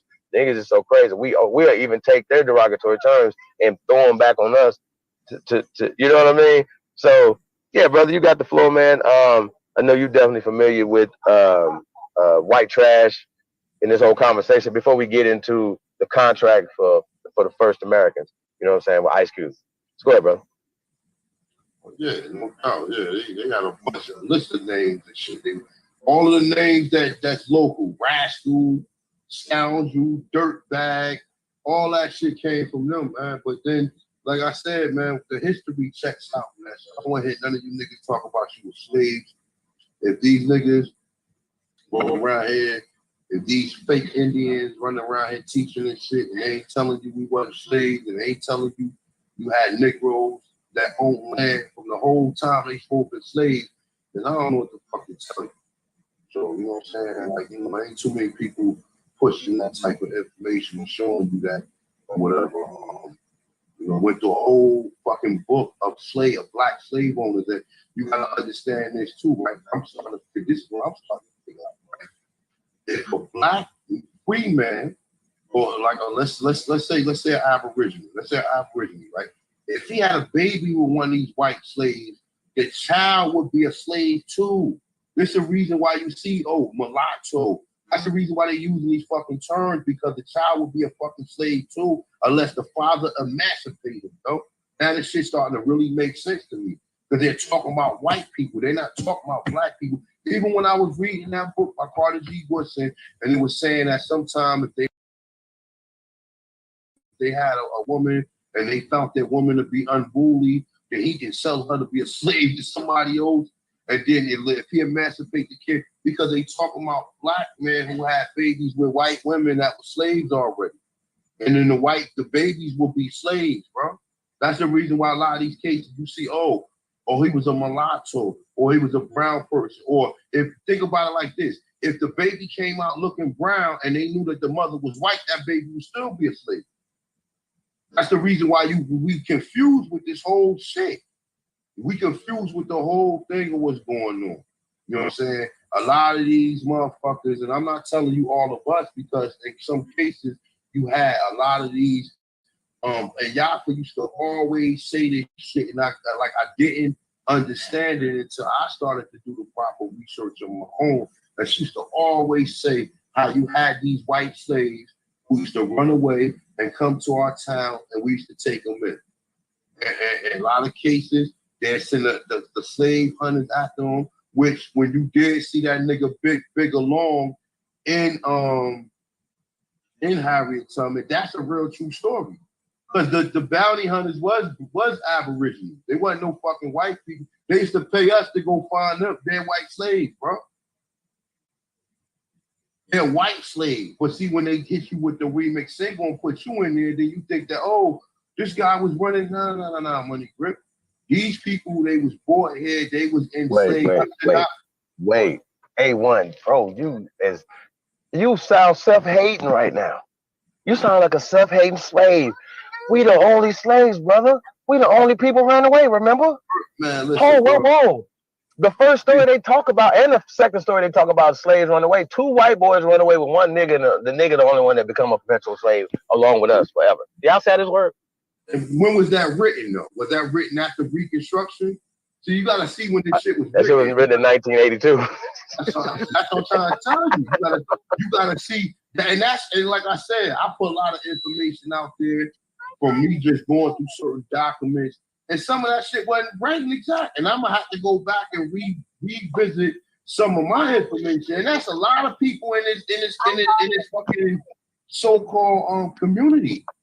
Because we're reading it from it takes time to be able to break and really break all this shit down. Say, wait a minute, bro. How you got all these black slave owners at the same time, and you telling them, oh, we were slaves all the way up until 1865, but you got the biggest slave owner in the goddamn South, which was a nigga. And if you tell people that, they don't believe. They like, man, I don't believe that. I don't believe that. I don't believe that. And like I said, man, the real enemy is ignorance. Shout out to my brother Hakeem Bey. Because like I said, whether you get along with the Moors or you don't get along with the Moors, they're the first nigga saying that the word Slav is slave. The slaves came from Slavs, man. And then we never fact checked that and never did the research. And well, wait a minute. Let me read the definition of what a slave is. We have read the definition 100 motherfucking times, and people still don't fucking get it. And even when you deal with, like I said, man, the gig is up, man. You know what I'm saying? Like, the gig is up, man. You know, Ahanu Kiel, shout out to all the Aborigines, North, South, Central, for joining islands, bro. All the brothers and sisters, man. You know what I'm saying? You know, man, and, you know, at the end of the day, make sure you do your proper research. Don't fact check me. I'm a god. Like I'm learning. I'm learning just like everybody else at the same point in time. Too bad some of us is just too far in the game. My niggas was running around playing in their ass. Niggas was doing their research on this. Don't be mad at me because you motherfuckers was ripping and running, doing some fuck shit. My niggas was trying to find their creed and trying to find themselves. Don't get mad at me because you late to the game, you niggas. You fuck niggas. Don't get mad at me. It's not my fault. It's not my fault that I took time out to educate myself on my people. Or I took time to listen to certain things to build a different perspective. None of these Pan-Africans want to debate me. That's a fact. That's the fucking fact. I agree. Listen, you go get motherfucking whoever you want to go get. I will tear him a new asshole. Any of these Pan-Africans. None of them want to debate me. None of them. I got enough resources to prove it. I'm not going to get stuck like some other niggas or whatever. And then I tell a nigga to go watch their video. Nah, you want to debate? All right, boom. I'm pull up all my shit. Boom, boom, boom, boom, boom, boom. I'm just going to throw different perspectives out there that's going to make you go back and do your research. This ain't an on-the-spot debate, bro. You're going to have to check. You're going to have to give me a rain check because you're going to have to say, yeah, I never heard that before. Let me write that down. I never heard that before. Let me write that down. I never heard that before. Let me write that down. I never heard that before. Let me write that down. Yo, I'm going to have to give. I never heard this shit before, A1. So I'm going to have to come back and just readdress it. And then, like I tell you, just keep it real, bro. Keep it real. If I got sources to back this shit up, then you're going to have to say, you're going to have to critical think, man. Because any researcher always will tell you when you're doing a research paper along any lines of life, you got to find a pro and a con. And then you have to see which one of them are more credible. Is the con more credible or is the pro more credible? And then why is there a con that you guys ain't telling me about? Why is there additional information on this topic that you guys have neglected to tell us because you're lying? That's why, I forgot to tell you, the crucial part of the fucking story, that blacks own slaves, that blacks own land, and I'm saying blacks ignorantly, I'm talking about Aboriginals of America, you know what I'm saying? That's what I'm talking about. And that's the whole thing. When you see these stories, mulatto slave, or mulatto, they're talking about black men or black Aborigines in some cases who had babies by white women, and them kids that came out that white woman womb, whether they look dark skinned or whether they look like they was half white and half black, they will be fucking slaves unless the father emancipates them. You niggas who be paying for information, claiming you pay all this money for information, tell the people that. Tell the people that. You can't tell the people that. You know what I'm saying? Because motherfuckers don't do no real critical research. You know what I'm saying? We just getting started, man. We just getting started, man. Got more videos about Mu for you fuck niggas who question Mu. Got more videos about Atlantis for you niggas who question Atlantis. Got more videos about the fucking pyramids for you niggas who question the fucking pyramids. That's a funny thing, man. I'm really gonna go in. I got real funny shit dealing with that whole pyramid shit, bro. So, like I said, man, you niggas stop mentioning my motherfucking name. I'm peaceful. I don't fuck with people. I keep it 100 or whatever. I try to keep it. When you hang out with certain niggas, I know your talking points. When you heard hanging out with certain niggas who come at me with certain things, and then other people start coming at me with that same shit. Oh, you hanging with them? Oh, okay. No problem. Got you. No motherfucking problem. We got you. And you niggas, all you niggas will get done with in time, bro. In time. Real talk. In time. And I just tell some of the people who I fuck with, if you fuck with fuck niggas and you fuck with me, don't fuck with me. Just stay where you at. I don't fuck with fuck niggas. Well, we're going to pull up this, well, I want to get into a fuck nigga. So since it's Fuck Off Friday, right? The fuck nigga Charles Davenport, right? He's one of the leading proponents of eugenics, you know what I'm saying? We wanted to get into that too. But go ahead on, for what you're saying, man. Yeah, man, it's go time right now, y'all.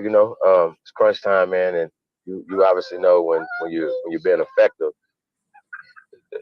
the opposition is gonna come out of the way. Yeah, we've been in the trenches for a long time, man. We like the superheroes around this motherfucker.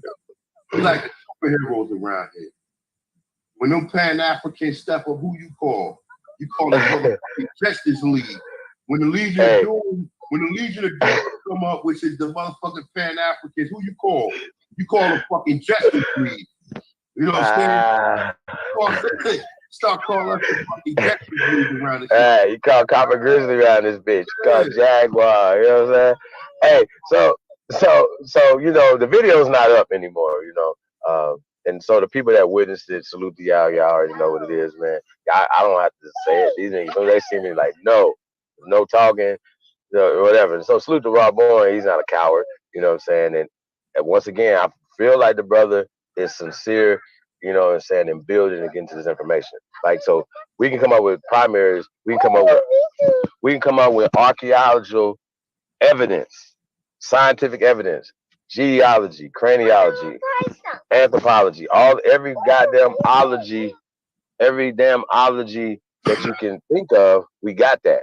And they don't have anything but some conjecture and some fake ass DNA. And I just think that's whack as hell, bro. You know what I'm saying? It's whack as hell, super whack, super whack, super whack. And so that's why I'm at with it, y'all. No way, Jose, when it comes to being able to challenge. It's no debate. You know what I'm saying? Tomorrow, look, that's for the no debate. Right? Tomorrow, I'm gonna go back to being a Pan-African, man, because I don't believe those niggas today. I believe that if I'm Indian in my family, I'm Indian because an African slave mixed with an Indian, man. So I'm about to go back to my African side. So tomorrow, I want you to prove to the people you're Indian. And then, I'm not just saying you got to prove because you was accepted. If you was telling somebody this shit, if you was telling somebody that you were Indian, win me over. I want to hear your explanation of how you going to tell somebody you're Indian. I don't debate, I teach. You know what I'm saying? I want you to prove to the people on how you want to tell people you're Indian if you ain't dealing with no anthropology or if you ain't got no particular records showing you how they classify Indians as colored and Negro. If you ain't got none of that or whatever, I want to hear your explanation because a lot of people they do all this talking. And like I said, until then, I'm just gonna go back. I'm gonna start teaching about Africa. I'm start posting Dr. Ben information up again, like real talk, man. Because if it was up to some of these people arguments that I hear or whatever, then I might as well be a Pan-African because the shit is mixed up. Some niggas say Africans came here, some niggas say Africans didn't come here. My thing is this: whether you believe Africans came here and some of us are Indians or whatever, then you're gonna have to explain to me what is the phenotype of the Indian. Oh, they look like us. So you sure you're not an African that mixed with an Indian? How do you know that? You tell me how you know that. Because if Africans came here, you're gonna have to prove to me, well, okay, well, how I know you're not an African? Like, you can easily ask me how I know. Because everywhere where you're saying that black people was born here from Africa, we find the bones and they was Negroes there before any fucking Africans came there. So common sense would be when they got here, it was still fucking Negroes there. Brazil, for example, right? Oh, Brazil is the largest population of people where they brought Africans at. But then we do the knowledge to it. Oh shit, you telling me y'all don't find skeletons that you call Negroes in Brazil? Oh, but they all died off. They died off. And then they just brought all the Africans here on slaves. The fuck out of here, man. Fuck out of here. Always look for the lie and the truth. The shit that they not telling you is the shit that's gonna prove to you what the real story is. So like I said, I challenge motherfuckers. I'm gonna just sit back. I'm gonna let people talk to me and tell me, prove to me that you're not an African mixed with an Indian. Just prove to me. Just prove to me. Because when you question about somebody, motherfucker gotta prove shit to me. Because it all ain't matter to yourself. If you are American Indian and you're claiming that you are that and you're satisfied with that, then that's cool. But there's other people out here who be having extra commentary for shit that ain't satisfied with that. So I got questions for you guys. So open panel, come through, whatever. If you can prove to me outside the story from 1619, anything in the window of 1619 until the 1900s, you're gonna have to prove to me that you're not an African. If you only can go from the 1619 until now and try to prove that black people was already here, you're gonna either have to go back, pull up some documentation, pull up some pictures, or show me some documentation that Negroes was already here. But that means you will have to go back in ancient time.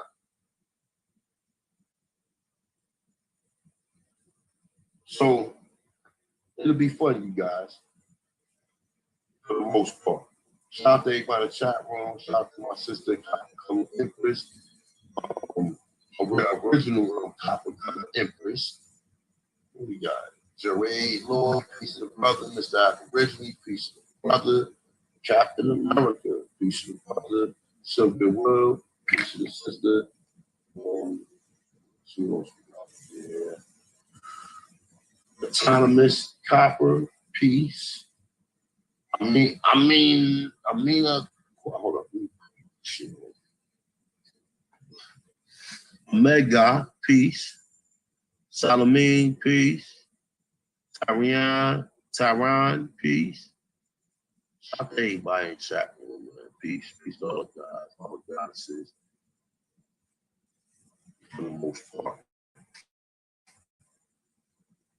But yeah, man, definitely, man, definitely do your research in the clinic. Shout out to that person, pieces. Yeah, for the most part. I tell you guys something too. Don't fall for the banana in the tailpipe, yo. All these fucking police shootings. Don't fall for the banana in the motherfucking tailpipe, yo. Don't let these people fuck with some emotions and you give them your energy. Don't do it. Don't do it. I'm telling you, don't do it. I'm starting to find out if some of these shits are not fake. Some of these niggas are really violent. Like, listen, I'm gonna tell you like this, right? I ain't trying to be in no shootout with no cops. I ain't trying to shoot no, or I ain't trying to assault no motherfucking cops. I'm saying, like I said, if it come down to it, if it's something where I really got to defend myself, then yeah, I have to do what I have to do. Not just over no regular motherfucking stop or any situation where motherfuckers is pulling you over or whatever. And you know, look, the least might happen. You might go to jail for a day. The least might happen. You might have to pay a bail or something like that. But at least you get an opportunity to walk out. I ain't telling nobody not to resist nothing or whatever. But half these niggas ain't really one. They ain't all that tough guy Tony talking shit. Niggas ain't really violent like that. But at the end of the day, don't let these fucking all of, because like I told y'all the other day, okay, these motherfucker Black Lives Matter. They every time a shooting or something like that occur, and in some cases niggas do be wrong. Don't think that motherfucker, because we don't like the white man that much or whatever. That some of these cops like don't be really in the right some motherfucking time. Whether we agree with them, you're part of that system, you're part of that jurisdiction. Don't think all of this shit be wrong. Just like I was doing the knowledge to the Breonna Teller joint, right? Saying how her boyfriend was hustling. Right? Her boyfriend was hustling. He had a car that was registered to a house. They were looking for him. They did a no-knock warrant. Police always do that. They've always been doing it. They've been doing a no-knock warrant since the motherfucking 80s, okay? But at the same token, you gotta really do the knowledge to it. This nigga ain't even go to the door and look out the peephole to see if it was a cop. Nigga just start shooting at him. And in the process, they shooting back at him, and then she got hit. And they want you, then like I said, they playing with people's emotions. They're playing with your emotions. They're playing with your fucking, you're getting your feelings. Oh, the police shoot. And then you got these certain black channels that every time something happens, they feed right off of it. They feed right off of it. Now, I ain't gonna tell you, every car that was fucked up. The nigga, Tamir Rice, that was fucked up. Which other one? Shit with the dude, Philando Castile, that was fucked up. All of the ones that really was fucked up happened when Obama was in office. But these niggas ain't saying nothing. And the same thing, even when Obama was in office, when they was protesting in Baltimore, he called them kids thugs. But now all of a sudden he support the protesting. The fuck out of here, man. And niggas will fall for anything, yo. Niggas will fall for anything. A lot of motherfuckers just be wanting to just be in the conversation. Just to be in the conversation. They don't want to oppose. Nigga don't want to be like, man, look, man, you know, I don't vote, but I damn sure ain't fucking with the Democrats. I don't vote. I'm not voting for nothing, but I ain't falling for you're not gonna force me to vote for a nigga who locked up 3 or almost 5, who passed a bill that locked up almost 5 million black men, and then you want to say that this motherfucker in the office is worse than him. Like, people need to start waking up. We need to start waking up. They play with our emotions. They use they capitalize off of all these situations. Chief, you hear me? Do I sound clear? Check. You guys hear me clear.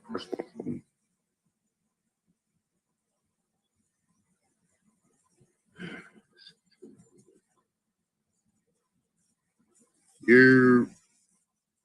Let's see. Okay.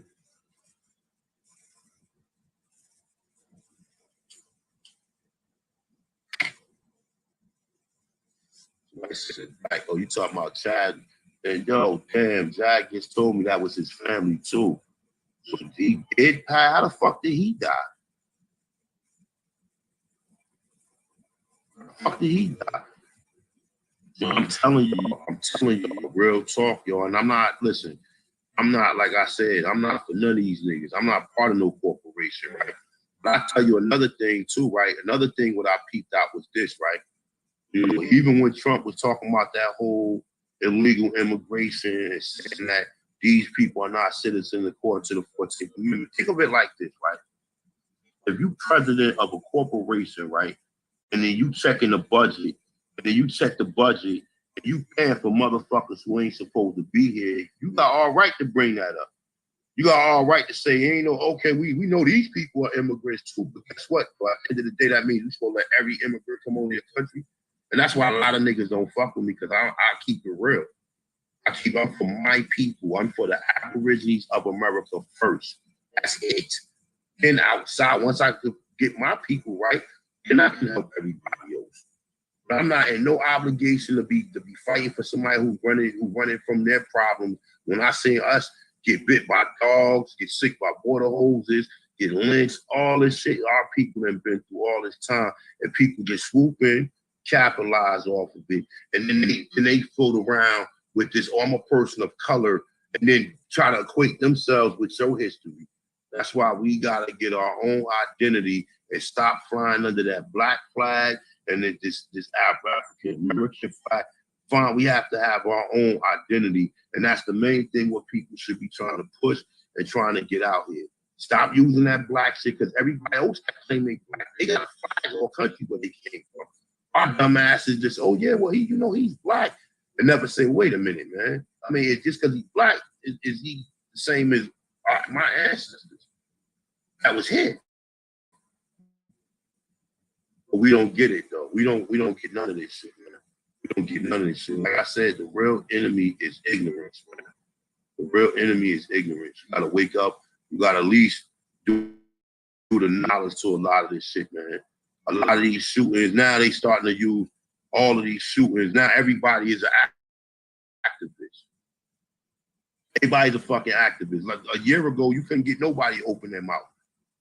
Now, just so happened this year, I find that to be very weird.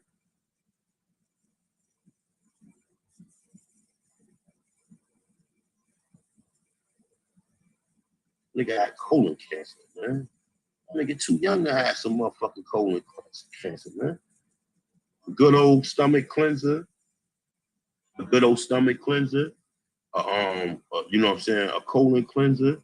Clean all the spackle out your stomach. Clean your stomach out. Strengthen your immune system. Or whatever. I mean, I know niggas don't want to do an enema, but enemas work. Like a lot of people in the health practitioners, they do enemas. I know a lot of motherfuckers might not want to do no shit like that. But if you're dealing with anything in the colon or anything dealing with anything dealing with the colon, that's what you need. You motherfuckers catch cancer every day, but because they got an immune system, their immune system don't allow it to flourish. You know what I'm saying? So we gotta really know the science. It ain't nowhere in the world, brother, like that should be passed at that age. And like I said, when that shit type shit happened, that shit put my motherfucking radar up. Because he was already looking skinny a couple months ago. Brother was looking skinny when they showed him a couple months ago. Motherfuckers talking about he was on adrenochrome, and that's fucked up to even say that though. But you never know, man. You never know with that Hollywood shit, man. You know what I'm saying? You never know with that Hollywood shit. I hope that they just don't say he had fucking corona. You know what I'm saying? Look, everybody's an activist now, yo. This shit is making me sick. Everybody's a fucking activist, man. Everybody. Like I said, the Democrats, they gave all these niggas a green light to and the next day, as soon as a motherfucker done talking about the shit that been happening to us for the last 100 and some odd years, right? The first he said, we gotta vote. We gotta vote. We gotta vote. We gotta vote. We gotta vote. We gotta vote. We gotta vote. And Negroes is so stupid to where they not even saying, wait a minute, let me do the knowledge to this, man. More people died when we had a black president, and this bitch ass nigga ain't come out and say nothing. He ain't say nothing, ain't address shit. Ain't address nothing. Ain't say a goddamn word. But now it's time to vote again. Now it's time to vote again. Niggas, you better wake the fuck up, man. Real talk. I better wake the fuck up, yo. Cause this shit, we are the fucking laughing joke, laughing stock of the fucking world, man. We the laughing fucking stock of the fucking world, yo.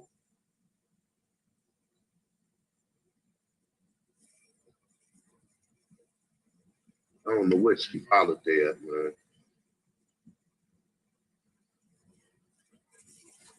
We the last laughing.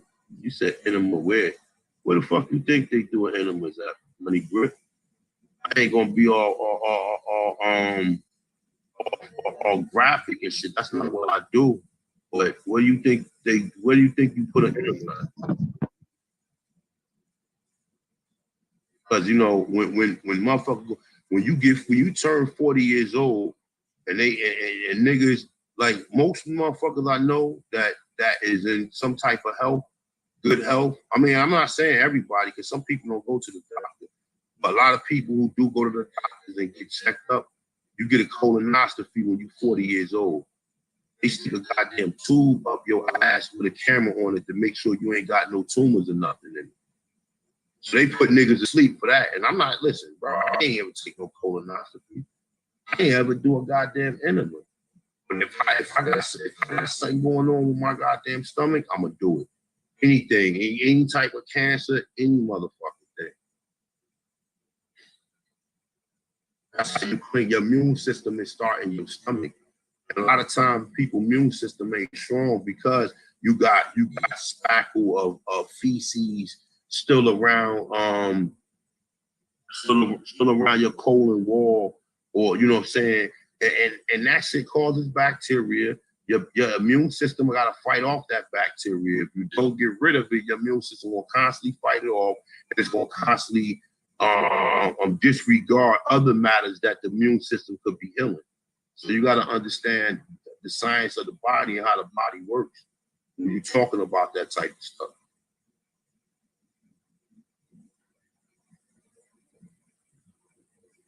I don't know. Are we live? Are you guys still in the chat room?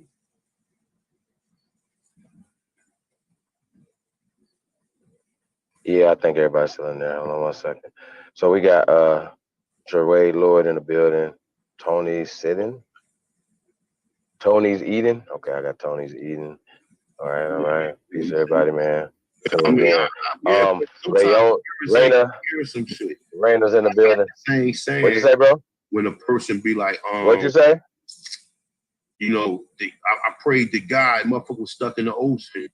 And a boat came by, like, yo, you need help? Nigga, like, nah, I'm waiting for God. And then next thing you know, another boat came by, like, yo, man, you need some help? He's like, nah, man, God gonna come get me. I'll be all right in a minute. Then one more ship came by. And he like, man, I'm waiting for God, right? And then you ask God, he like, look, I sent you 3 goddamn ships. You have to self-Lord master at some point in time. So, I mean.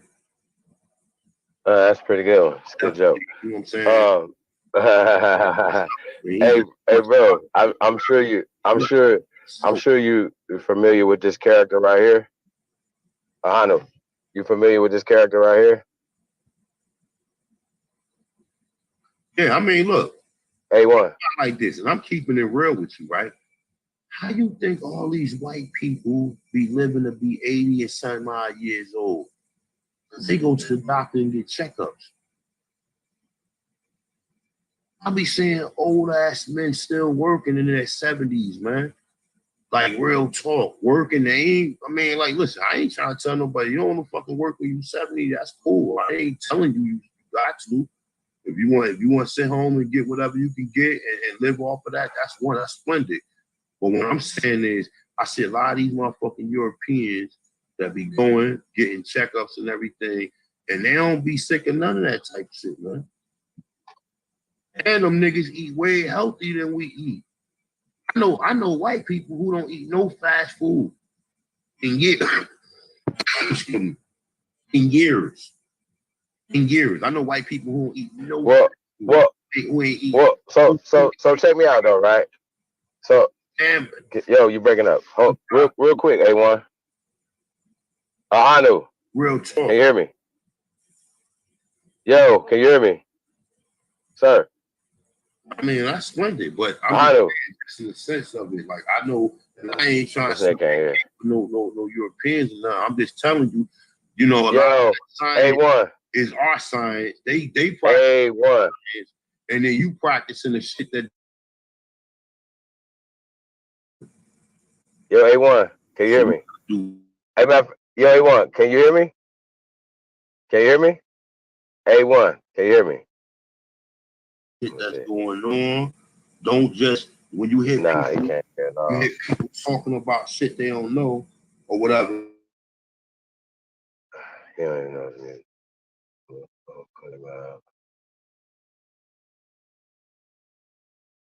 And bring it back in.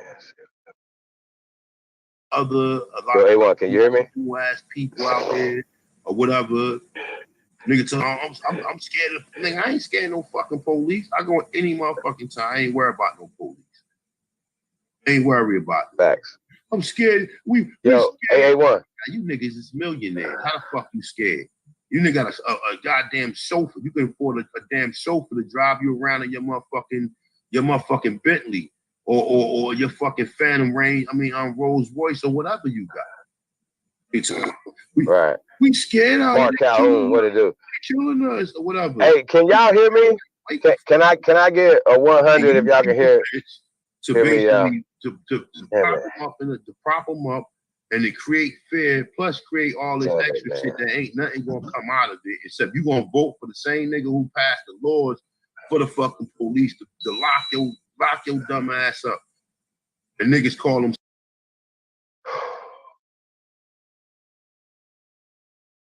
Damn it, yeah.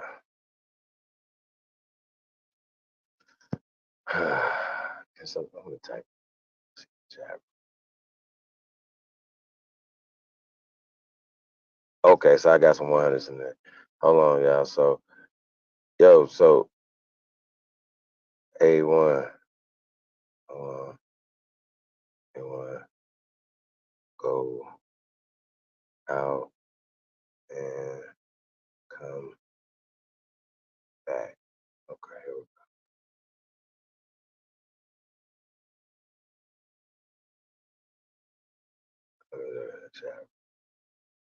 He's probably still talking, y'all.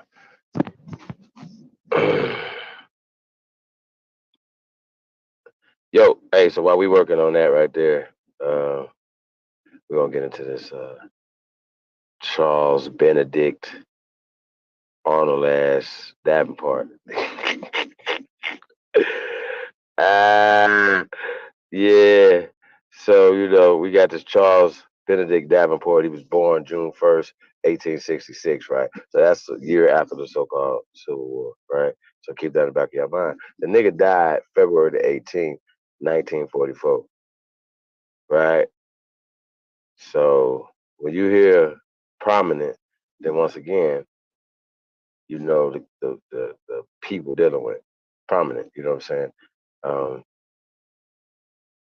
This motherfucker looking like old ass Shaggy, nigga. Let's scroll down and see what we got here with this character right here.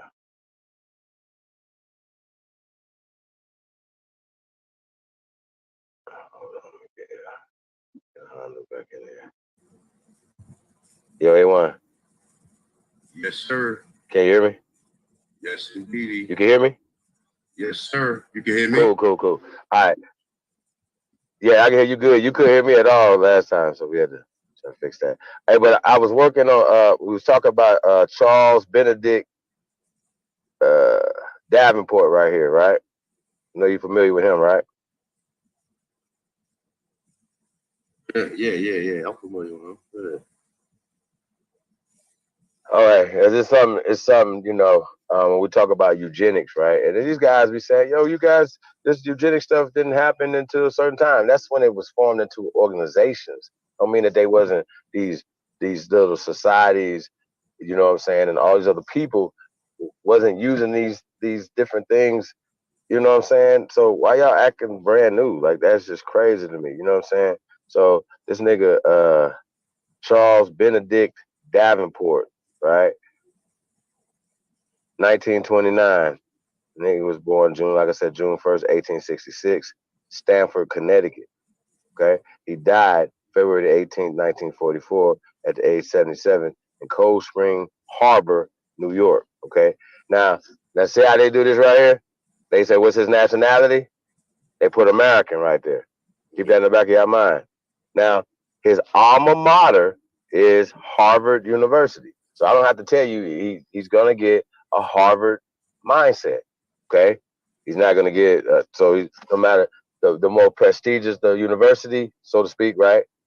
Then the more indoctrinated the mind is. Correct. So we know that what comes out of Harvard, for instance, so anybody that comes from Harvard, he's never gonna work for the best interest of the people because he's a Harvard man or woman. So they will put there, and they're not gonna rise to a level of anything in Harvard, Princeton, or Yale, or any of those schools, right? Even if you go in the black sector of it, you're just the black sector of it. You'll be eligible to go run the black sector at Berkeley or USC or somewhere like that because you came from Harvard, but that's it. You're in their system. You're a part of their system. You and Charles Benedict Davenport work together. Regardless if you say you don't, you the bliggity black side of this situation right here, whatever, nigga, you work with this nigga right here. You know what I'm saying? So, what'd you say, brother? They recruit you at an early age, man. So the better you are academics, they recruit you to them schools. They don't just let anybody in them schools. And once you get in them schools, you gotta take an oath. You know what I'm saying? That's the reason why, they just don't let any nigga. You gotta have a fucking 3.5 to get in Yale or any of them Ivy League schools. You might have to have a 3.7 according to them. You know what I'm saying? Well, yeah, you definitely gotta show a level of indoctrination before you can get in them goddamn schools. That's for sure. So they're not gonna the SAT, the SAT, they good right here. They got a 1500 or whatever. Click on eugenics. No, we went to it. I got you. All right, we about to get to it. Hey, let's keep going on this Charles Davenport character. We got to get to this creed that he wrote. Right, it's definitely interesting. I'm gonna try to use my best Charles Davenport voice that I can use. Okay? Remember that. Oh shit. All right. Okay. All right. Early life. Okay. So you already know you're a fuck nigga, right? So he come from a fuck nigga. But like he was born in Stamford, Connecticut. Okay. So they talk about his parents. Okay, no. He was a abolitionist. Now, here's an interesting thing about people that when we talk about abolitionists, right? You know, they talk about these people, as be like, oh yeah, he good. He was for people that was against slavery. Dog, slavery is not what y'all think it is. See, once again, the way business was being done, the elite so-called aristocrat motherfuckers that were still attached to Europe, right? Didn't like the system and how we had shit going down south. That's just what it is, yeah. So that's what the war was about. So these people right here talk about he was an abolitionist, of a Puritan ancestry. Hold right there. So Puritans come from Europe. So once again, he's a Puritan, but they try to play little games, Puritan ancestry and all this dumbass shit. You know what I'm saying? So you're talking about Puritans or English Protestants. Yeah. So he was running out. His people came over here as waste people. Charles Davenport people was waste people. You know what I'm saying? Dirtbag. Yeah, dirtbag. He was dirtbag ass nigga. Right. Yeah. Yeah. So we don't really need to know about all that. But look right here though. Hey, you notice that he's in the church? Y'all see that? He's in the he's in the church and shit, right? So anytime you see anybody that follows these people and go into their church systems and stuff like that with them and set up the black sector of the church, right? That's what we're dealing with. We know that that's a part of that's how mainly the part of how they indoctrinate us through the church. So the AME church is the enemy of the state, enemy of the people. So any nigga that talk about, the AME, dog, come on, bro. You niggas, that right there is the most garbage shit ever. Like, you garbage. That's garbage pail kids shit, bro. Any nigga talk about Richard Allen, dog, Epsilon Jones, any of them characters, man, ever. Wilmot Blyden is the father of fucking Pan-Africanism. And y'all can't say nothing to me until you tell me the white man that taught him. Don't tell me nothing about this. Don't tell me about that these people didn't practice certain practices. That nigga believed that Zionism was the best practice for he called it Ethiopians. He didn't say Africans. The father of Pan-African nigga never called himself a fucking African. Let's be clear of that. But they attribute shit back to people. You know what I'm saying? You allow the Carnegies and the fucking Rockefellers to fund African studies.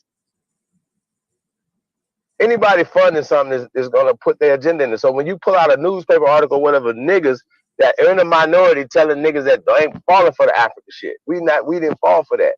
Even if Frederick Douglass did in the following colonization, because that's what he was taught. That everybody came from Africa, except for white people. Really? I don't even think. They just evolved somewhere else. Yeah. Fuck out of here. They do you gotta find original documents, bro. You don't read something to me. Of course. That's a remix single because they would do the interpretation for the individual. They would say, oh well, you know, Frederick Douglass. Of course.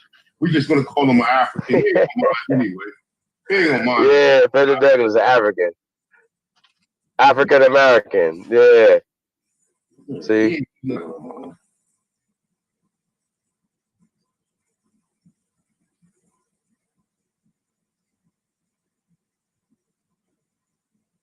Still with us, Billy. Yes, sir. Hey man, get that exclusive Chief Billy collection, man. Hit us up at weare2am.com. We are 2 a.m. Wake up, it's time. Get you some gear, man. Go get you some autonomous gear. Great mind of people at 2 a.m., man. Shout out to 2 a.m. Yeah, man. Peace of great people over there, man. Hey, so we want to get to this creed of this character right here. Whatever. So just understand that this will be the system when we're talking about Puritans and Quakers and Protestants and Catholics and all these other people, whatever, right? That we adopted these people's European system. Okay. Now, his mother or grandparents, his parents or grandparents did not speak English. Okay. They spoke German or some shit. Okay. This man just got here. He wasn't here before that. So we're talking about these people right here. So now, a lot of times these people are taking credit for when they wasn't even in this country.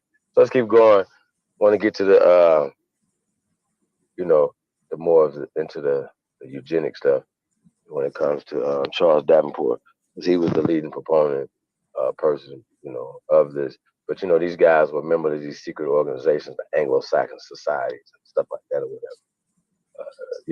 whatever. And these are the people that will put certain people into offices, assassinate people, do certain things with them. So these people are ruthless, and that's the main problem. We're not understanding the people we're dealing with, how ruthless they can be. You know what I'm saying? When they talk about not only sterilizing us, they sterilized everybody that they didn't feel that was fit to do anything. You know what I'm saying? So that's how that's going. Yeah,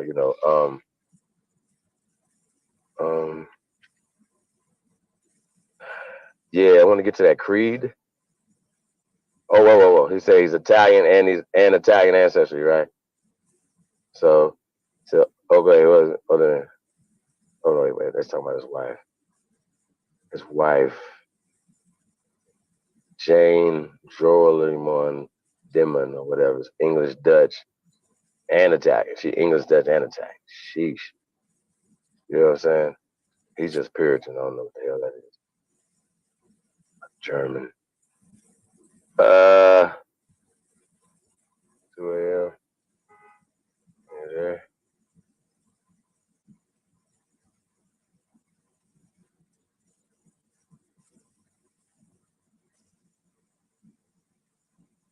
AMSI. What's AMSI? I bet you I know what AMSI is.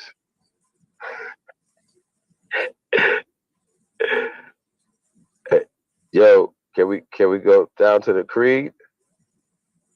Charles Davenport wrote a creed. Yeah, like I said, I want to read this creed to y'all, man. This shit is bonkers right here. And just kind of think, the mindset of of these people, you know what I'm saying, and how they use science and how they interjected science into everything, every walk of life that we can imagine. They interject. Can y'all hear me? Yeah, y'all can hear me. I'm good. Yo, yo. Yo, yo. Yo, you good, Chief. You good. I hear you. Yeah, no, I'm trying to get down to the creed. Hey, go ahead, Rafael. Let me check, see what's going on.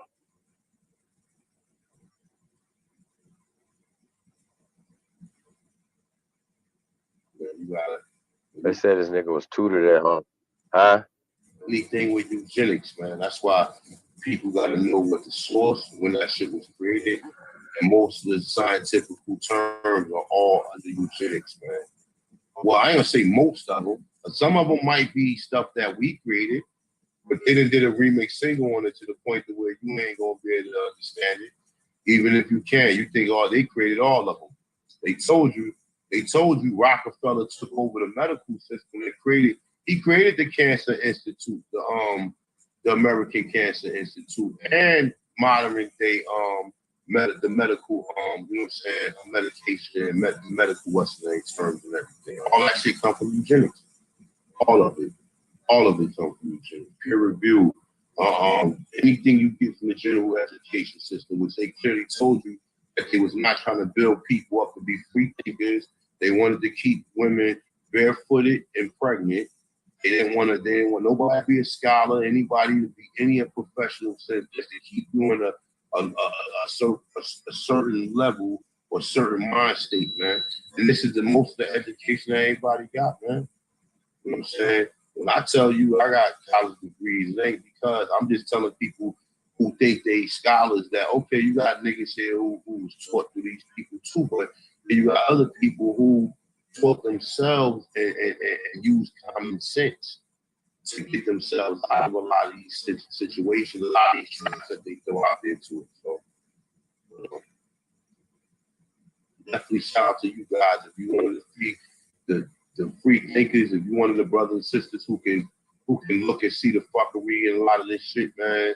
You know, you definitely different from a lot of other people, man. A lot of our people, we are praying, watch. We couldn't be lost a lot for fucking paper bag if we need paper. So yeah, Billy. I'm right here, man. I'm trying to get to the to Davenport's his little creed he wrote. You know what I'm saying? Wait to take it back. Okay, here we go. Later on, okay, talk about Francis Galton, right? You know, it was like the nephew of Darwin, right? We got we talk about evolution. We talk about all these things, man. You know what I'm saying? Just the thinking that they had to use to put themselves in position. You understand what I'm saying? They had to create these things, and we're gonna get into their mindset in his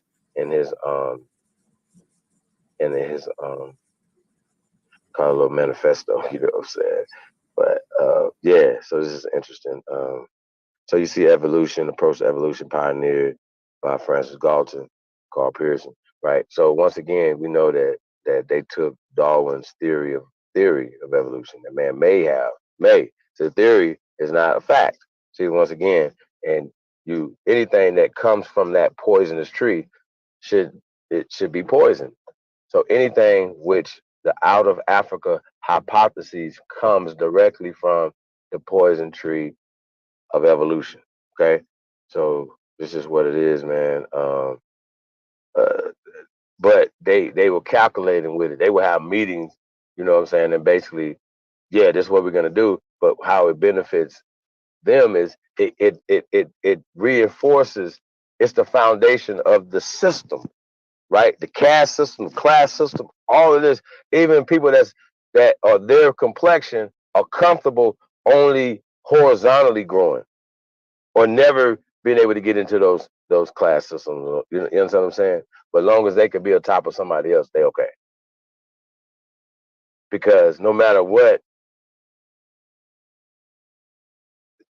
great we do, they have it in their mind that, oh, well, you know, it's because somebody had sex with somebody's people a long time ago or something. You know what I'm saying? Like, oh, they stole the best and brightest Africans to come up. Come on, bro. Like, it's just the dumbest shit ever when you got all this shit over here that took brain power, took muscle, took food to make. You know what I'm saying? And once again, with all of that being said, you know, you got all the food and all the things that come from America. It takes food to build stuff. You haven't built nothing there. You don't have any bones in the ground. You have any, nothing, no burials, nothing that you guys can say, hey, we can go over here. Yeah, why don't y'all go to Africa or Ghana somewhere and name some burial grounds Africa and see what happens? That's what you need to do. You need to go over there to Ghana, Nigeria somewhere, and see how they want you to start calling them African. See how that works. And we feel the same way. You think we self-hating? That's fucking disrespectful. You're disrespectful. See what I'm saying? So yeah, let's keep going with this right here. This shit right here is crazy. So we know that these guys are all partners. Gregory Mendel and Galton and Pierce and all these other guys, man, you know, that this leading to the Margaret Sangers and stuff. You know what I'm saying? So, all right. In 1904, well, he founded, okay. So y'all see this right here?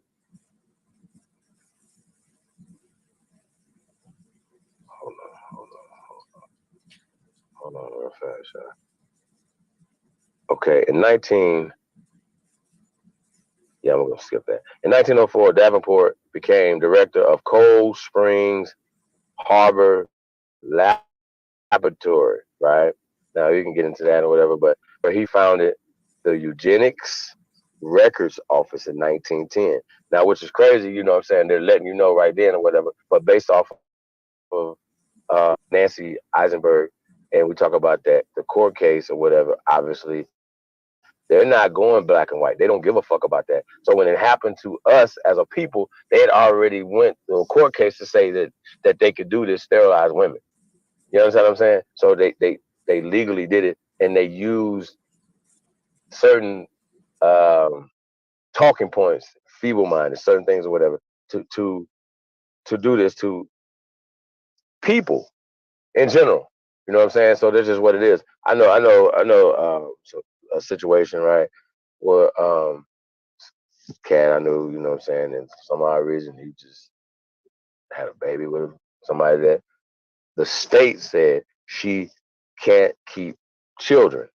Soon as they have them, they take the baby from her. She had 7 children at the time. I knew of her, whatever. She was a young woman that the state deemed her not fit to keep children. They would take the baby at the hospital. You understand what I'm saying? So this is a thing that really happens in real time. And so it would be like the perfect person that the state said, well, look, we have put too much money into these children that we're taking from you, whatever. Hey, we're going to sterilize you. You understand what I'm saying? Or do it without her knowing. And these things have happened too. So it said during this time, Cold Spring Harbor Laboratory, Davenport began a series of investigations into aspects of the inheritance of human personality and mental traits. Okay.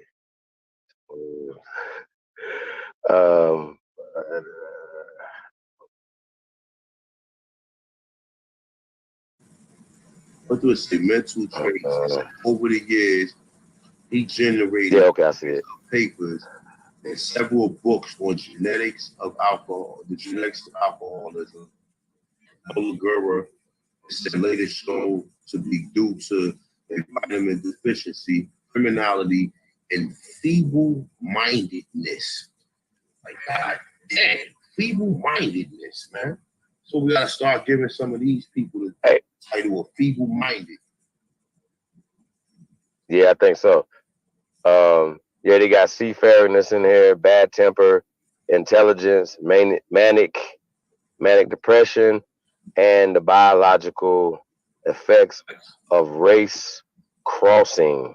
Okay, Additionally, Davenport mentioned many people while working at the laboratory, such as Massachusetts. Well, I'm sorry, he mentored many people. So keep in mind, somebody taught Davenport in this system, in these elite institutions. Okay, this system, and then once we get certain people that came out of this same system, right? They call them the talented 10%ers, right? These are the gatekeepers, the Sigma Phi Pi Phi. Y'all get it? Y'all understand what I'm saying? So these people help these people spied on us, put certain people, whatever. These are the people that did it. These are their paymasters. These are their masters. Okay?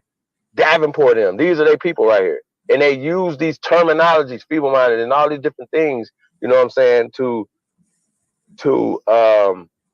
classify people, or to not only classify people, to criminalize people. So they're telling you right here, these are the effects of criminality and certain things like that or whatever. So Davenport and these fools, this is what they're using. But we allow fools to come back to our community with this bullshit. This is what these niggas did. Oh yeah, you guys are feeble-minded, or you guys are this and that and the third if you don't think like this, or you don't get this, or you don't do this. You don't walk like this and talk like this. You understand what I'm saying? And this is what these motherfuckers did. And that was the how they got us. You know what I'm saying? Conforming to what they want us to do. You know what I'm saying? And this is what we got, man. And this shit is crazy right here. But it gets worse. So he mentored motherfuckers, right? Many people, such as Massachusetts suffragists, Claiborne, Catlin, Elliman, right? Before Charles Davenport came across eugenics, he studied math, right? Said he came to know these subjects through Professor Carl. Okay, now this guy's important. Keep going. It ain't Karl Marx. From some professors. See, y'all gotta keep in mind, they had these different leftists and Marxists and things like that or whatever that ran, that put certain talking points, certain things in there, whatever, right? So professors Carl Pearson and gentleman amateur Francis Galton, right? So we know that these guys, the ones that took the theory of evolution and then turned it into what you're seeing now as a social thing or whatever, but they're showing you how they created what's the Plecker. This is pre-Pleckers. I know we talk about Plecker, but we're talking how do we get to Plecker? How did Plecker get into position to where he could do certain things? But once you have a president, you know what I'm saying, Woodrow Wilson and these different people, whatever, that had agendas. You understand what I'm saying? So this is what we're talking about, and whatever. And these people put those people in office. So this is what we're talking about. Yeah, I think we can keep going. Talk about human hereditary. But like I said, they use these things, these talking points and stuff to create laws, or not even necessarily, well, I guess laws, for instance, whatever, to sterilize people with the Buck v. Bell, for instance. So y'all got to understand that. Okay. To just was a context. Okay, National Academy of Sciences. See, once again, you know, the year after it was published, Davenport was elected to the National Academy of Sciences. Y'all understand what I'm saying? These people put themselves in position of power to put certain curriculums into not just their schools, but our school. And you gotta accept this, and you gotta take this. And so when people come back with the general education stuff or whatever, right? And you know, you say that you are honoring these people, whatever, you're a part of this system, okay? You're a part of the system. You're upholding it from the black sector. That's what you're doing. All right, let's keep going. Shit's crazy, y'all. You're gonna learn today.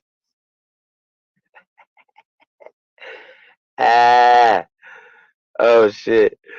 All of his writings were about eugenics. The findings were very simplistic and out of touch with the findings from genetics facts. This caused much racial and class bias. Of course it did. Only his most ardent admirers regarded it as truly scientific work. Like Unc. Unc him really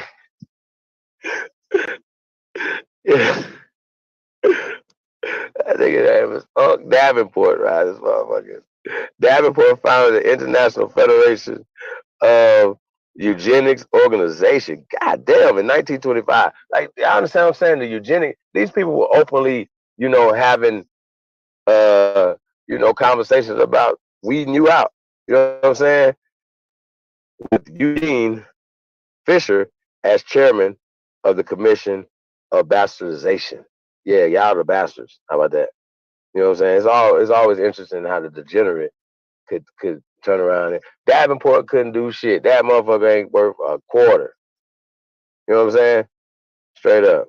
Y'all know it. He worse than Ashley Plecker.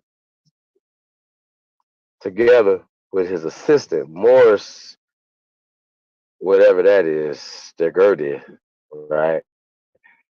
Davenport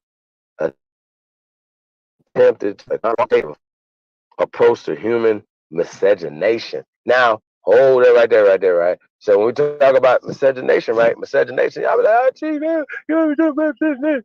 Mestizo is miscegenation. It's just Spanish. Miscegenation is mestizo. It just means mixed generations. Don't go back and forth with this or whatever. You're going to lose, okay? Stop playing. It's called miscegenation, mestizo, mixed generations, okay? And then create a system of buffers, class system, caste system. This is what the fuck they did. This is what they're doing, and we're still upholding it right now. Bliggity black, and I'm proud. I'm a slave and I'm proud. We the only slaves, chief. You can't let them have our 400 years of slaves, chief. We the slaves.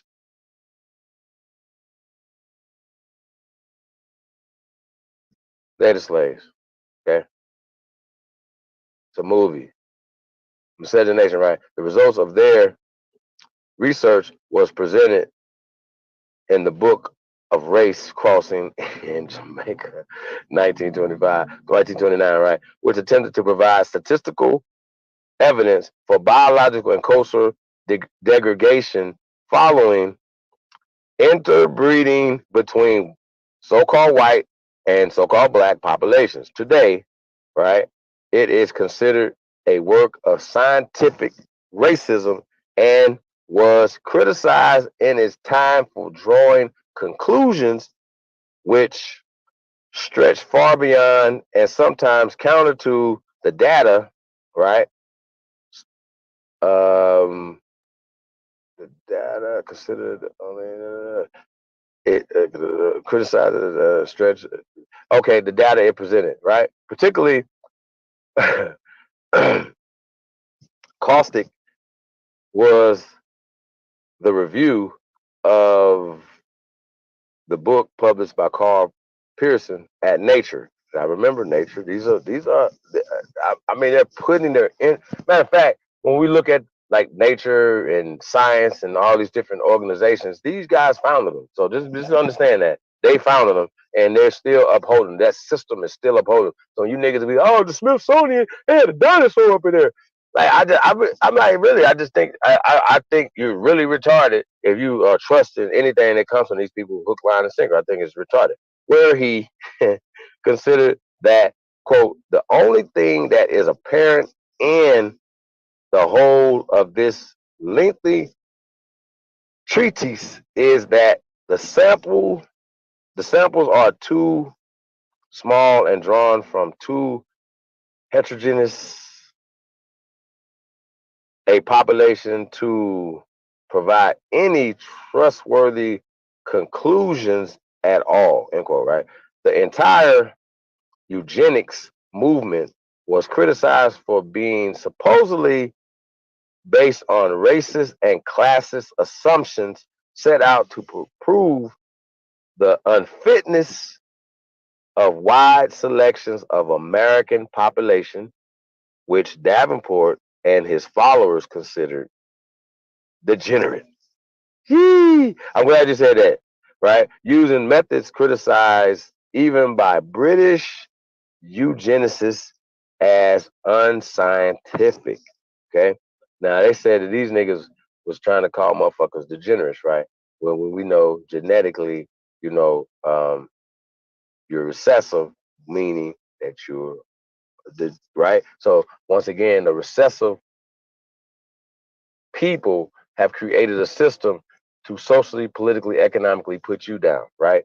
And then they use science to do it, which is not based in science. It's based in myths. It's based in bullshit, right? So this is what we're talking about. This is what we're dealing with. All right, let's keep going.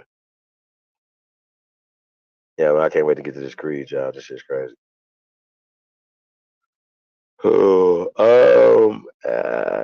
And Charles Davenport and his wife wrote 4 essays that pertain to human heredity genes.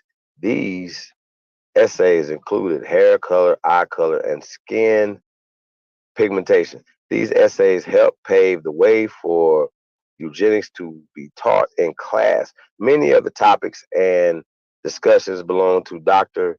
and Mrs. Charles Davenport, but the information for one essay in particular came from friends of theirs involved in the same topic.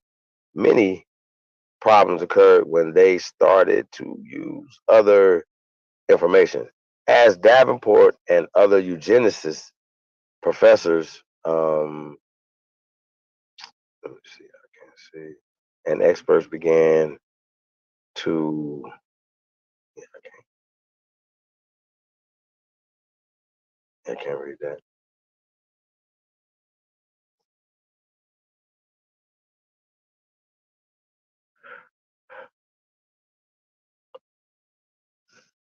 Hey man, shout out to everybody, man, tuned in. Hey, you still with me, brother? Yeah, I see you in there.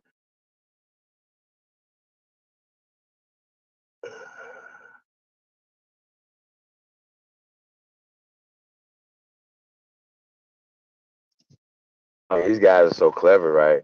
That you could be teaching things that are detrimental to you and children, you know what I'm saying, in the future. Like straight up.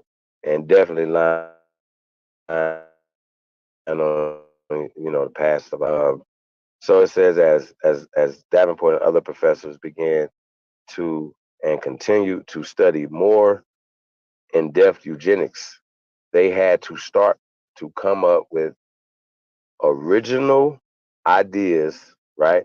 So as not to conflict with past ideas, right?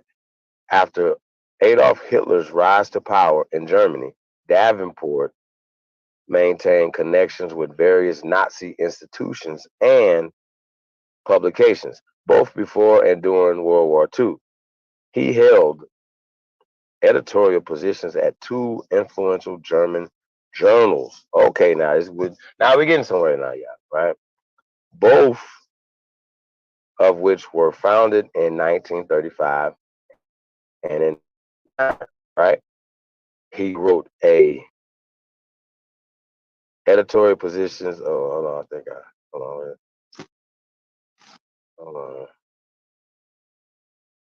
Hold on. Okay, in 1939, he wrote a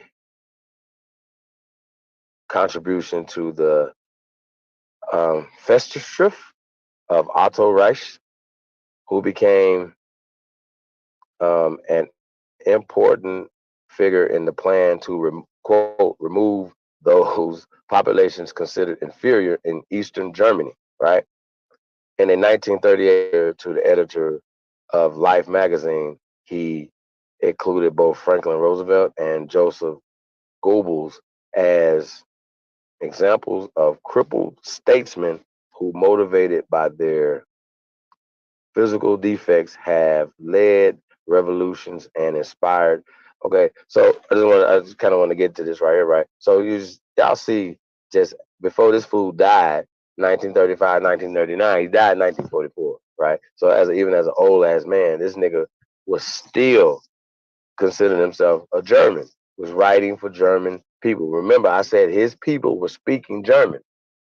Okay, so this guy right here had, you know what I'm saying, when we talk about 2 different sets of people, You know what I'm saying? We had different people and different interests that came into America, right? At one point, right? That America, y'all know how like we buy everything made in China right now? Everything, made in China, made in China, made in China, right? Well, shit used to be made in Germany. We had a great trade relationship with Germany. People here were German. They still had Germantown in Philadelphia, right? Niggas was still speaking German in 1935. Okay, so this guy right here is writing, right, and reading. So what these people are doing is putting it on Hitler and whatever, right? But the facts are that they said that they got their ideas and stuff from the Americans. Well, these immigrant Americans, right? They got these plans, right, or whatever. So when they did eliminate the inferior people and the races or whatever, but they also sterilized the so-called enfeeble-minded people over there, or the people that the inferior races, the people that they felt that were inferior races. Now, here's the thing: Hitler didn't feel that, right? We were an inferior race of people. See, once again, these people don't have that mindset. They're talking about, right? You see what I'm saying? It has nothing to do with color. They want to make it feel like it's color. And of course, they do use color as a weapon to maintain their power.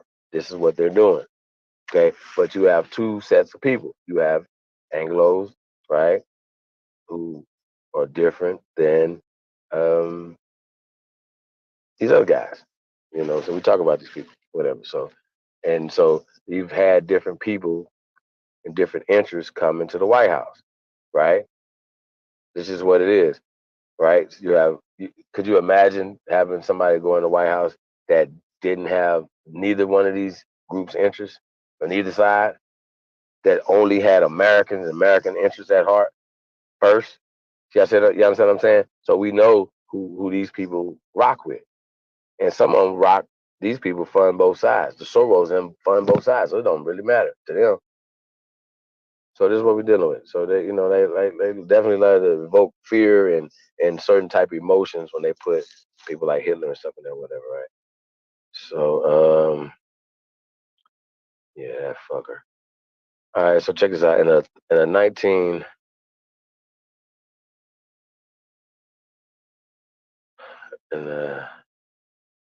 1938 letter to the editor of Life magazine, he included both Franklin Roosevelt and Joseph. Okay, we talked about that, right? All right, and they were motivated. Okay, all right. The revolution in that country inspired. Okay. He said they were dictatorships while burdening their country with heavy taxes and reducing its finances to chaos, right? That's the end quote. They said that this dude died of pneumonia in 1944, right? Cool, right? So if you think about like today's time and you see right wing, guys and all right guys and they so I guess you can kind of say they're putting it as like as if Trump represents those guys. Then you have these other guys, the leftists, the left wing people, whatever, they like to call the liberal side or whatever, right? And they have certain ideas and how they want things to go, right? And everybody's jockeying for our approval, especially in election time periods, stuff like that, or whatever, right? So, this all ties back in when we talk about these things or whatever, we talk about eugenics or whatever, these are the things that LeBron James need to understand a little bit more in depth. I'm sure they know about Margaret Sanger. I'm sure they understand, but you got to understand a lot of the Black Lives Matter conversation is a part of upholding this eugenics system, okay? By saying Black Lives Matter and pushing certain narratives and pushing the poor me victimhood mentality, you know what I'm saying? We're never going to get out of this perpetual psychosis that we're under. You know what I'm saying? So we're going to talk about this eugenics creed, right? So this is just, it's a part of it, man. As quoted in the National Academy, right, of Sciences. This is a mainstream creed. So, that this nigga, you understand what I'm saying? Like, the shit is crazy. So, a biographical memoir of Charles Benedict Arnold ass nigga Davenport by Oscar Riddle, right? Davenport's Eugenics creed was as follows. Okay? Now check this out. Now this is a quote, right?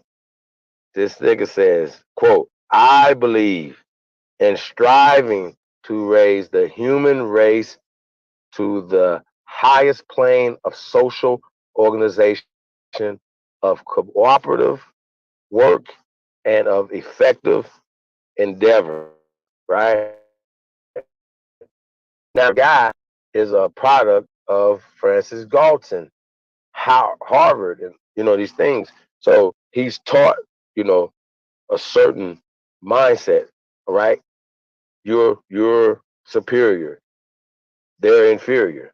Okay, you come from a good stock of people, right? So this is what he's saying right here, right? So he says, I believe that I am the trustee of the germ plaza that I carry, that this has been passed on to me through thousands of generations before me, and that I betray. Check it out. Now he says thousands of generations. Well, uh you don't go that far back, buddy. You know what I'm saying? Um let me find this.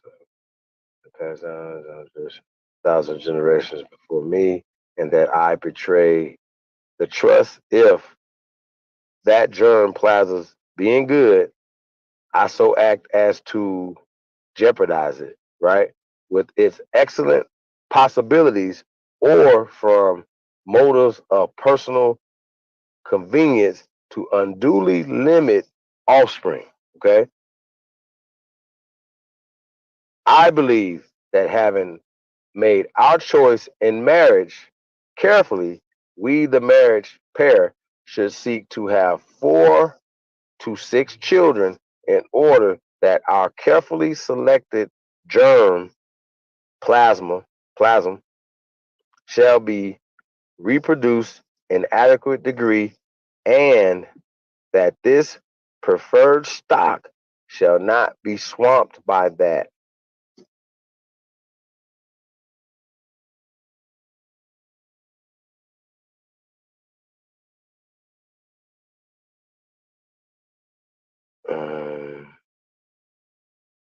Swamped by that, less carefully selected, right?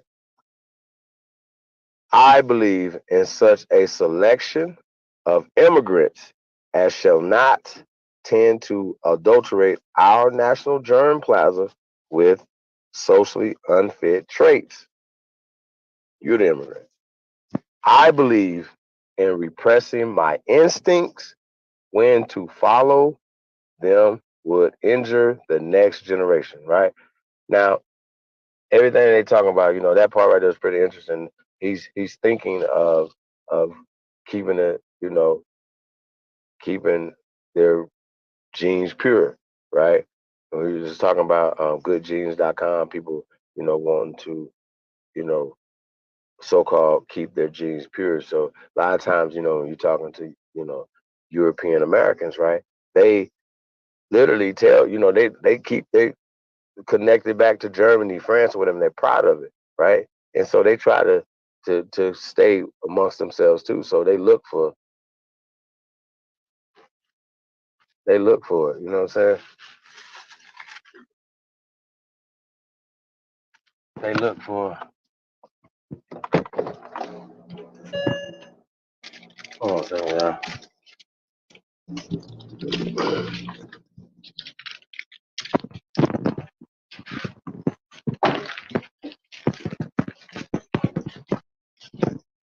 Yeah, we're gonna get back to this creed though. I mean, this is exactly what Margaret Sanger talked about. You know.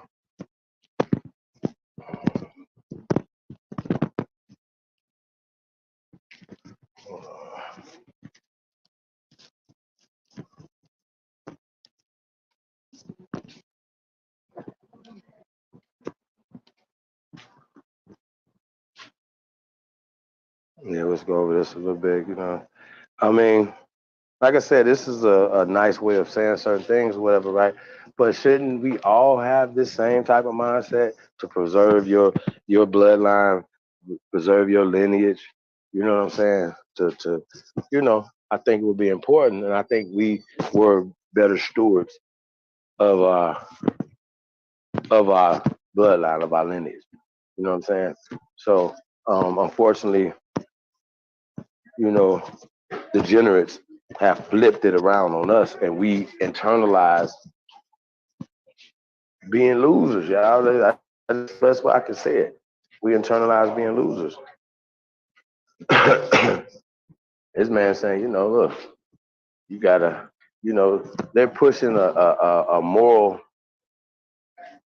attitude as well that comes from their religious background. So y'all gotta kind of understand what we're talking about when we're saying this. You know what I'm saying? So Davenport and all these different people are bringing that Quaker, Puritan, Protestant, bringing these different attitudes into, you know, American culture, you know, and, you know, bringing that religious stuff into this. So once again, once you see the Richard Allen ass niggas bringing any conversations that sound anything like Charles Davenport, then you got to understand that they're agents, and they're never going to be able to tell us that they're not. So for me, I don't go back and forth and debate on that from that perspective. They don't have anything to bring to the table other than eugenic talking creed. You know, you niggas push their creeds, period. And you don't even know it.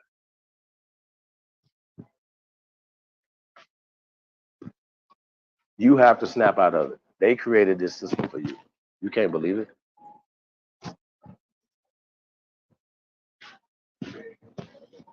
You shouldn't believe it. You know what I'm saying? So that's what we did with, man. A1, you there, brother? No, he gone. J Rock's in the building. What it do? J Freeway. Peace to the guys, man. Let me put the link back in the chat room, man. Nah, man, we're gonna get up out of here. I definitely appreciate everybody, man. But then there's work. Yeah. What can I get? What are you talking about? What can you get? What? Okay, now. Okay, no. All right. I can't. I don't know. I don't know if you're talking to me. Camp Power Hotson's in the building. Peace to the guy, man. Rockefeller started Spelman, so we accept medicine. Yeah, I mean, yo, it's definitely factual, man. We know that these people have been hoodwinking us from the whole time, man. That's just what it is, man. A1 must be gone. I'm in the back. Okay, no, I don't see you back there, bro.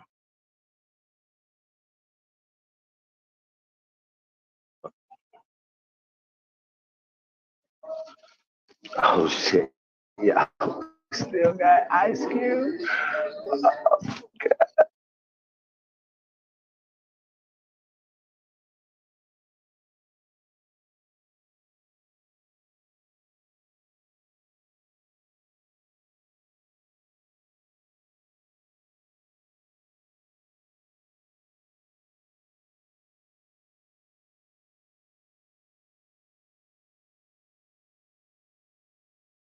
Yo, we still got Ice Cube, y'all. All right, man. Let's get to it, man. Let's roll our sleeves up, man. Let's get to this thing. You know, baby, you said it's Ice Cube. We gotta put this Ice Cube in there. Hey, man. One time for Aboriginal love, man. One time for Aboriginal love. Yeah, man. Be on the lookout for the Aboriginal Love Show hosted by yours truly, Mr. Fluffy. Yeah, man. Baby, I definitely appreciate you holding me down. Man, get you a great woman. Get you a great Aboriginal woman, brothers. Ain't nothing like it. Salute. Absolutely. Salute to Aboriginal love, man. That's what's up. Hey, so you know, As y'all seen, you know, we had talked about this week or so ago, man. I'm just gonna kind of get into this Ice Cube thing, man. Shout out, peace to the guy, Ice Cube. And yo, just for the record, right? I was listening to that Roland Martin interview, right? And so Roland Martin was another wannabe elite motherfucker. You know what I'm saying? You know, snooty ass nigga. You know, sport coat ass wearing ass niggas running around here acting like they smart and everybody else, right? First off, Ice Cube smarter than all you niggas put together. Okay? He didn't go to college. He didn't have to go smooch some whole bunch of cracker asses. You know what I'm saying? Like you motherfuckers got to go smooch all these cracker asses. Then go join some motherfucking subservient ass motherfucking fraternities, nigga. Let's be clear, right? To kiss some more fucking cracker asses.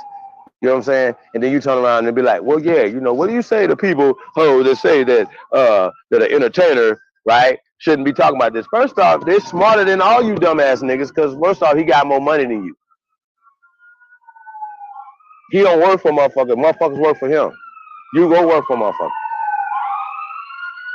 You gotta watch your mouth or you gonna get fired or kicked off some shit. You know what I'm saying? So that's what I mean by yeah. Sometimes you niggas you keep y'all little mouth shut or whatever, and don't be trying to put niggas in a box because a nigga's a rapper or a nigga play ball. A nigga that was on the ball court as a child, like all of us were, right? Take that and make $500 million. Are you serious? After they finish playing, he's still selling his shoes and t-shirts and jerseys and hats and whatever. And they stretching their careers out. They not smart. I'd rather be a motherfucking basketball player than everything that y'all talk about being. Think about it. About a ball player, basketball player. Rapper, what's better life than being a ball player or rapper? I'll wait. You tell me. Dumbass. Fuck is y'all talk about? Oh, shut up and dribble. Really? Yeah, y'all should have just took y'all ball on home, LeBron, and stood on it, bro. Straight up. Let the chips fall where they may. You know what I'm saying? We gotta be men, bro. Y'all gotta let y'all nuts drop, bro. Stop letting these people fuck over y'all, man, and tell y'all anything. So Ice Cube going back and forth, Roland Martin, man. You know, like I said, salute to the guy, Ice Cube, man. You know, like I said, man, you know, he said some key things, you know, basically like, yo, hey, man, I thought people that thought they was, you know, Indians, you know, we all say, you know, we got Indian in our family and stuff like that. Well, Indian means niggas, period. It's like saying, man, I heard you got niggas in your family. Yeah. Because if I go anywhere on this planet, right, check me out, right? Check this out. So I go anywhere on this planet, right? Go on vacation. Me and baby go on vacation. Hey, baby. Go on vacation, right? And we somewhere, whatever. Right? We come back from vacation. We say, yo, bro, we went and seen some beautiful sights. We seen some ruins. We went to Mexico, seen some Mayan ruins, some shit, whatever, right? And I come back and I say, man, we went to this small town, blah, blah, blah. And it was my rendition, right? When niggas was everywhere, right? Everybody on this motherfucking line, right? Everybody listening gonna be like, yeah, we know what niggas is. We know what you're talking about. You gonna think in your mind, you're gonna go to a scene where you went and was nothing but niggas, like say at a Essence Festival or something, right? Niggas everywhere, right? You're gonna think about that, right? You're gonna be like, yeah, it was niggas everywhere. So that you will have a clear understanding and picture in your head of when I say niggas. That's my rendition, right? That would be how I would be able to describe niggas everywhere, right? It's like me going to DC. I'll be like, man, it was niggas everywhere. That's how I would describe. Shout out to DC, right? That's how I would describe it. I'm like, man, it was niggas everywhere. I went to Detroit. It was niggas everywhere, right? Niggas, right? So that would be my descriptive term. So if I was to write that down or whatever, you know, and then somebody would say, you know, hey, but I don't like that. I'm gonna edit this, and we're gonna say we seen blacks, you know, or how about this? So my brother Hanu, you know what I'm saying? If I say Moors or certain words will give you a certain picture of who these people will be. Niggas, I want you to know who I'm referring to. N-I-G-G-A, right? Right? And so that was a term that we created through this culture that we built from hip hop, from our culture, from American culture, right? You know what I'm saying? So it's just crazy. Oh, Chief, you say that America was named after Tupac Tupac Shakur, all this dumbass shit, right? Nah, remember his mother named him after Incan, right? Chief, you know what I mean? That was dealing in Nicaragua, that was dealing with these people or whatever. So, you know, these are the people, these would be another descriptive term of the gods, you know what I'm saying? When we talk about, you know, just these terminologies or whatever that are modernized now, we still look at it from, once again, a colonized mindset, a modern mindset. This modern mindset puts you, like, it's like when you, it's like, yo, like, it was a song, as you said, one of the lines, it said, the crackers up there bleaching your dome. Absolutely. Kindergarten, they start bleaching your shit, dog. Your shit is bleached out. It's blotted out. It's blank. Okay? No matter what you, how you positioning yourself or whatever, you have to purge yourself of these terminologies, these things, whatever. And this is what we're dealing with, y'all. You know, we're dealing with a real sick situation. Okay? This is, I can't make this shit up.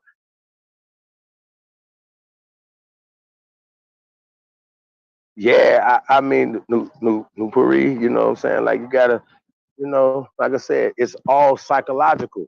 When we watch television, we have allowed, if I own one of these news networks, I would be off. They would not allow us to do it because they know we would not continue to put out negative imageries of ourselves. Okay? We just wouldn't do it. Even you could tell the difference between Viacom owning BT from Bob Johnson. It's a totally different situation. You know what I'm saying? That this is their idea of what you should be. You know what I'm saying? So, you know, it's what it is, y'all. Support the real, y'all. Y'all know what it is, man. Supreme Chief Holidays in the building. The GOAT is here. Yeah, man. Shout out to everybody, man. That's into this thing, man, with us, man. Oh, let me see. Who we? Hey, so that's really little, honestly, right? I know we want to go over a couple points in this thing. The contract for First Americans, right? Not Black Americans, Q. The contract for First Americans, okay? It's important that we understand this, that when you put yourself in a black box, right?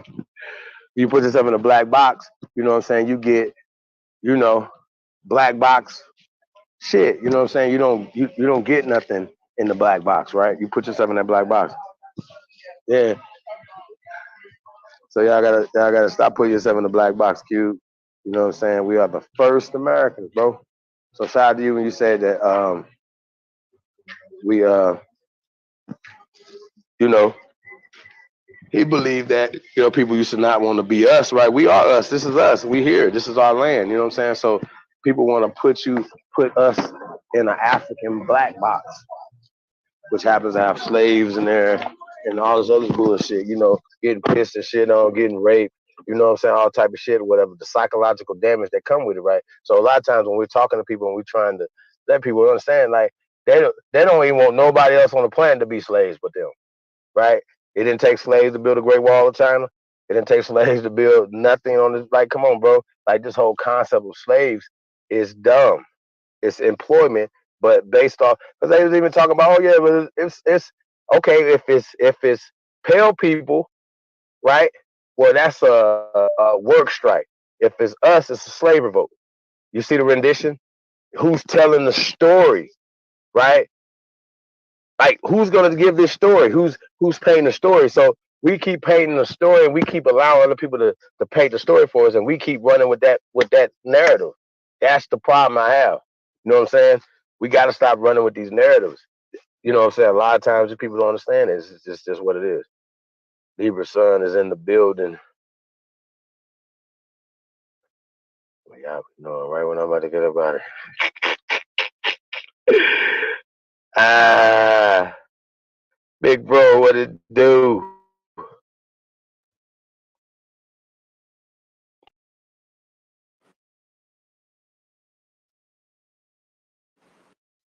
Libra, Fact, I hear you. I got you. All facts, 100%. What it do, man? Peace to the American gods and goddesses. What's good? That's right. Man, Shit, man, all is well, man. About yourself, man. How you feeling? Man, chilling, man, chilling. You already know, man. Everything good? Everybody good? Man, I keep getting these damn I don't know why it keep echoing, man. This shit is weird, man. I might have to go back out and come back in.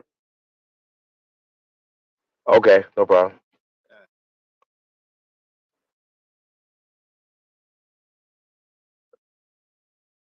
Yeah, man.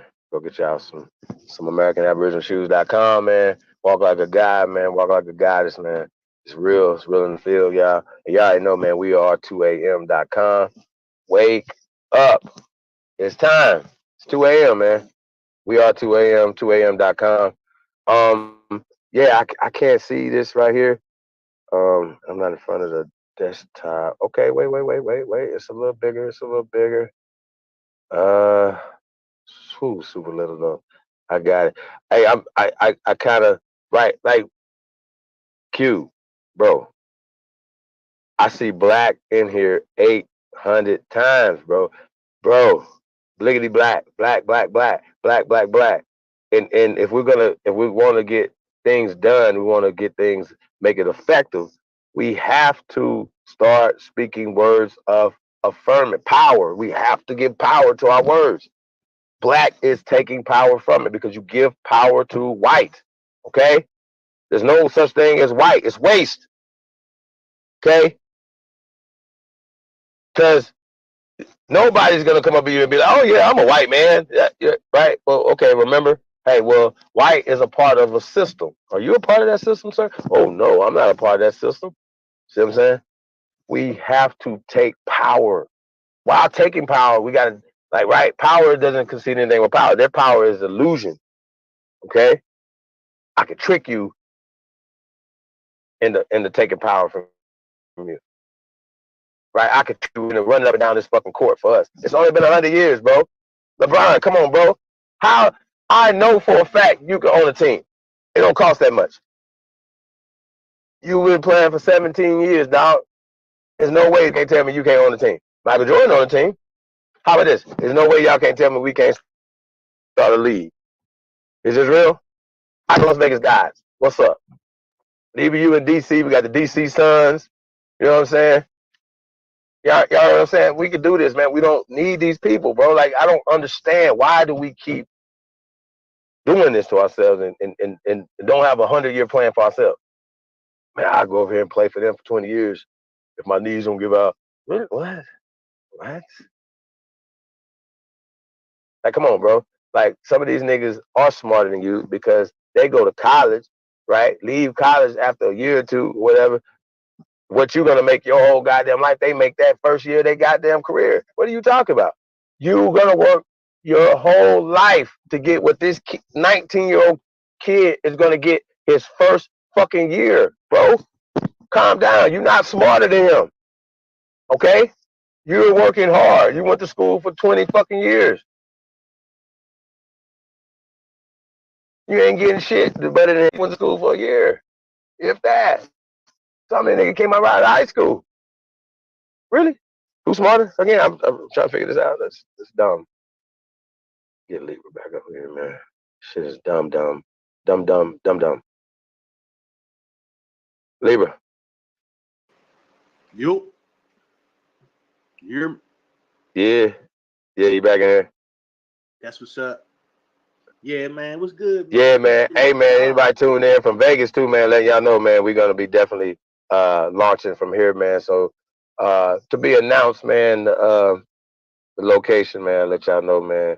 We're going to have a little meet and greet, man, smoke session, shit like that, man. Come kick with your boy, man, kick off the tour. We got Leonard Peel in the building. He said we changing colors. Copper heads, that's right. The original Copperhead Hunters is in the motherfucking building, man. He said, Trojan hard workhorse, we at the gates. That's right. That's a fact, bro. We definitely at the gates. But the gates are in your mind. You have to open them up first, okay? If you can't see, it's never going to happen. If you go to sleep at night and you getting your ass beat in your own matrix, in your own dream, You're never gonna be able to change your reality because you can't change your own goddamn thought patterns. You can't even go to sleep at night and stop the white man from whooping your ass. You understand? Or this imaginary man. You know what I'm saying? Because this is an illusion. Okay, they're using the media as an illusion. Period. So it is what it is, y'all. So just keep that in mind. We got to change the system. We got to change our mindset. The police are not here to terrorize us. I don't give a fuck about them. Oh, it was a slave catcher. Oh, that only means just for you, right? You was the only people that was running away. So when these people break out of prison right now, nobody's gonna chase them down. The slave catchers ain't gonna run after them. They're not paying taxes. They're not being subjugated. Oh, theirs is different. They're only servants. You're the only slave, even though it comes from Europe. Okay? Stop being the victim. Bros, stop bending over, bro. Y'all taking it. Telling you, getting it. Libra, you in the building? Yes. You hear me? But this is a document y'all need to download right here. Y'all need to read. Declaration of Reclamation, man, is definitely a document. We were talking about this Ice Cube joint right here, but you can go in on Nancy Eisenberg or anything, bro. Anything you want to go in on, bro, you got the floor. Man, I'm just man. All right. First of all, right, let's just talk about how she frames certain things, right? Now, you Okay. heard her say, can you hear me? Can you hear me? Check one. Absolutely. Sound good. Okay. Yeah, you sound good. You good. So what you hear her say is that they took these people that were low life people they considered in Britain, and they sold SOLD, sold them to the tyrants that were in America colonies, that were in the American colonies, right? They sold them as indentured servants. We need to just think about that for a minute. So you mean to tell me that they took these people that at the time wasn't even considered white, even though they had the same, they were of the same people, right? The wasted. So they sold them and then called them indentured servants. But they weren't slaves, even though they were sold. You see the mind games? On the auction block. On the auction block. In chain. See the Really. mind games? They were like, oh yeah, soldiers, prisoners. Yeah, bro. It's definitely mind games. It's definitely casting word spells, bro. You know This what is I'm what's saying? going on all the time, bro. All of these Facts. so-called doctrines that they come up with, right? All these doctrines, doctrine of discovery, stand your ground, what's the other one? Unqualified immunity. All these doctrines are nothing but tools of socialization. They don't have any legal standing whatsoever. So we got to really be mindful of not just certain things that they're doing, but the majority of the things they're doing are based on controlling the social dynamic, right? That's what socialization does. It controls the social dynamic. And the social dynamic depends on emotions. It's not based on anything else but emotions, right? So when they start telling you that, oh, well, if the officer felt threatened or fear of their life, right?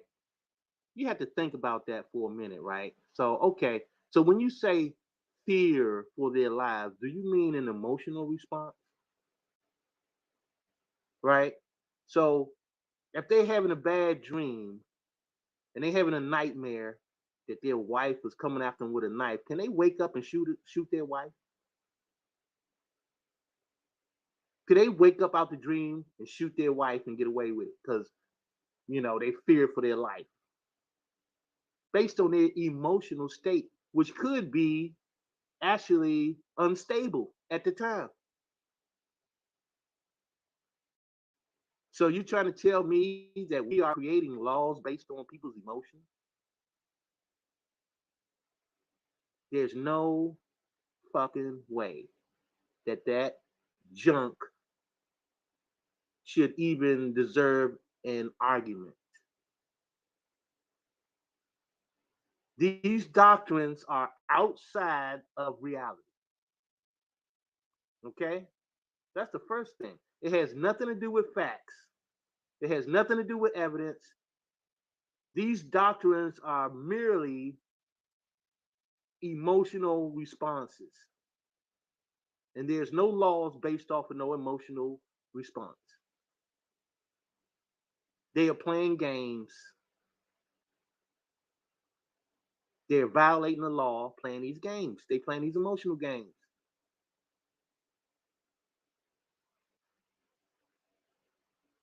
That's just something to consider.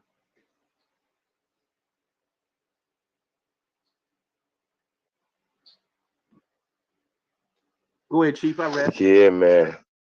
That's crazy.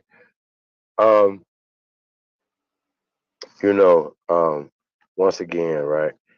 If the term waste was used, right, as opposed to white, we would have a different outcome, right? If we say certain terms and create a power vacuum, right, within those terms, you know what I'm saying? Like we're not focused, like, because we allow these people to create, like, say for instance, every artist, right? For instance, because I'm in the business, right? They know that the media ain't shit. Period. Niggas have an interview and they have to say the little interview shit. They get off the interview and they can have, y'all know, like sometimes they be like, they have an off, somebody would be recording like conversations off the record. We don't want this recorded, right? Y'all know, we like back chat stuff. It's off the record. You don't want this like recorded, right? That's what they're doing. Like they know that they can't certain things. I remember Meek Mill was having a conversation at breakfast. He said, "Man, y'all know y'all stop asking me these fucking questions. Y'all know good and goddamn well if I say certain things, they cut my checks. If you say certain things, you getting fired because you don't own this shit." Going back to ownership, when we talk about what Ice Cube is talking about, fuck all that. It's in terminology. First Americans. We are the first Americans.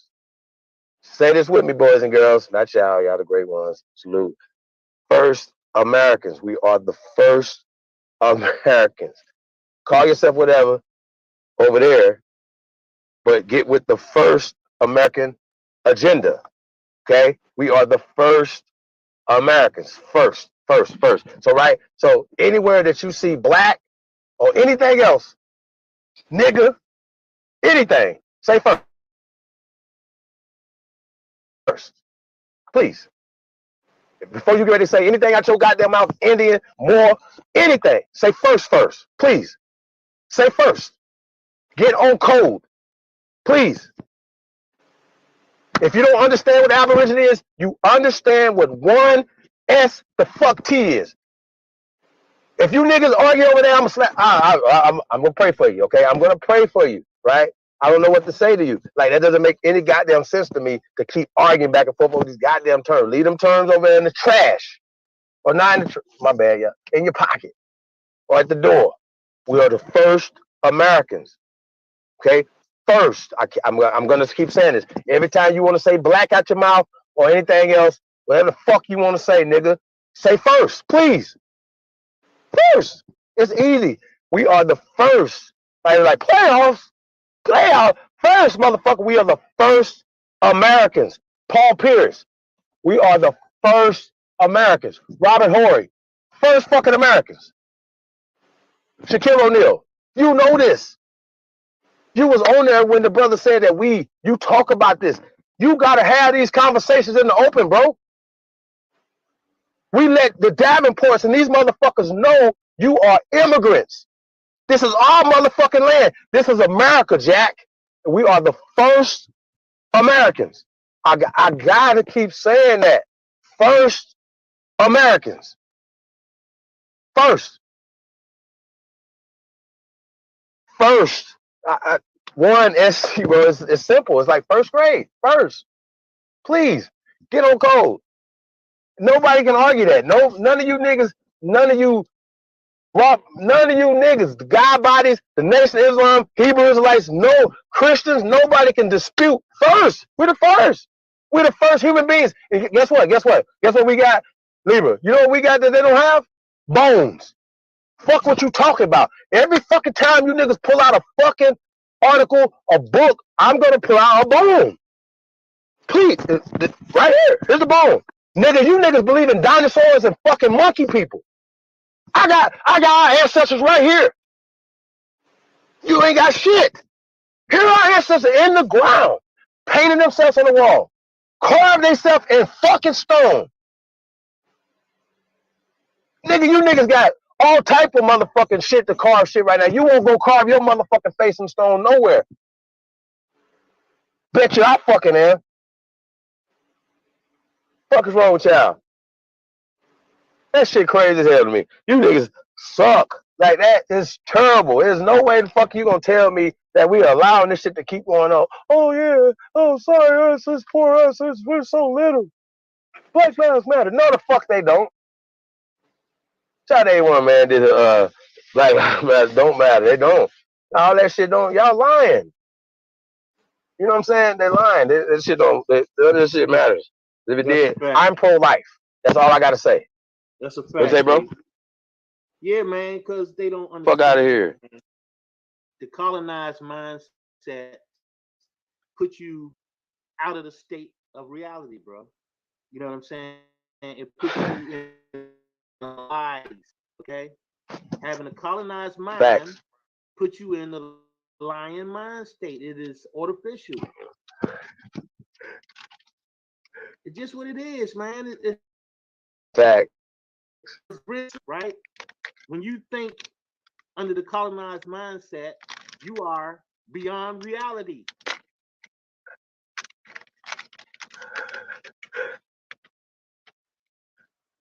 Basically, it's just made up.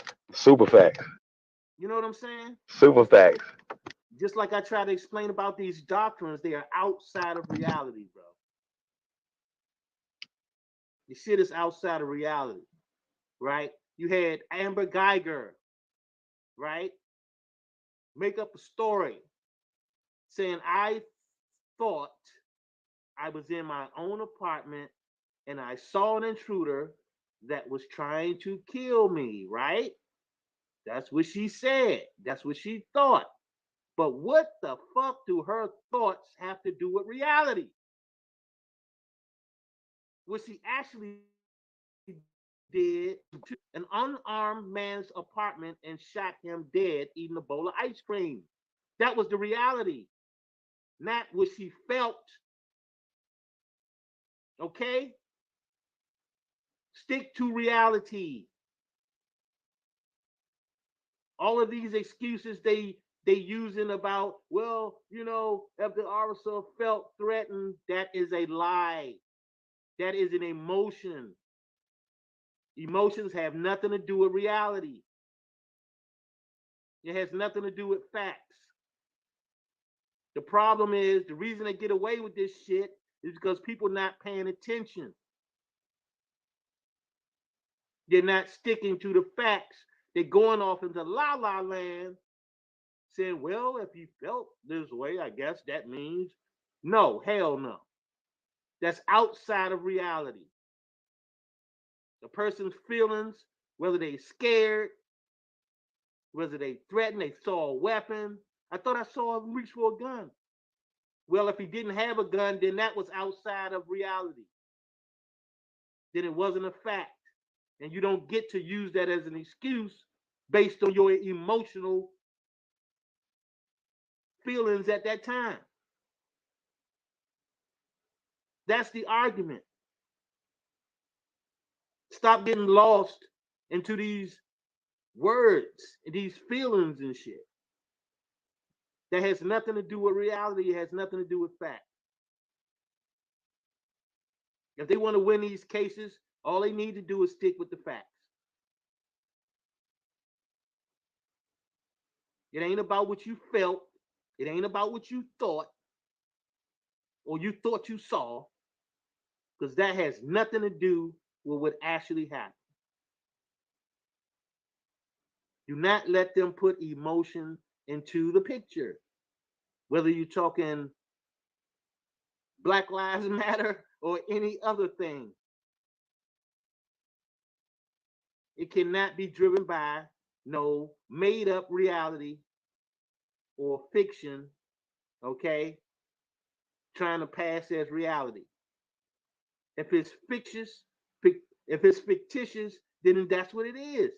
You can't move off of no fictitious shit. Stick with the facts.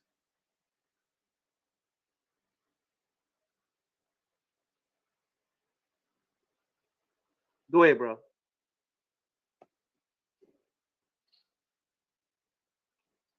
Gee. Yeah. Hey, can you kind of reiterate emotions have nothing to do with reality? Like, you know, Yeah, because we're just like emotionally like what I get from. Go ahead.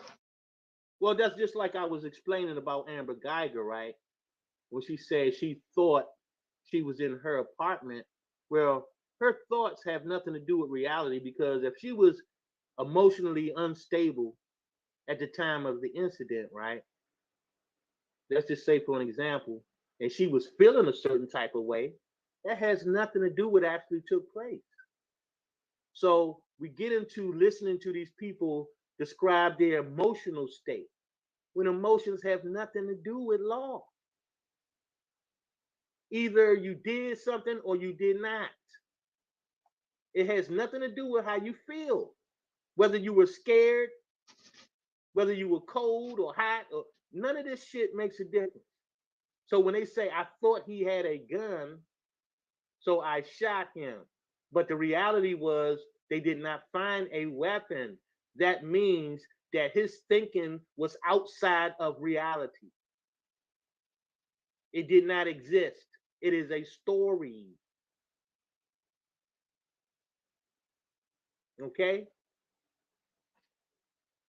You can't let them use alibis that have anything to do with how they felt. I feared for my life. Guess what? That's an emotional response. Okay? That has nothing to do with anything. All that's saying is that you are emotionally unstable. That's all. And you got people taking this stuff and running with it. Like, yeah, well, if the officer is scared, what the fuck? What the fuck do that got to do with anything? So that give you a right to make up shit? Or are we dealing with reality? These stories that they come up with are fake. And people are buying this shit. They're just fake stories, bro. Anything that has to do with some emotion in law mixed together, you got a problem. Because laws are not emotion.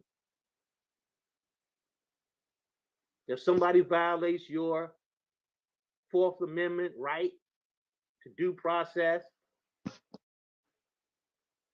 then emotions do not exempt them from that. They're getting away with this fake shit. This is called socialization. That's when they put these fake ass laws together to make people believe they're actual laws when it's only part of socialization. This is what these things are for. Mind control. Okay? Have you believing in shit that don't exist? Believing in shit that's outside of reality. This is what socialization does. Okay? You got somebody calling themselves a white supremacist, right? That is outside of reality. So why are we listening to shit that's outside of reality? Mm-hmm. And then we get emotional about it and start doing the same shit. Instead of thinking that, well, we know that the term white don't exist. That's outside of reality. So being a white supremacist got to be outside of reality because being white is outside of reality. Okay?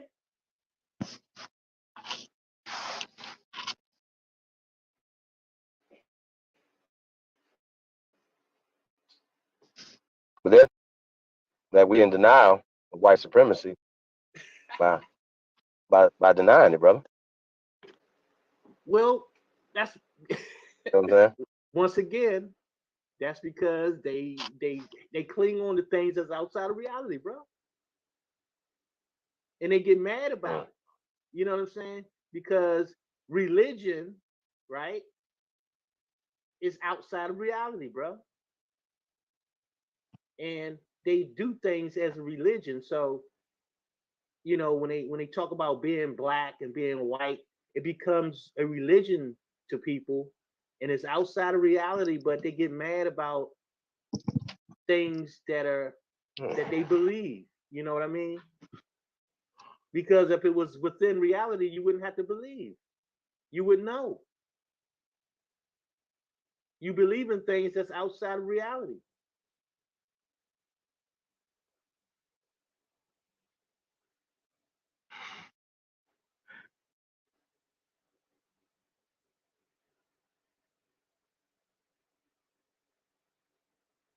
Once again, it has nothing to do with facts.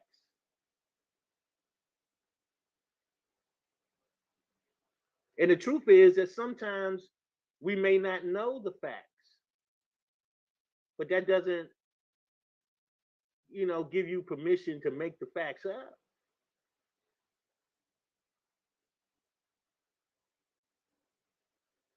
And turn them into a belief system.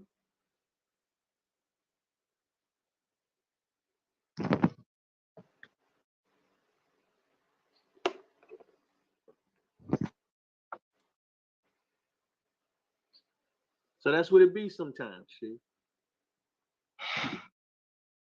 What would Nagi always saying? Wise up and rise up. Okay?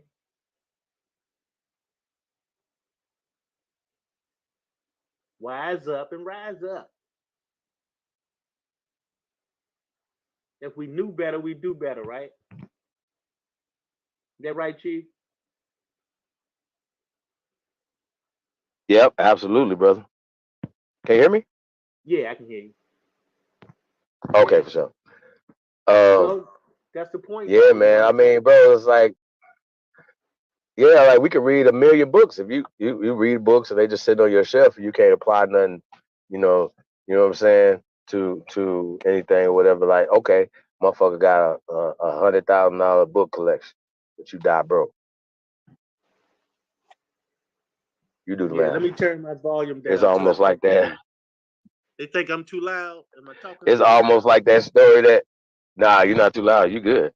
It's almost like that story what he was saying about the man wanted to get rescued by the boats. You know what I'm saying? Now I'm waiting on God. I'm waiting on God. But God done sent you 3 boats. You know what I'm saying? It's the same thing, man. We know what's the problems. Here's the problem.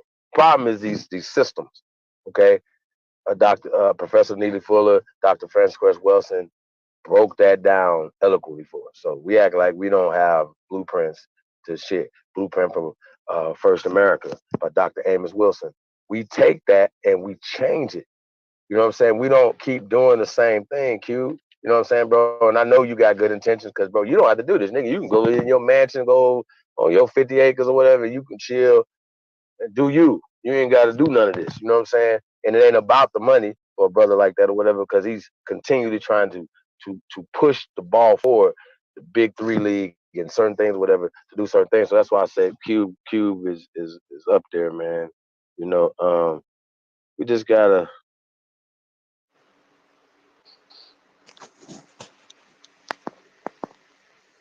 You know what I'm saying? Yeah, well, like I say, Chief, man, if you want to really make impact, you got to deal with reality, man. If we start looking at things in a Right. certain type of way, you know, then we can make better decisions because we're using these decisions based on reality, bro. You know what I'm saying? Not a perceived um, uh, reality or the artificial reality that they're presenting us. You know what I'm saying? And that always get us in a trick, put us in a trick bag because you know that's when you don't know fact from fiction. You know what I'm saying? So I mean, we gotta, Right. Absolutely. yeah. I mean, we gotta be on point with that, man. Like we gotta really pay attention to to reality, man, and how if everybody else is outside of reality, let them be that way. You know what I'm saying? But our people should be on reality, bro. Our people, that's the way to get on code is to operate in reality. You know what I'm saying? No matter what that reality is, because we do have to deal with these artificial mindsets. But as long as we understand what we're dealing with, we can deal with them a lot better. You know what I'm saying? Facts. Mm-hmm. So Absolutely facts. yeah, that's what's up, man. That's all we have to do, man. And one of the most important things we have to do when we're looking at information and we interpreting and deciphering information, um, we got to pay close attention to how they take modern terms and put them back in time. They take modern people and put them back in time, right? Facts. Because Can you yeah, I can give you a prime example, right? So if you go into the 1828 dictionary and you look up Americans, right, and it'll say originally given to the Aborigines or the copper-colored races, but now given to the crackers. So they are imposters. They are not the Americans. They took that title and gave us nigger or Negro or black or African American because they took the title of American. They are imposters. Why couldn't they keep their own damn title?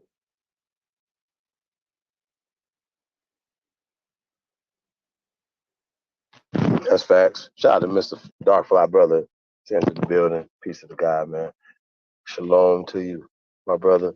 Hey, yo, bro, this is facts, man. Like I don't understand why people are not getting this, man. Like this is like it's just like, okay.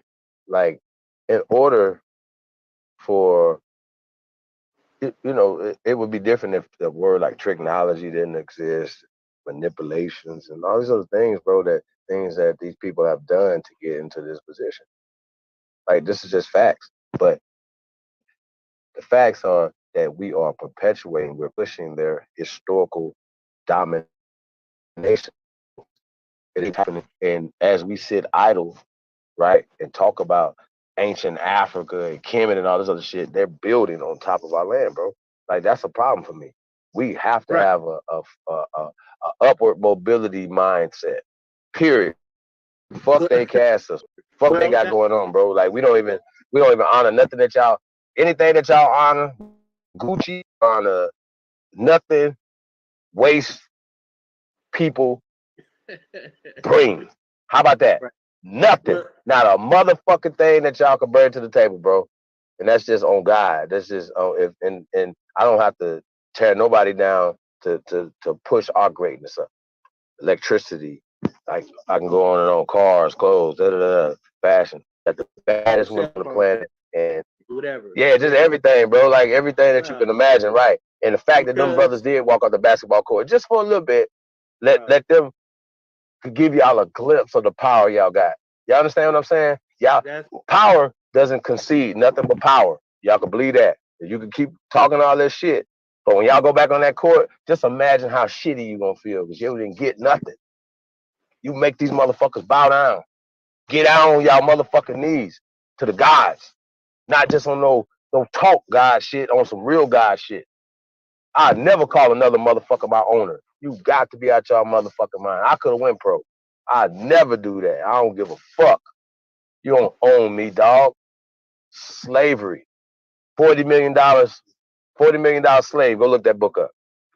That's what you're dealing with. When you're dealing with a motherfucker that can't, he's stronger in the body.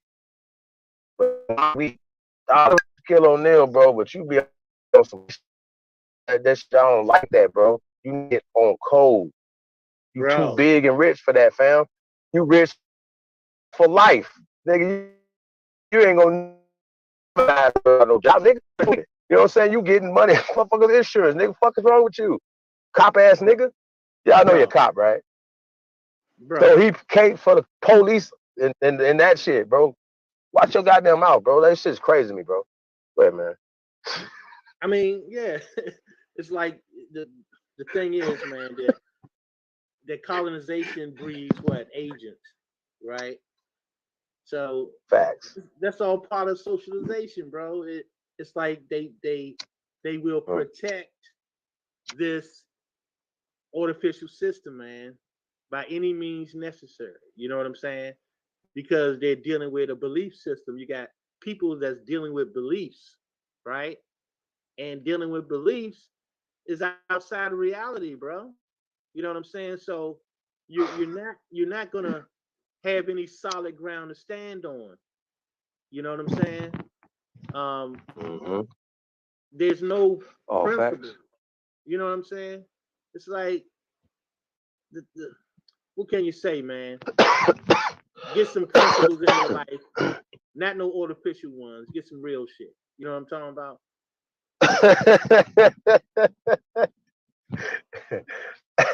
Y'all cutting up in the chat room, man. Salute to y'all, man. Hey, man, I promise y'all I'll be happy to leave it though, man. We would have to like bring in a little our own, you know what I mean? And you know, like I said, it's about the truth. And these people do not like the truth. Okay? LeBron, you the guy, right? And you know what you got that Michael Jordan didn't have? And all these other people didn't have? Like you got other billionaires and other people behind you, bro. Like you powerful, bro. Don't let these people punk you out, man. Like straight up. Basketball is not important. Shout out to Kenny Smith too, man, walking off like, come on, bro. You can't, like, come on, Shaq. Y'all all got to get up, bro. All y'all got to get up. When Kenny Smith walked off that set, bro, y'all got to walk off that set. How you sit there? What they gonna do to you? You Shaquille O'Neal, bro.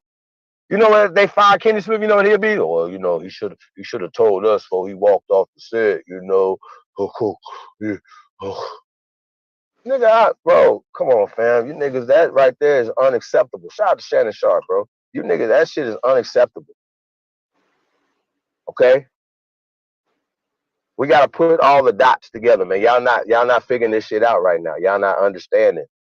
You know, I seen somebody say something, well, you know, maybe because of the athletes and entertainers are right getting it. Now we gotta put them. Sorry.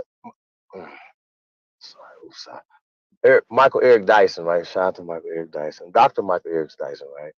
Bro, I need to talk to you. Man, you need to have a conversation, right? But all this blickety black shit, you know you not black, nigga. You yellow as fuck. You're not black, okay, sir? But he said some shit that I don't agree with at all. Because you just supposed to be the smart people, the educated motherfuckers, but you the indoctrinated niggas and you the agents. That's just what it is. I'm not about to keep going back and forth with y'all.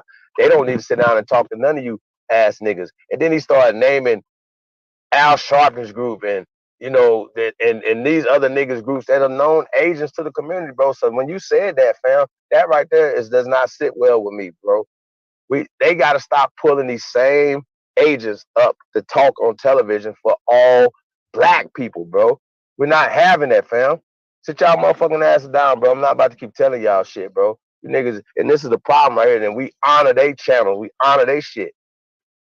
Fuck is wrong? This is the problem, bro. This is the problem. That's why we never gonna get nowhere with niggas like this.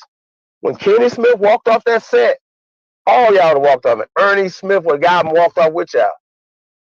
Just to let y'all know, yeah, I'm with y'all on this. Y'all gotta do that, man. You can do that. Man, that shit did the same thing. Oh man, come on, bro. Like Barkley, come on, bro. Y'all niggas rich, bro. You don't need that job. In fact, ain't nobody gonna watch that shit without Shaq and Charles Barkley. Come on, bro. Stop playing with me, bro. Y'all know Kenny's expendable. If that nigga, I promise, because I'll make a video every day about you niggas. I promise, bro. Like, you niggas, we cancel you niggas. Oh, speaking of cancel, oh, God. When you going? Please. Please. That's all I'm with you. And I'm not going to speak on another nigga. Like, that don't even make sense. Like, we just got to, like.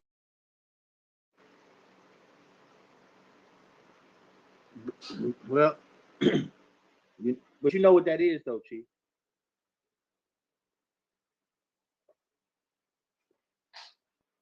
Chief, you there?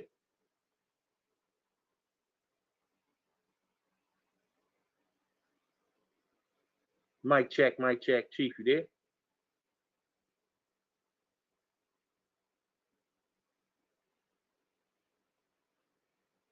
You must be on mute, Chief.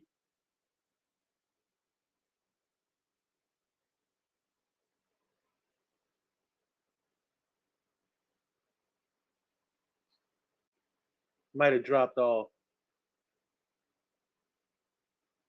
Just give him a minute. He'll be right back. Yeah, man. But like Chief was saying, man, it's like this, right? I don't get emotional about none of the shit that these niggas be talking about, right? Because once you start talking outside of the realm of reality, then I have nothing to listen to at that point. You know what I'm saying? So we got to understand. You understand what I'm saying, Chief? Like, our people they're thinking outside of reality, bro. So anything that they say is going to sound crazy to people that understand that that's what they're doing. Now, if your mindset